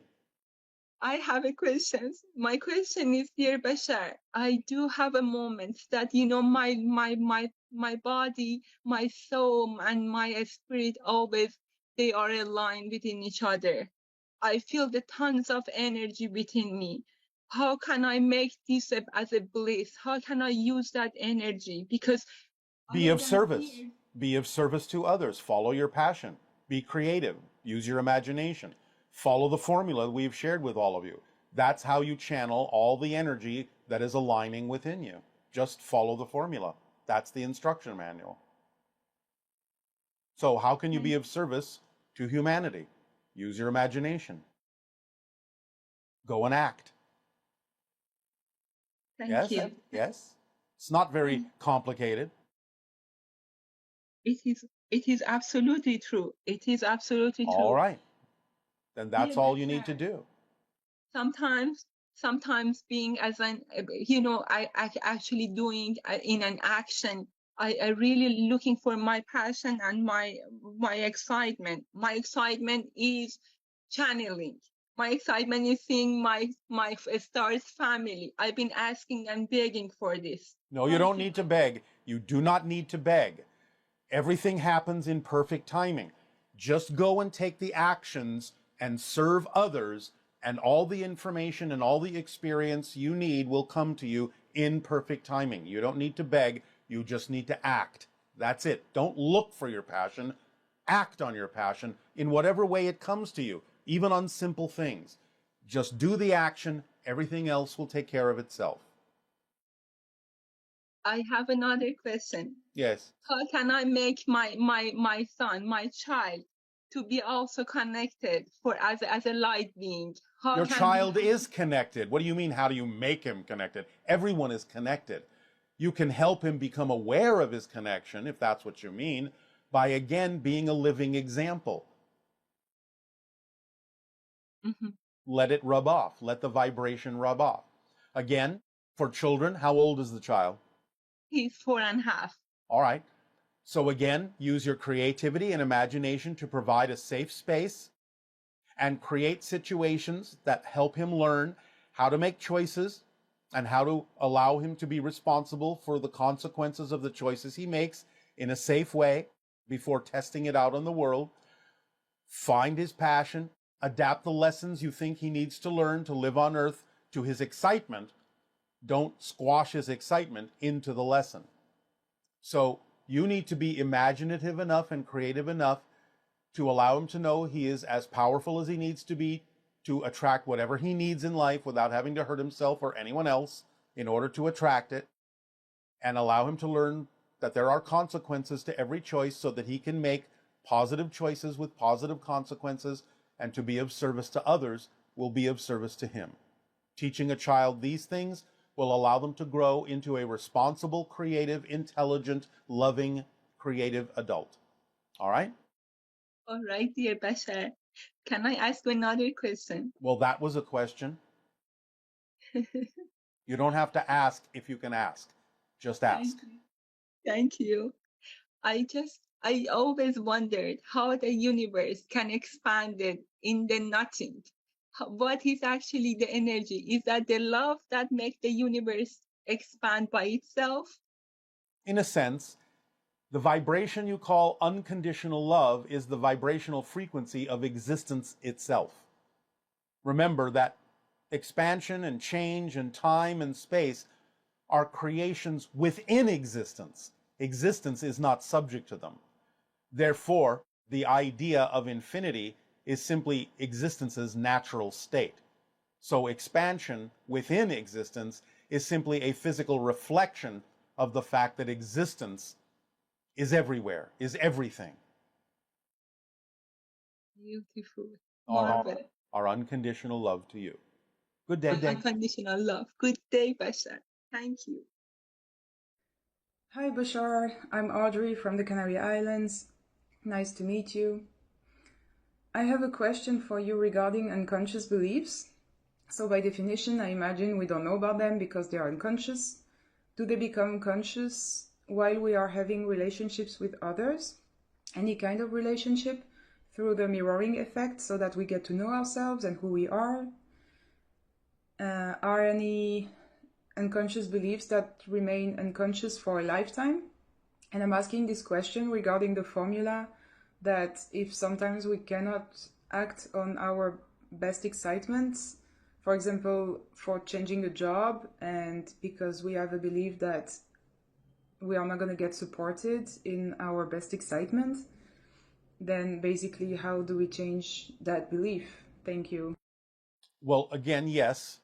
To the first questions, yes, of course. Having a relationship, because the purpose of relationships is to get a reflection that tells you more about who you are, can reveal unconscious beliefs, certainly.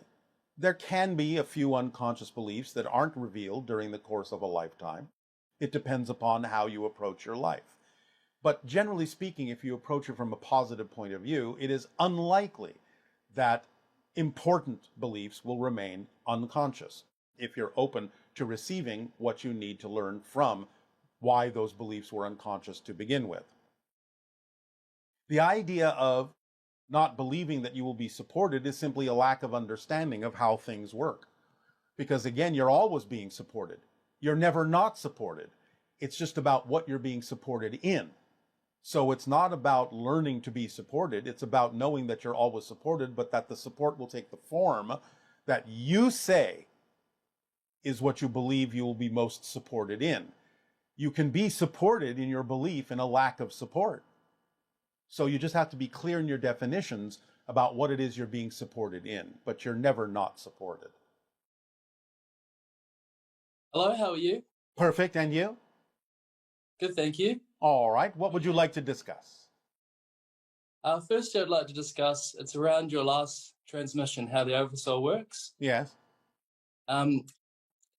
Basically, I just wanted to know, you talked about how currently our human form, we're not, so to speak, our whole soul, but part of our oversoul. So to speak, yes. And I just wanted to know, are we able to coexist on the same earth with, say, a rock, plant, or animal, and possibly capable of coexisting in a similar experience we're having as a human, either on this earth or, say, somewhere where you're from, for example?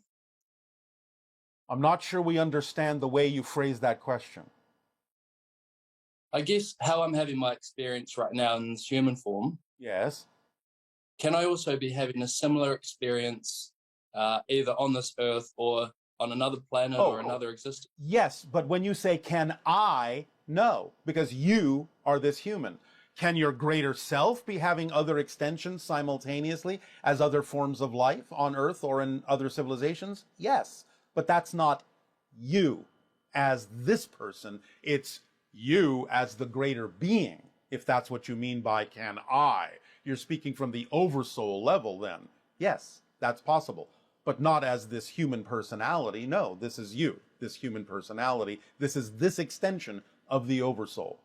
Just as a rock may be another extension, or an animal may be another extension. But each of those is an individual identity. Does that make sense? Right. Yeah, it does, yeah. All right. So you have to be careful when you ask questions like that. What level are you saying I from?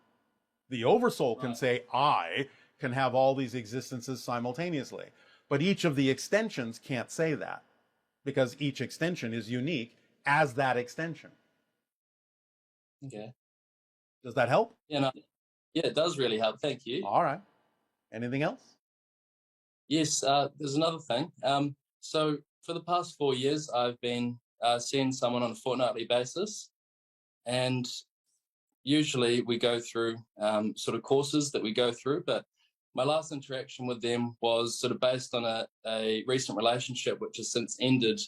And towards the end of the hour session I have with this person, we sort of she had stopped talking and sort of said that I'm being shown 3 objects. The first one was a king chess piece with a blank chessboard. Yeah. The second one was colourful ribbons with keys on the end of them, and the third one was a hair comb. We did discuss a hair comb, something you comb your hair with, like a hair brush. comb. All right. And I was just wondering if there was anything you could elaborate on that. possibly who it was that was passing that information on, or, sorry, giving me those objects. The higher mind is attempting to use representative symbology to represent the energy state in the relationship at that particular moment. Is this relationship being played out like a chess game? Is somebody trying to get to the other side and be kinged? Is it more of a competition, or is it something that's more of a cooperation? Cooperation. All right. Are you attempting to elevate one another by being reflections for one another of what will allow each other to become more of who you are? Yeah, I guess so, yeah. You guess? Well, yes. All right. Then it may simply be representative of the idea of the level that you're playing this on, that you are each achieving your own kingship, so to speak, in a colorful way, in a way that includes all vibrations, all frequencies. Does that make sense? Yes, yeah. All right. Does that help? Yes, it did help. Thank you. Yes.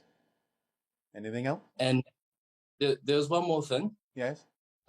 I've felt drawn to your teachings for a long time, and I really appreciate everything that you do. And I do find that I can come across a video, and it's exactly what I need at exactly the right time. All right. Thank you for your synchronicity.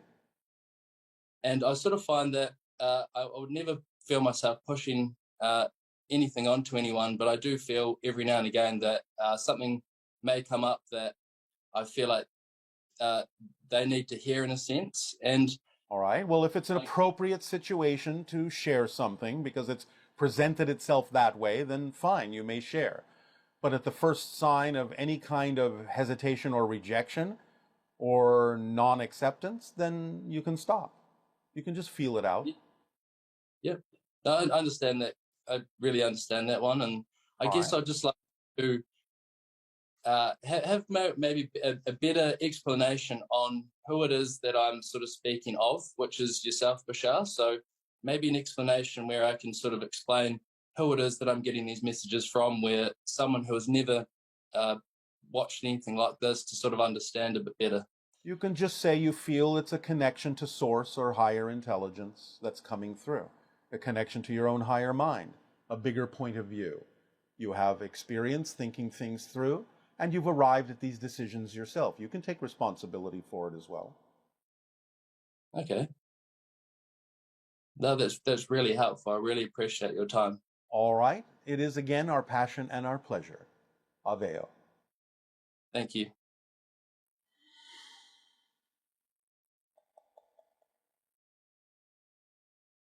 Greetings to you, Bashar. My name is Leon. I, my family, and many others had an extraterrestrial encounter in Zimbabwe in 1994. Is there anything you can tell us about the beings that we encountered? And are they still making contact to this day? Thank you. Yes, you're still being contacted. We can't tell you much about them, except, again, you're part of the hybridization agenda. But there's some slight difference with regard to this particular relationship. It's not our place to go into what those differences are, but we can tell you you'll find out in the years to come.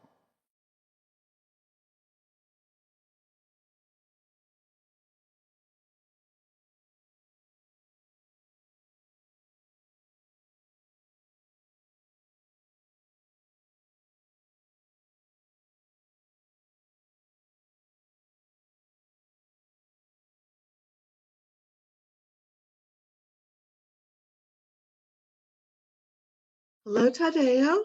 Nania. We have lots of questions from our viewers and lots of questions about Atlantis, which is great. All right. So, first question. If Atlantis had such prominence in ancient times, why haven't we discovered any remnants of Atlantis at all in such things as coins or graves or flags?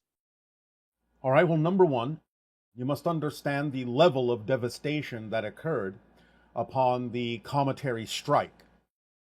And secondly, Atlantis broke apart in different phases over a long period of time.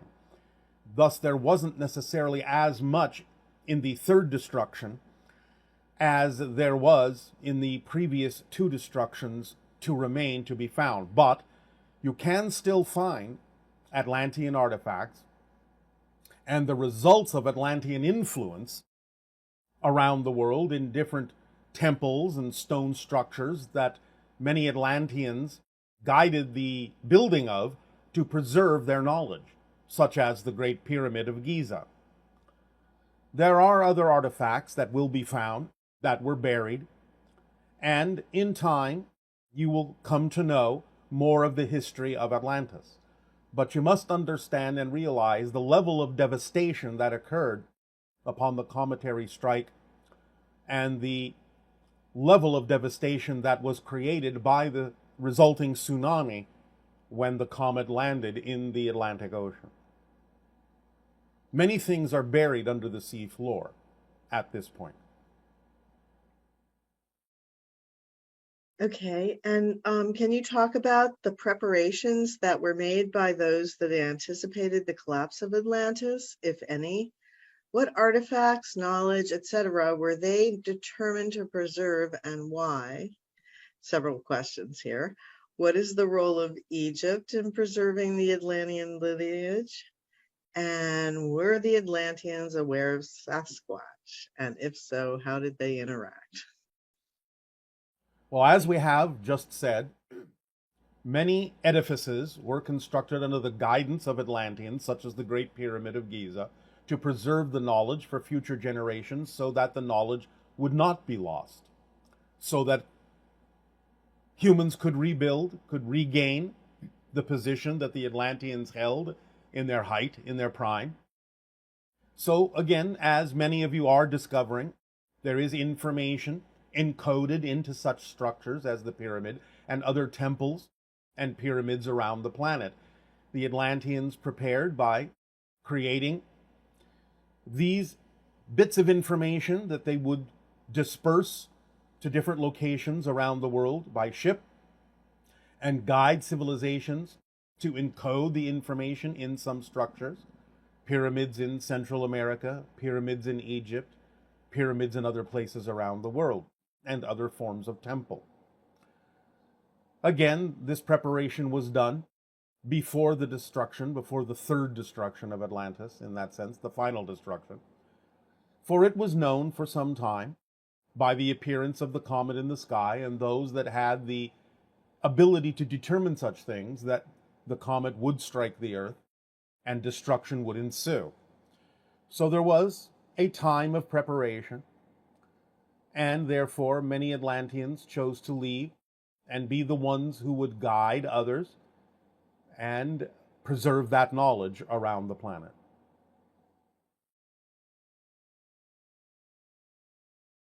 The Aztecs were... One moment.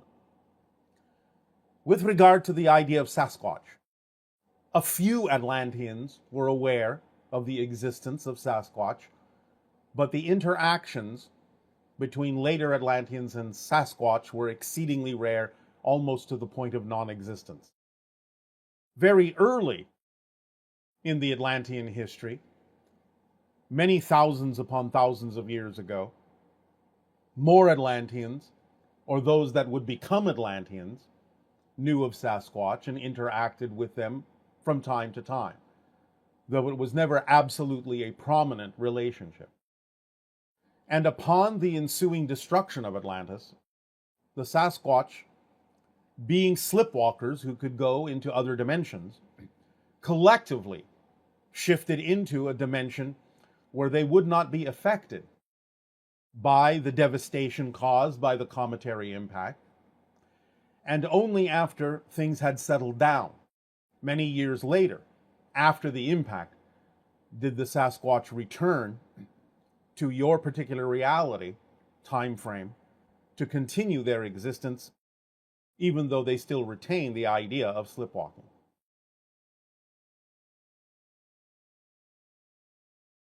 Can you tell me, what was the size of Atlantis?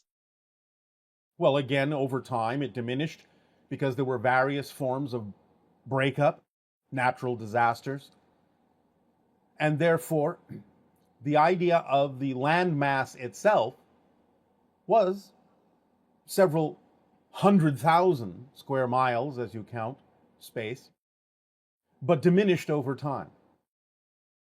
The idea of the influence of the empire, however, was quite large and extended into North Central South America, into Africa, and into the Mediterranean and Europe, and even into the Asian subcontinent, as you explain these things.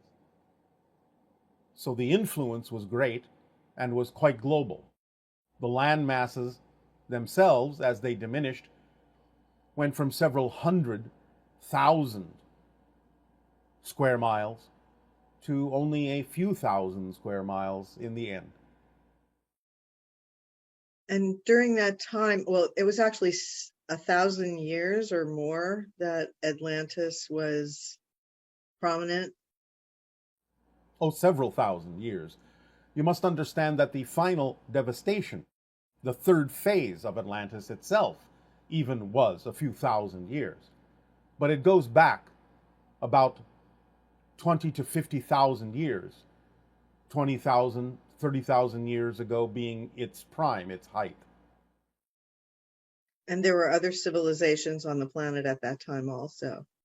Well, there was still remnants of Lemuria, but there were other civilizations in different places.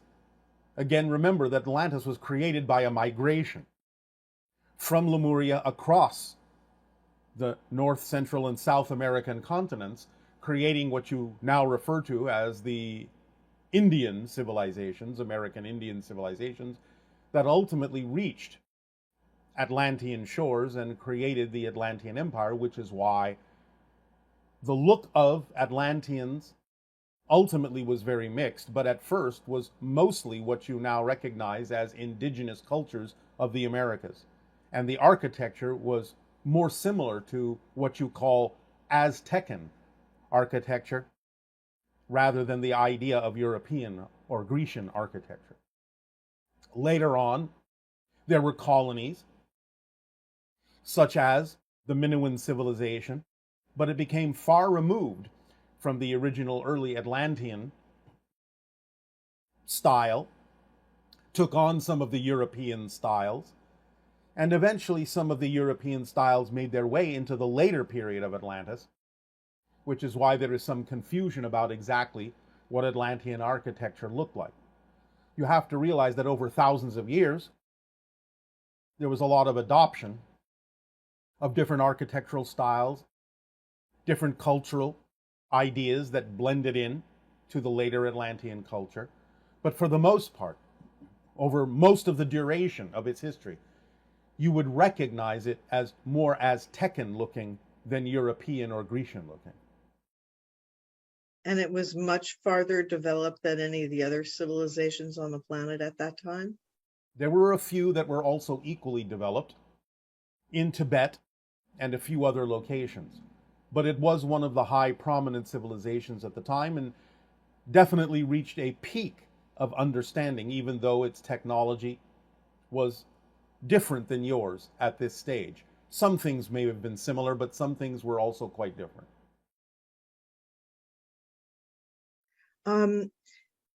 Some concept art leaked for the Atlantean characters for the upcoming Black Panther 2 film.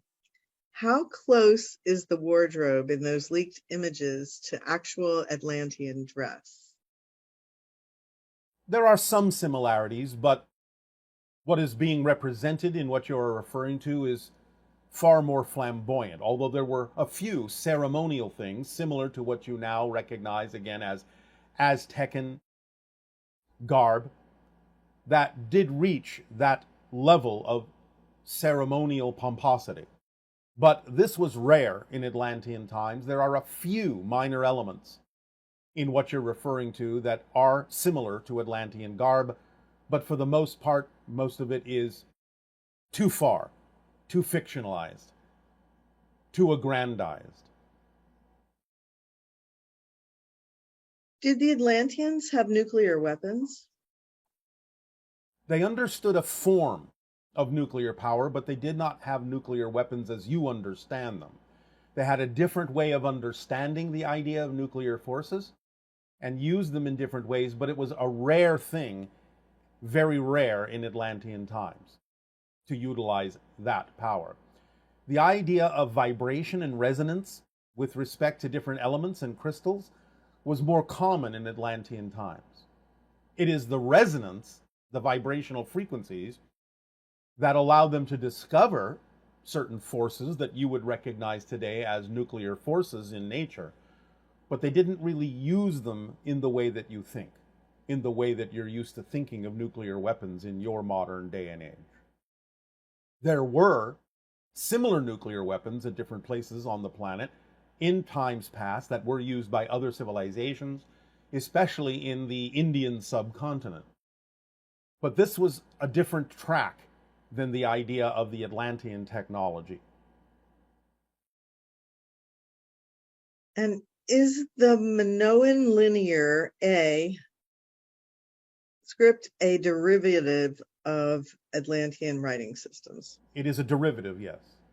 It is not exact, but it is a derivative. Things change over time, and certain figures in the linear A Minoan script may be recognizable in ancient Atlantean script, but some things have changed as language does over time.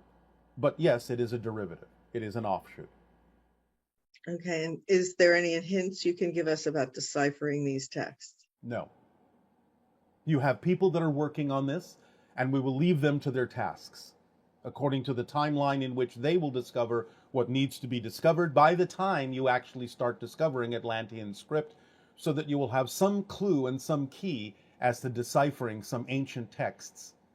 So we will leave them to their devices and their timeline at this moment. Okay. And this question is about the history of Atlantis as discussed by Lazarus. Yes. He says there were 3 distinct civilizations that existed in different time spans that lasted several thousand years each. Yes. The first began around 65,000 years ago. Each one rose to a peak, began to deteriorate, and then experienced a catastrophic end. The last one being destroyed around 12,800 years ago. Does that fit the chronology that you've discussed, or were you only describing the third civilization? It does fit the chronology. Generally, as we have just said, there were 3 phases, which is what Lazarus is referring to as 3 different civilizations. The idea is that the timeline is relatively accurate and does conform to what we were talking about, although most of what we have discussed about Atlantis involves primarily the second and third phases. Was Noah from the Bible an Atlantean? Yes. And who was it that gave him the instructions to build the ark? Extraterrestrials. So interesting. Atlantean gene concentration. Is there a region, country, city that has a population that is mostly Atlantean genetics? Aztec and Basque. And Matthias de Stefano speaks about Atlantis 12,000 years ago, the age of Leo. The shift in consciousness that brought a new generation of politics that controlled with war and order, later adding a tsunami. We are now in the age of Aquarius, mirroring Leo. So are we also finishing a process like that? And he says Aquarius is a free era that should not be afraid of the change, but I can't help but wonder, are we triggering a tsunami or disaster as well? Well, again, it depends upon what path you choose. It is a free age for you to make a decision about which direction to go so that you do not necessarily repeat the Atlantean tableau. So it's up to all of you. Don't be afraid of change, but guide yourselves according to the vibration you prefer, acting on the formula and the passion that we have given to all of you in the form of an instruction manual. and you will guide yourself in the direction to create an experience of shifting to variations and versions of Earth that will be more positive than negative. There will still be those that will go down the negative road and may experience a reappearance of the Atlantean theme of destruction. But again, remember, through the splitting prism, you have an opportunity to go to different versions of Earth. So some will experience the negativity and some will experience the positivity. It depends on what path you take. But it is the age in which you get to decide. That's the freedom of Aquarius. That's the freedom of water. Things can shift easily in a liquid way. Nothing is frozen, not yet. You shared with us that there was another civilization before Atlantis, and it had to do with Lemuria and Atlantis. And so can you tell us a little more about the Lemurian civilization? Yes, they were again more direct offshoots of the Anunnaki. Many of them had slightly tinted blue skin. They existed in, again, the Asian continent and are remembered to some degree by some of the ancient Indian so-called gods that have blue skin, which is a direct representation of some of the ancient Anunnaki, but also a representation to some degree of the later Lemurians, or Muans, as they called their area, Mu. Lemuria is a later appellation given by a more modern person. So the Muans, occupying the South Pacific area of land masses that have now submerged under the ocean, was a more natural civilization, more connected to nature, built some structures, but not as many as you would think, and built them in a more natural way. Had a stronger sense of telepathy, a stronger sense of communication with all things in nature, were truly people of the land. And it was a very lush environment in which they lived, which is why they didn't necessarily need too many structures.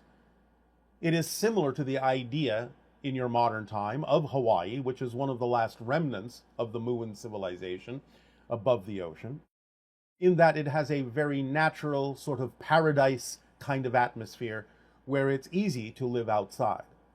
Most of Mu was like this before the destructions. And again, many of the Muans did embark on sea voyages. They were great sailors and moved across to the idea of the American continents, North, Central, and South, and created different phases of migrations that, in crossing those continents, ultimately wound up as the colonists that started Atlantis. Lemuria was also destroyed. Was it for the same reasons as Atlantis? And is there a theme other than that one these days? The idea of the Muans' destruction is more of the natural cycles of the Earth.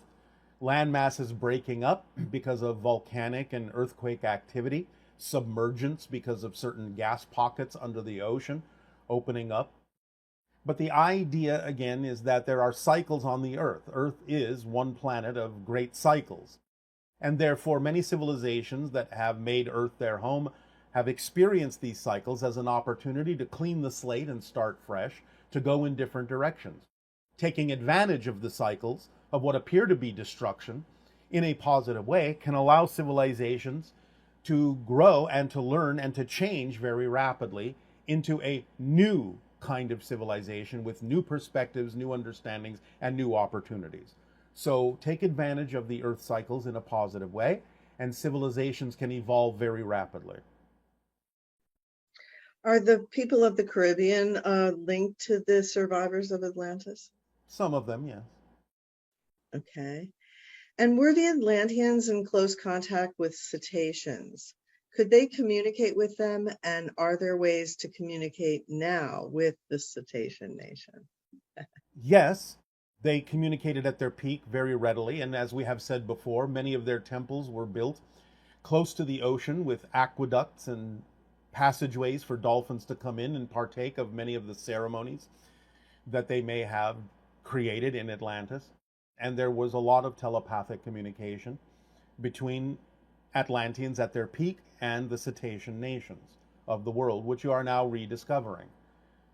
Again, look to the idea that there are patterns within the cetacean languages, as well as increasing the idea of empathic and telepathic communication with them by coming from your heart and transferring images from your mind to them and receiving images from their minds to you. So it's all about the idea of resonance, the proper state of being, and the imagery that you can conjure in your minds that can create a bond, once again, between humans and cetaceans. And what are one of the benefits that they received from their communication with the cetaceans that perhaps we don't really comprehend as being available to us? The riches of the ocean. The cetaceans were very good at communicating with their fishermen as to where the fish were, and also what elements could be found in the ocean floor that could be mined that would help with Atlantean technology. So in the world of the sea, the dolphins and other cetaceans would communicate to the Atlanteans things that they required for the building up of the Atlantean civilization and the feeding of the peoples of the land. They were very rich in terms of mining also things like kelp and sea vegetables. And how did they communicate this information to the Atlanteans? As we said, through the idea of imagery in the mind telepathically, in the idea of showing them areas that they were somewhat familiar with. In other words, an image that says, go here, an image of the thing that they sought, thus understanding that that existed in the area that they were familiar with visually.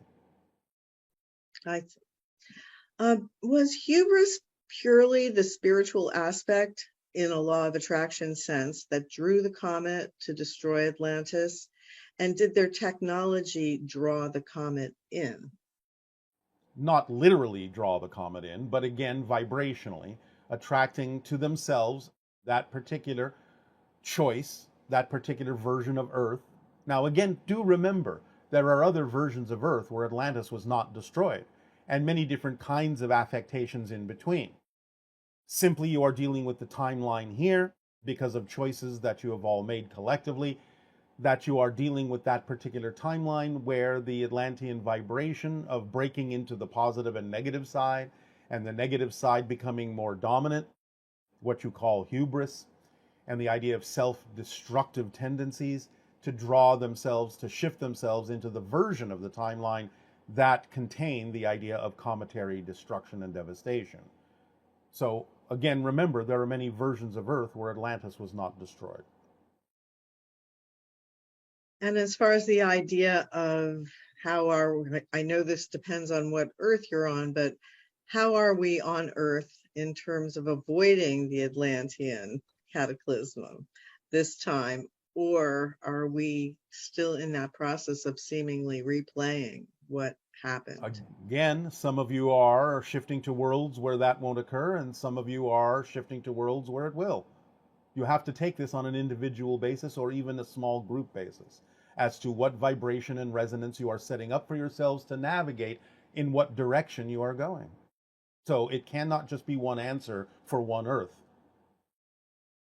So I guess the idea that if you see a lot happening on the Earth you're on that appears to be going in that direction, you still have to remember the splitting prism concept and the idea of the glass wall. Yes. So just because you can see it doesn't mean you're on the Earth that's going for the same trajectory. For now, yes. For now, you are allowed to see that which you do not choose in order to give those on that side of the wall the opportunity to see you and to change their minds if they're going in a destructive direction. Of course, those on the positive side can also still choose to go in a destructive direction, which is why we're saying you now have the ability to choose. This is the time of choosing. This is the fluidity that is being discussed here, where everything is still a free choice. You can see realities that you don't necessarily exist in, but still are capable of choosing to exist in them. So again, until this crystallizes, seeing something that is not vibrationally compatible with you does not mean if you stay in a positive state, that you are actually existing in that reality. But if you stay positive, eventually you will no longer experience those particular abilities to see those things, and those in the negative realities will no longer experience the ability to choose to go in a positive direction by seeing living examples, because they will have shut them out and blinded themselves to those positive examples they could have chosen eventually in the years to come. And the idea of this cataclysm, that wouldn't necessarily be in the form of attracting a comet. It would be using whatever is available, in a sense. Possibly so, but again, it depends on the reality that you are shifting to. It would be, in a sense, ironic, and many people gravitate towards irony to draw or attract the same thing that destroyed Atlantis. So many may experience that, but others may experience the concept of cataclysm in a different way, a lighter way, something that they can get through, something they can deal with, something they can relate to and survive more easily. Again, you have to understand that there's a spectrum here. It's not just this or that. It's many different things in between, and many different people, based on their vibration, will choose to experience transformation in a variety of ways. So that idea of attracting nuclear war. Well, first of all, is that true for all Earths, that the ETs would, in a sense, inhibit? No, it is not true for all Earths, because as we have said, everything exists now. And there are already Earths that coexist alongside what you're experiencing that have already destroyed themselves utterly. So the Earth you are speaking to, Of for course. sure. There will be some on that Earth also that would maybe experience limited nuclear experience, but No, no, as long as I no. We are not communicating a vibration of frequency to that particular reality. Okay. We are doing so less and less. You have to understand, our initial contact, our initial spread, different versions of us that are communicating with different versions of Earth are becoming fewer and fewer, all coalescing into only those versions that will be more representative of the vibration that we are compatible with, in order for you to have contact with all those different versions of us. So the ones that are choosing to go in more negative directions, different versions of us unplug from, because they are choosing not to experience the vibration we are suggesting that they take. And therefore, they no longer experience a version of us. Okay, so when you were talking about that the ETs wouldn't intervene if it was a limited nuclear kind of incident, Yes. does that mean that anybody who experiences that would not be aligned essentially with the future or the reality that is representative of your communication? At this time, not necessarily, because the fact that we have told you that there can be an allowance for a limited nuclear experience is still within the vibration of the potential of surviving that and coming out of it in a much more positive way, making certain decisions based on that experience. So that's still part of the connection of the possibility of different Earths to experience open contact, but it depends on how you use such an experience, which we'll be observing. I see. Thank you. Yes.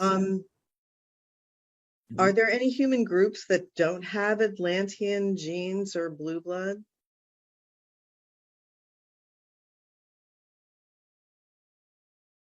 At this point, you will find that while the genetics of the Atlantean track may be very minimal in some groups, there are none on your planet that have absolutely none, even though the percentage may be extremely small.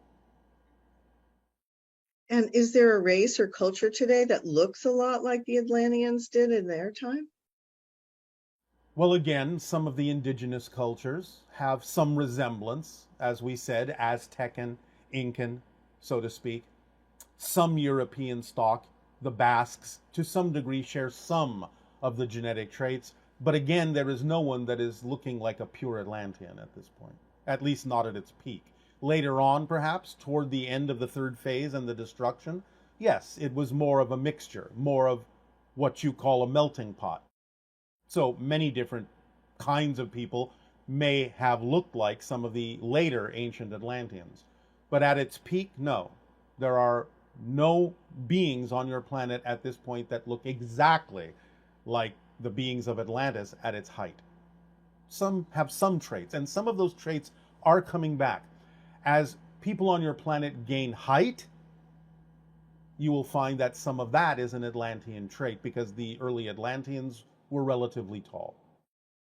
Yes, that was the next question was during that period of when they were, from the golden age to the time of their destruction. Someone was asking how tall were they? It was not uncommon for them to be somewhere around 7 feet. There were some even 8 feet tall, and that is a typical average. There were some taller, some shorter, but again, as we said in our transmission, the biblical Nephilim were actually ancient Atlanteans, and they were described as being relatively tall. And are there archetypes that are related to the myth or the legend of Atlantis? And also, do we as human beings create new archetypes in our collective soul? Yes, of course. You have created a new archetype in the idea of extraterrestrials in the way that you see them in this day and age, representing us in a variety of ways. That is a relatively new archetype for your civilization. Extraterrestrials that were recognized in past civilizations presented themselves as a different energetic collective consciousness archetype from the way that you see us today.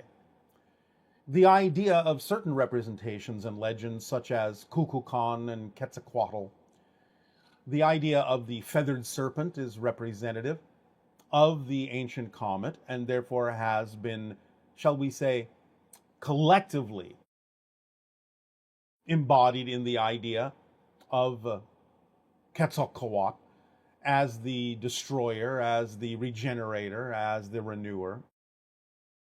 The idea of the comet has, and the destruction of Atlantis has been embodied in that particular idea and in the concept of dragons around the planet.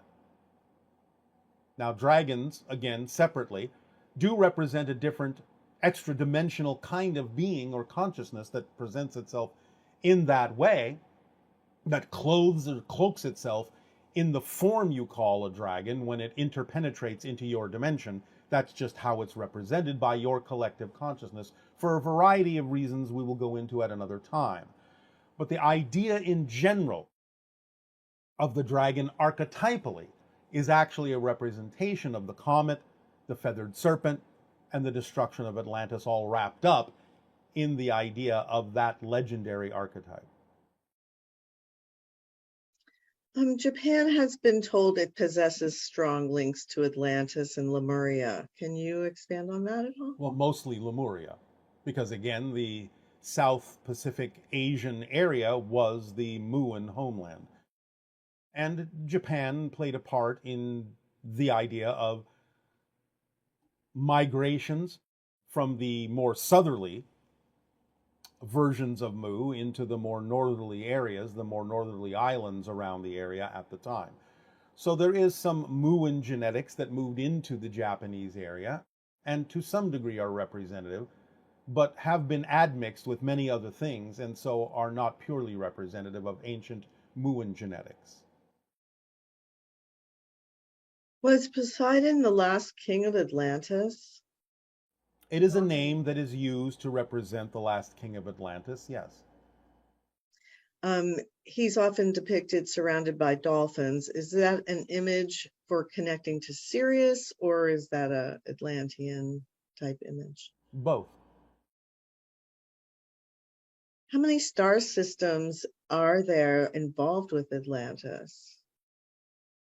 Sirius, primarily. There are a few others. We cannot discuss them at this time. It's said that there are codes and keys necessary to open the Atlantean halls of records. Is that correct? And are there these codes and keys? There are, and don't expect me to give them to you. So discovering those. All I can tell you is it's based, again, on musical vibration. Okay. So you mean, what else can you say about that? Nothing. Okay. Did women inherently have more prestige and power in Atlantis than men did, or was it also patriarchy? It was relatively equal. So what was the hubris that they expressed, that if they were relatively balanced in the male-female? Again, you have to understand you're talking about evolution over thousands of years. So the idea of changes happened in different places, in different ways, at different times, splitting them into the idea of more positive and negative, connecting to both the sexes, the sons and daughters of light, the sons and daughters of darkness. Again, similar to what your American continent and many global nations on your planet are going through now, where are those that lean more toward the idea of self-empowerment and those that lean more toward the idea of order and control. So this is not necessarily restricted to the idea of one gender. The idea is that there was a split over long periods of time that allowed people of both sexes to go in different directions, as you see today, where you have no difference, in a sense, between the idea of men and women going toward the darkness and men and women going toward the light. So when you talk about hubris, I mean, like, what would you say is the most strongest vibrational state that those that would be going in the direction of the destruction? The negative ego, arrogance, the idea of being above and in control with the physical mind, instead of the partnership between the physical and higher mind, the abandonment of the connection to the higher mind. So essentially, it's the idea of spiritual connectivity and the way you relate to it.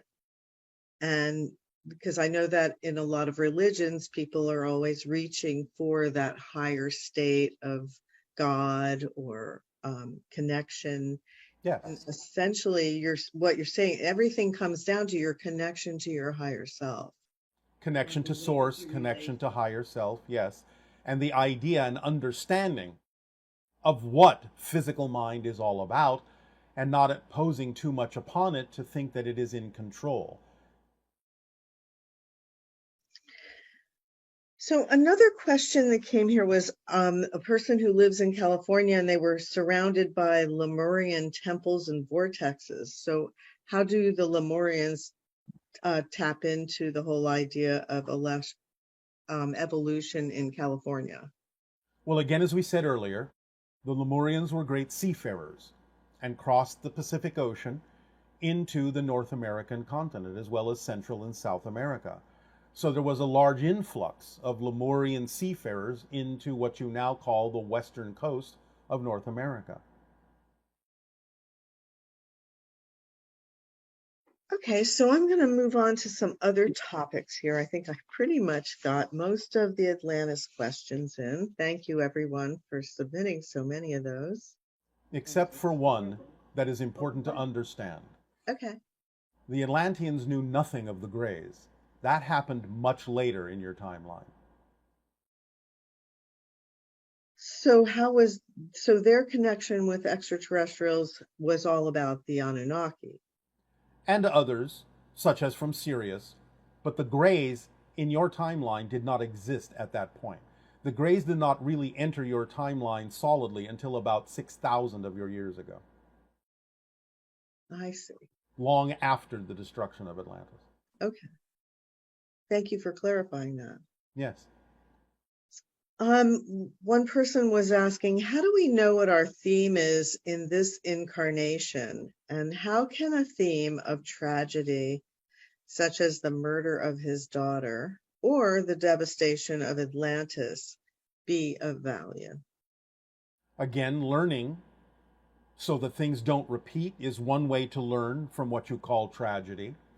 How to be of a vibration that will allow you to experience a different kind of reality other than what you are calling tragedy. And also, even though people may transition into spirit, improving your connection to them in spirit to be guided and given information by them is also a learning experience to improve your empathy and telepathy and connections to spirit and your own spirituality by knowing that nothing ever ends. The idea of these things all contain the ability and the opportunity to learn things in a variety of ways, but of primary importance is to learn that things that are not vibrationally compatible with you don't necessarily have to be experienced again if you learn from the experience how to change things for the better in the future. Thank you. Do we have to personally make all the right decisions in order to find our way to a healed world, or is it generally just about our shifting our energy in that direction the best that we can? You don't have to do all the right things, because again, that can be somewhat subjective. The most important thing is to learn from whatever it is you do choose to do and make more positive choices from that lesson. So the idea is that, yes, overall you can improve the ability to make choices where the consequences will be of service to all and more positive in its energy. But it's not about having to do all the right things to begin with, because you have to learn. That's part of the process. It's the ability to learn from whatever it is that you experience that actually makes the difference, even more so than initially choosing the so-called right thing. Yes, so it's through learning that we can expand our understanding of everything and simultaneously raise our vibration. Yes. So how does making plans fit in with all of this? Because I know that some people are finding they have challenges with that.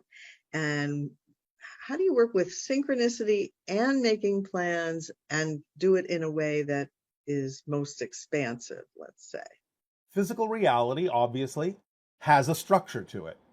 And making plans to some degree can be honoring the fact that there is a structure and an understanding of time and space and change that is appropriate in timing.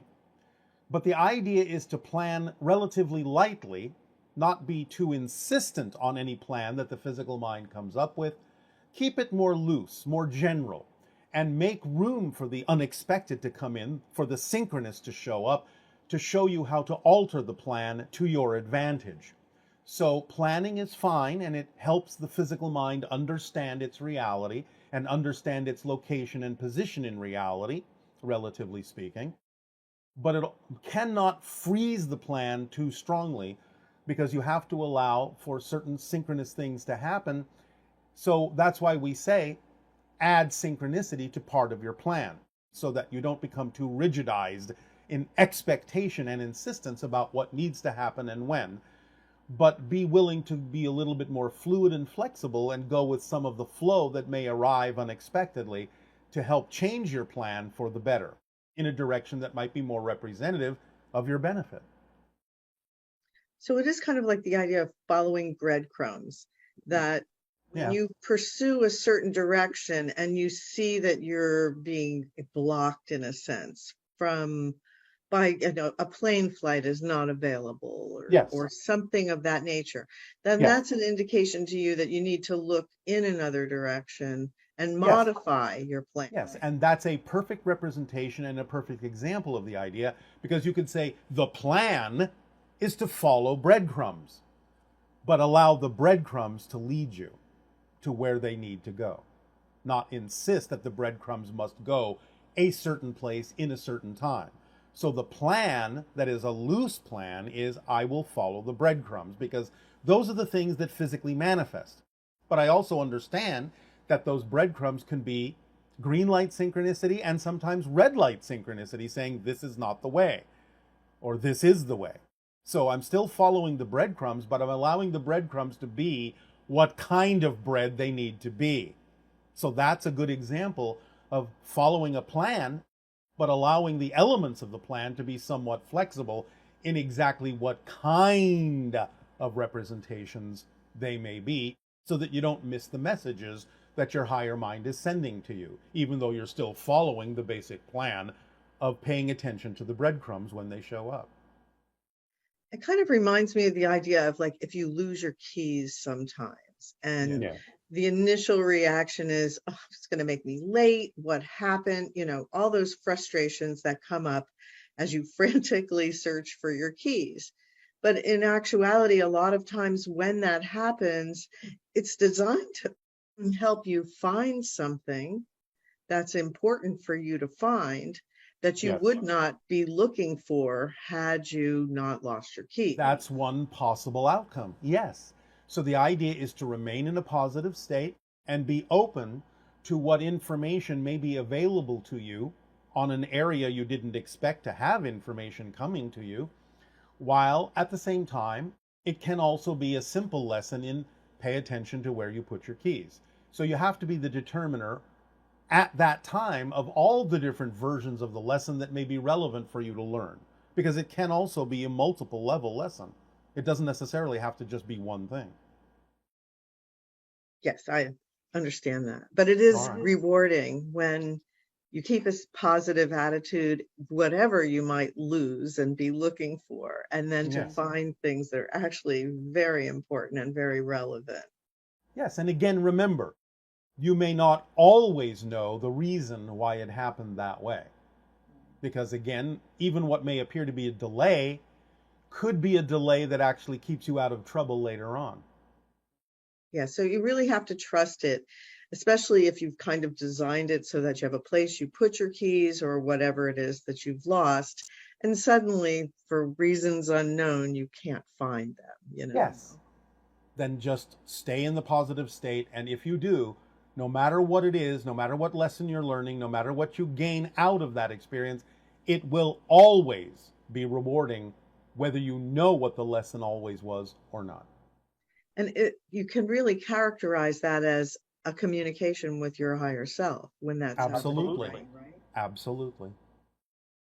So it's really nice to have that company too. Yes. Obviously, or experiencing it. Yes, yes. Okay, so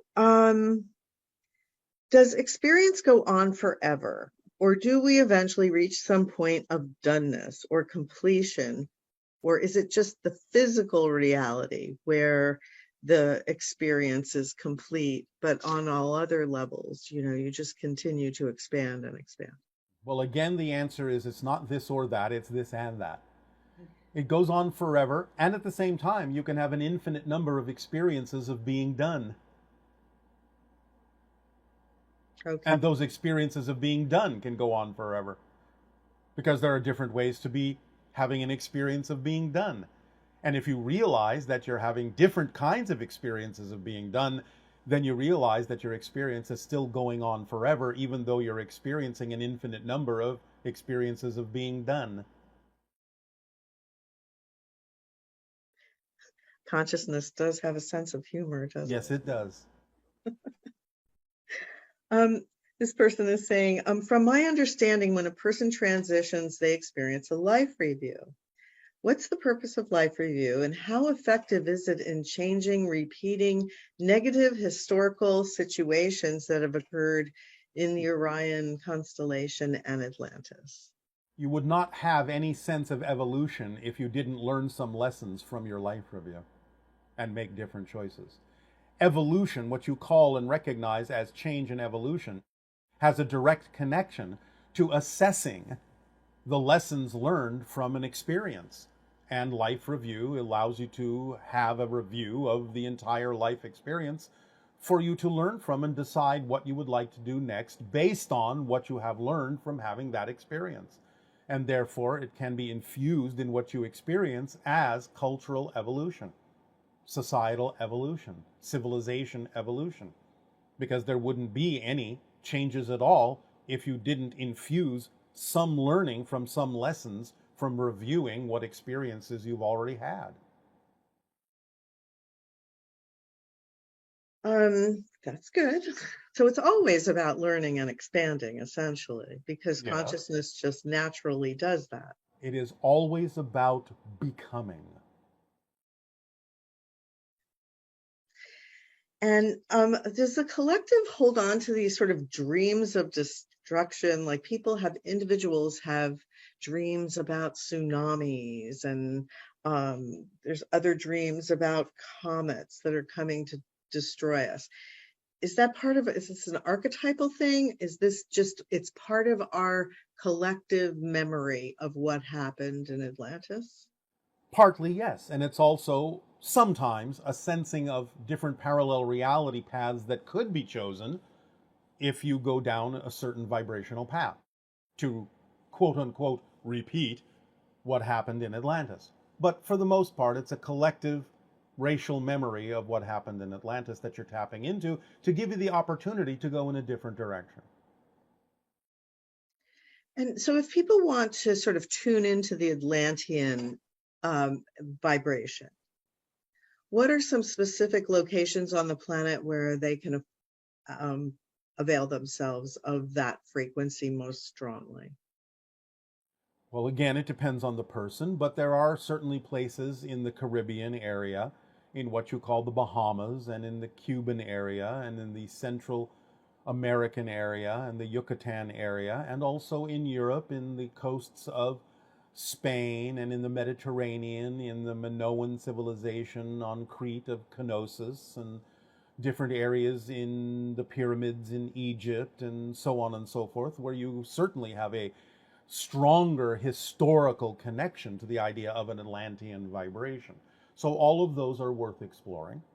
It's up to the individual to see where synchronicity pulls them. And the Bermuda Triangle? I said the Caribbean area, the Bahaman area. And because a lot of people really have an attraction to Bimini, and they have that area that's called the Bimini Road, which they're not sure if is that Atlantean, that Bimini Road? Partly. But again, the entire area, when the ocean was lower, was above the water. Just look at the shape of it as it is under the water, and just imagine that to be above the water.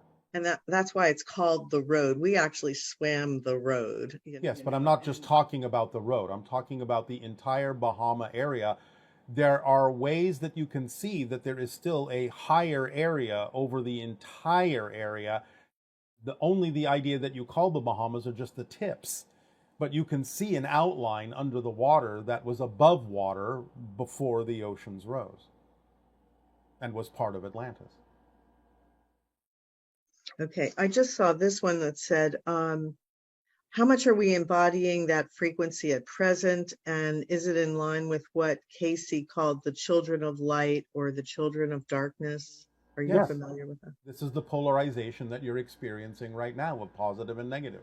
The children of light and the children of darkness, again, being played out. Which direction will you go in? You're creating another chance for yourselves to choose different paths and a more positive outcome, shifting to more positive versions of Earth. Of course, again, there will be those that will still choose the negative. It's up to you. But this is what's playing out again. The children of light and the children of darkness. So I think we'll finish up with a couple of questions we have that are Sasani questions. Yes. The first one being, do people on your planet make plans for the physical mind that you embody? Well, in a sense, but again, lightly. In other words, it is obvious from our interaction with all of you that we can, quote unquote, plan to be a first contact specialist. I didn't insist on it, but that's what synchronicity continued to lead me in the direction of. In other words, those were the so-called breadcrumbs that we followed. We knew that that potentiality existed, and the knowing of that possibility is enough of a plan for us. we then allow for the leeway of synchronicity to show us how closely that will manifest or not. Okay, and finally, what is the first thing a Sasani child is taught? And we often view Sasani or Sasani and the way your civilization operates as a kind of paradise. But do you or your children still experience issues as a collective? It depends on what you're calling an issue. There are certainly challenges, there are certainly mysteries, and we explore those wholeheartedly. The first thing a Sasani child knows upon their inception is that they are unconditionally loved and supported. And the rest just naturally follows. So for us, if we were to be able to truly give that kind of vibration to our children and teach them that, then it's what we have often described to you as a shift in your scholastic structures. You teach them that they are as powerful as they need to be already to attract whatever they need in life without any negative consequences or harm to themselves or others. To be in service to all is to be in service to the self as well, because you are part of the all. We teach them the consequences of choices very early on in a safe environment that is what you might recognize as a simulation, so they understand the depth of their self-empowerment and the consequences that come from certain choices. They learn this very quickly. We teach them in varieties of ways that their passion is exactly their vibrational connection to their higher mind and the communication therewith. And we allow them to explore that in whatever it is that's important for them to learn, to adapt the lesson to their excitement, not the other way around. All these things are innate, and which is why at the age of 3 years, we can allow our children to go off wandering where they will, knowing that they are telepathically in touch with all the adults, and the adults are the parents of all the children, in the sense of providing for them, supporting them, being there for them. Anywhere they may be, they are in touch, not only with what you would call their biological family, but also with the family of the Sasani, the entire planet. And I know you spend time with the hybrid children. Yes. And the question comes up of, do they ever play tricks on you? Well, it's not an easy thing to do, being telepathic. They will try sometimes just for fun. And the idea is that there are a few who are capable of creating a momentary trick that is not immediately sussed out. Those are ones who have chosen a particular path that we will discuss in the future. Sounds exciting. Yes, it is. It is a revelation of a certain talent and a certain skill that comes in handy for certain kinds of explorations of other dimensions. Is there anything But more else? on that later. Okay. Is there anything else you can share with us about your relationship with the children and how they interact with you in a fun way? We certainly engage them in certain kinds of simulations that have to do with their interactions with Earth children in the future. It is one of the largest parts of the acclimatization program, is that the idea of the hybridized children of the future, knowing more of who they are, and then the way in which they will interact with the hybrids that come from the ships, and the community that will begin to form the seeds of the 6th hybrid race in the years to come, and the decades to come, and the centuries to come. This, in a sense, again, may look like a form of planning, but it is only the mere skeletal outline of an evolutionary path that synchronicity has presented to us as the destiny of Earth and the beautiful 6th hybrid race that the Earth will become. Thank you, Bashar, so much for all of your information and sharing. We really appreciate it. Our deep appreciation, again, it is our passion and our pleasure. And please have the pleasure of continuing to relax into your Atlantean meditation.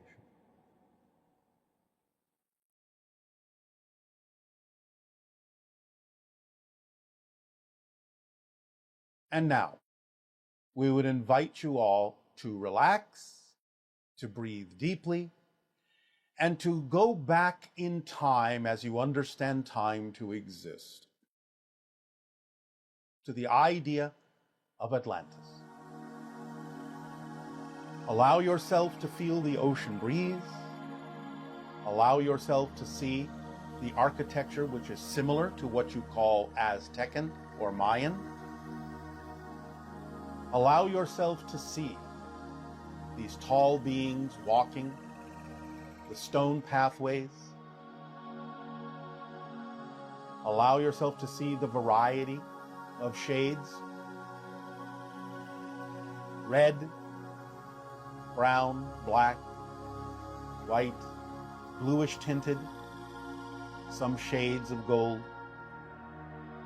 Allow yourself to see the melting pot that Atlantis ultimately became, and allow yourself to stand tall in the breezes that wafted through the tropical trees and all the animal life that existed therein, and the beauty and the organization and the clarity that once existed in the consciousness of all who lived therein.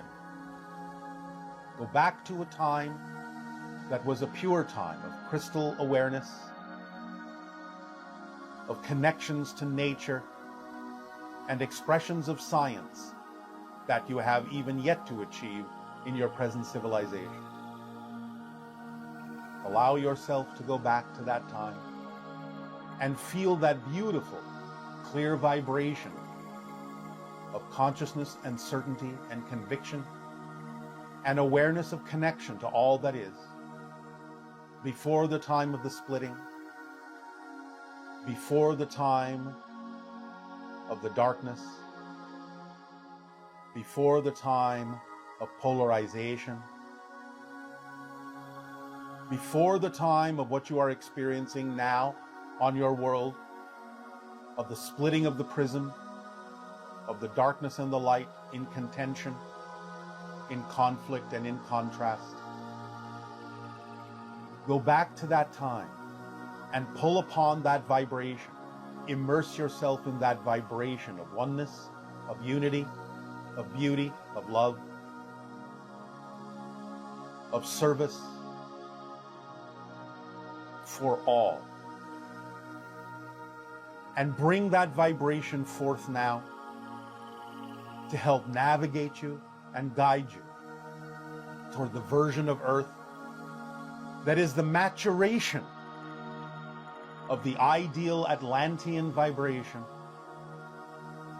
to add its frequency to the idea of your creativity, your imagination, your unconditional love, and your acceptance.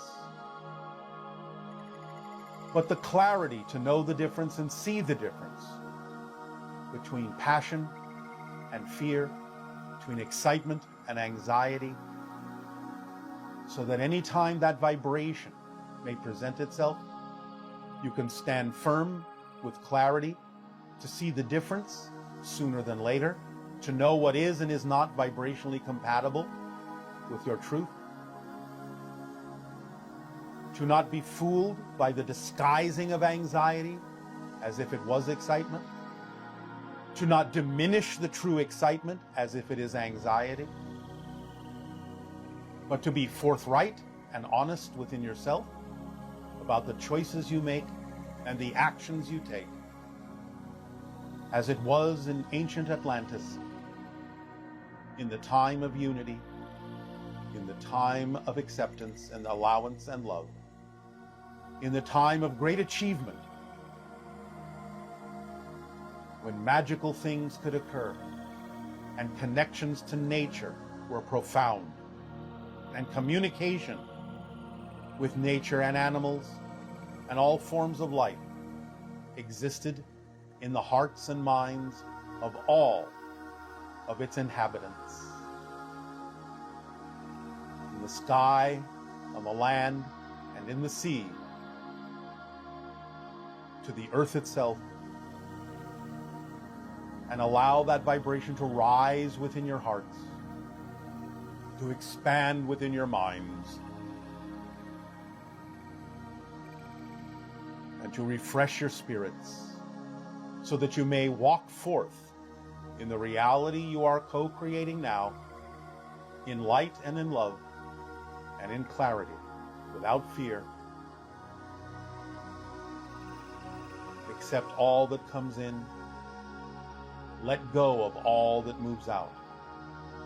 Let it flow through you, and trust the perfect timing of synchronicity and the orchestration that everything is to bring you exactly what you need and to take away exactly at that moment what you do not need, so that every moment is a perfect collection of a total reflection of what is important and necessary for you.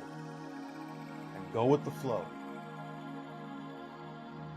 Be the new Atlantis, be the new Atlanteans, be the new vibration that allows you to sail that ship upon the infinite ocean of creation, knowing that you will land on the perfect shore of the new earth that is open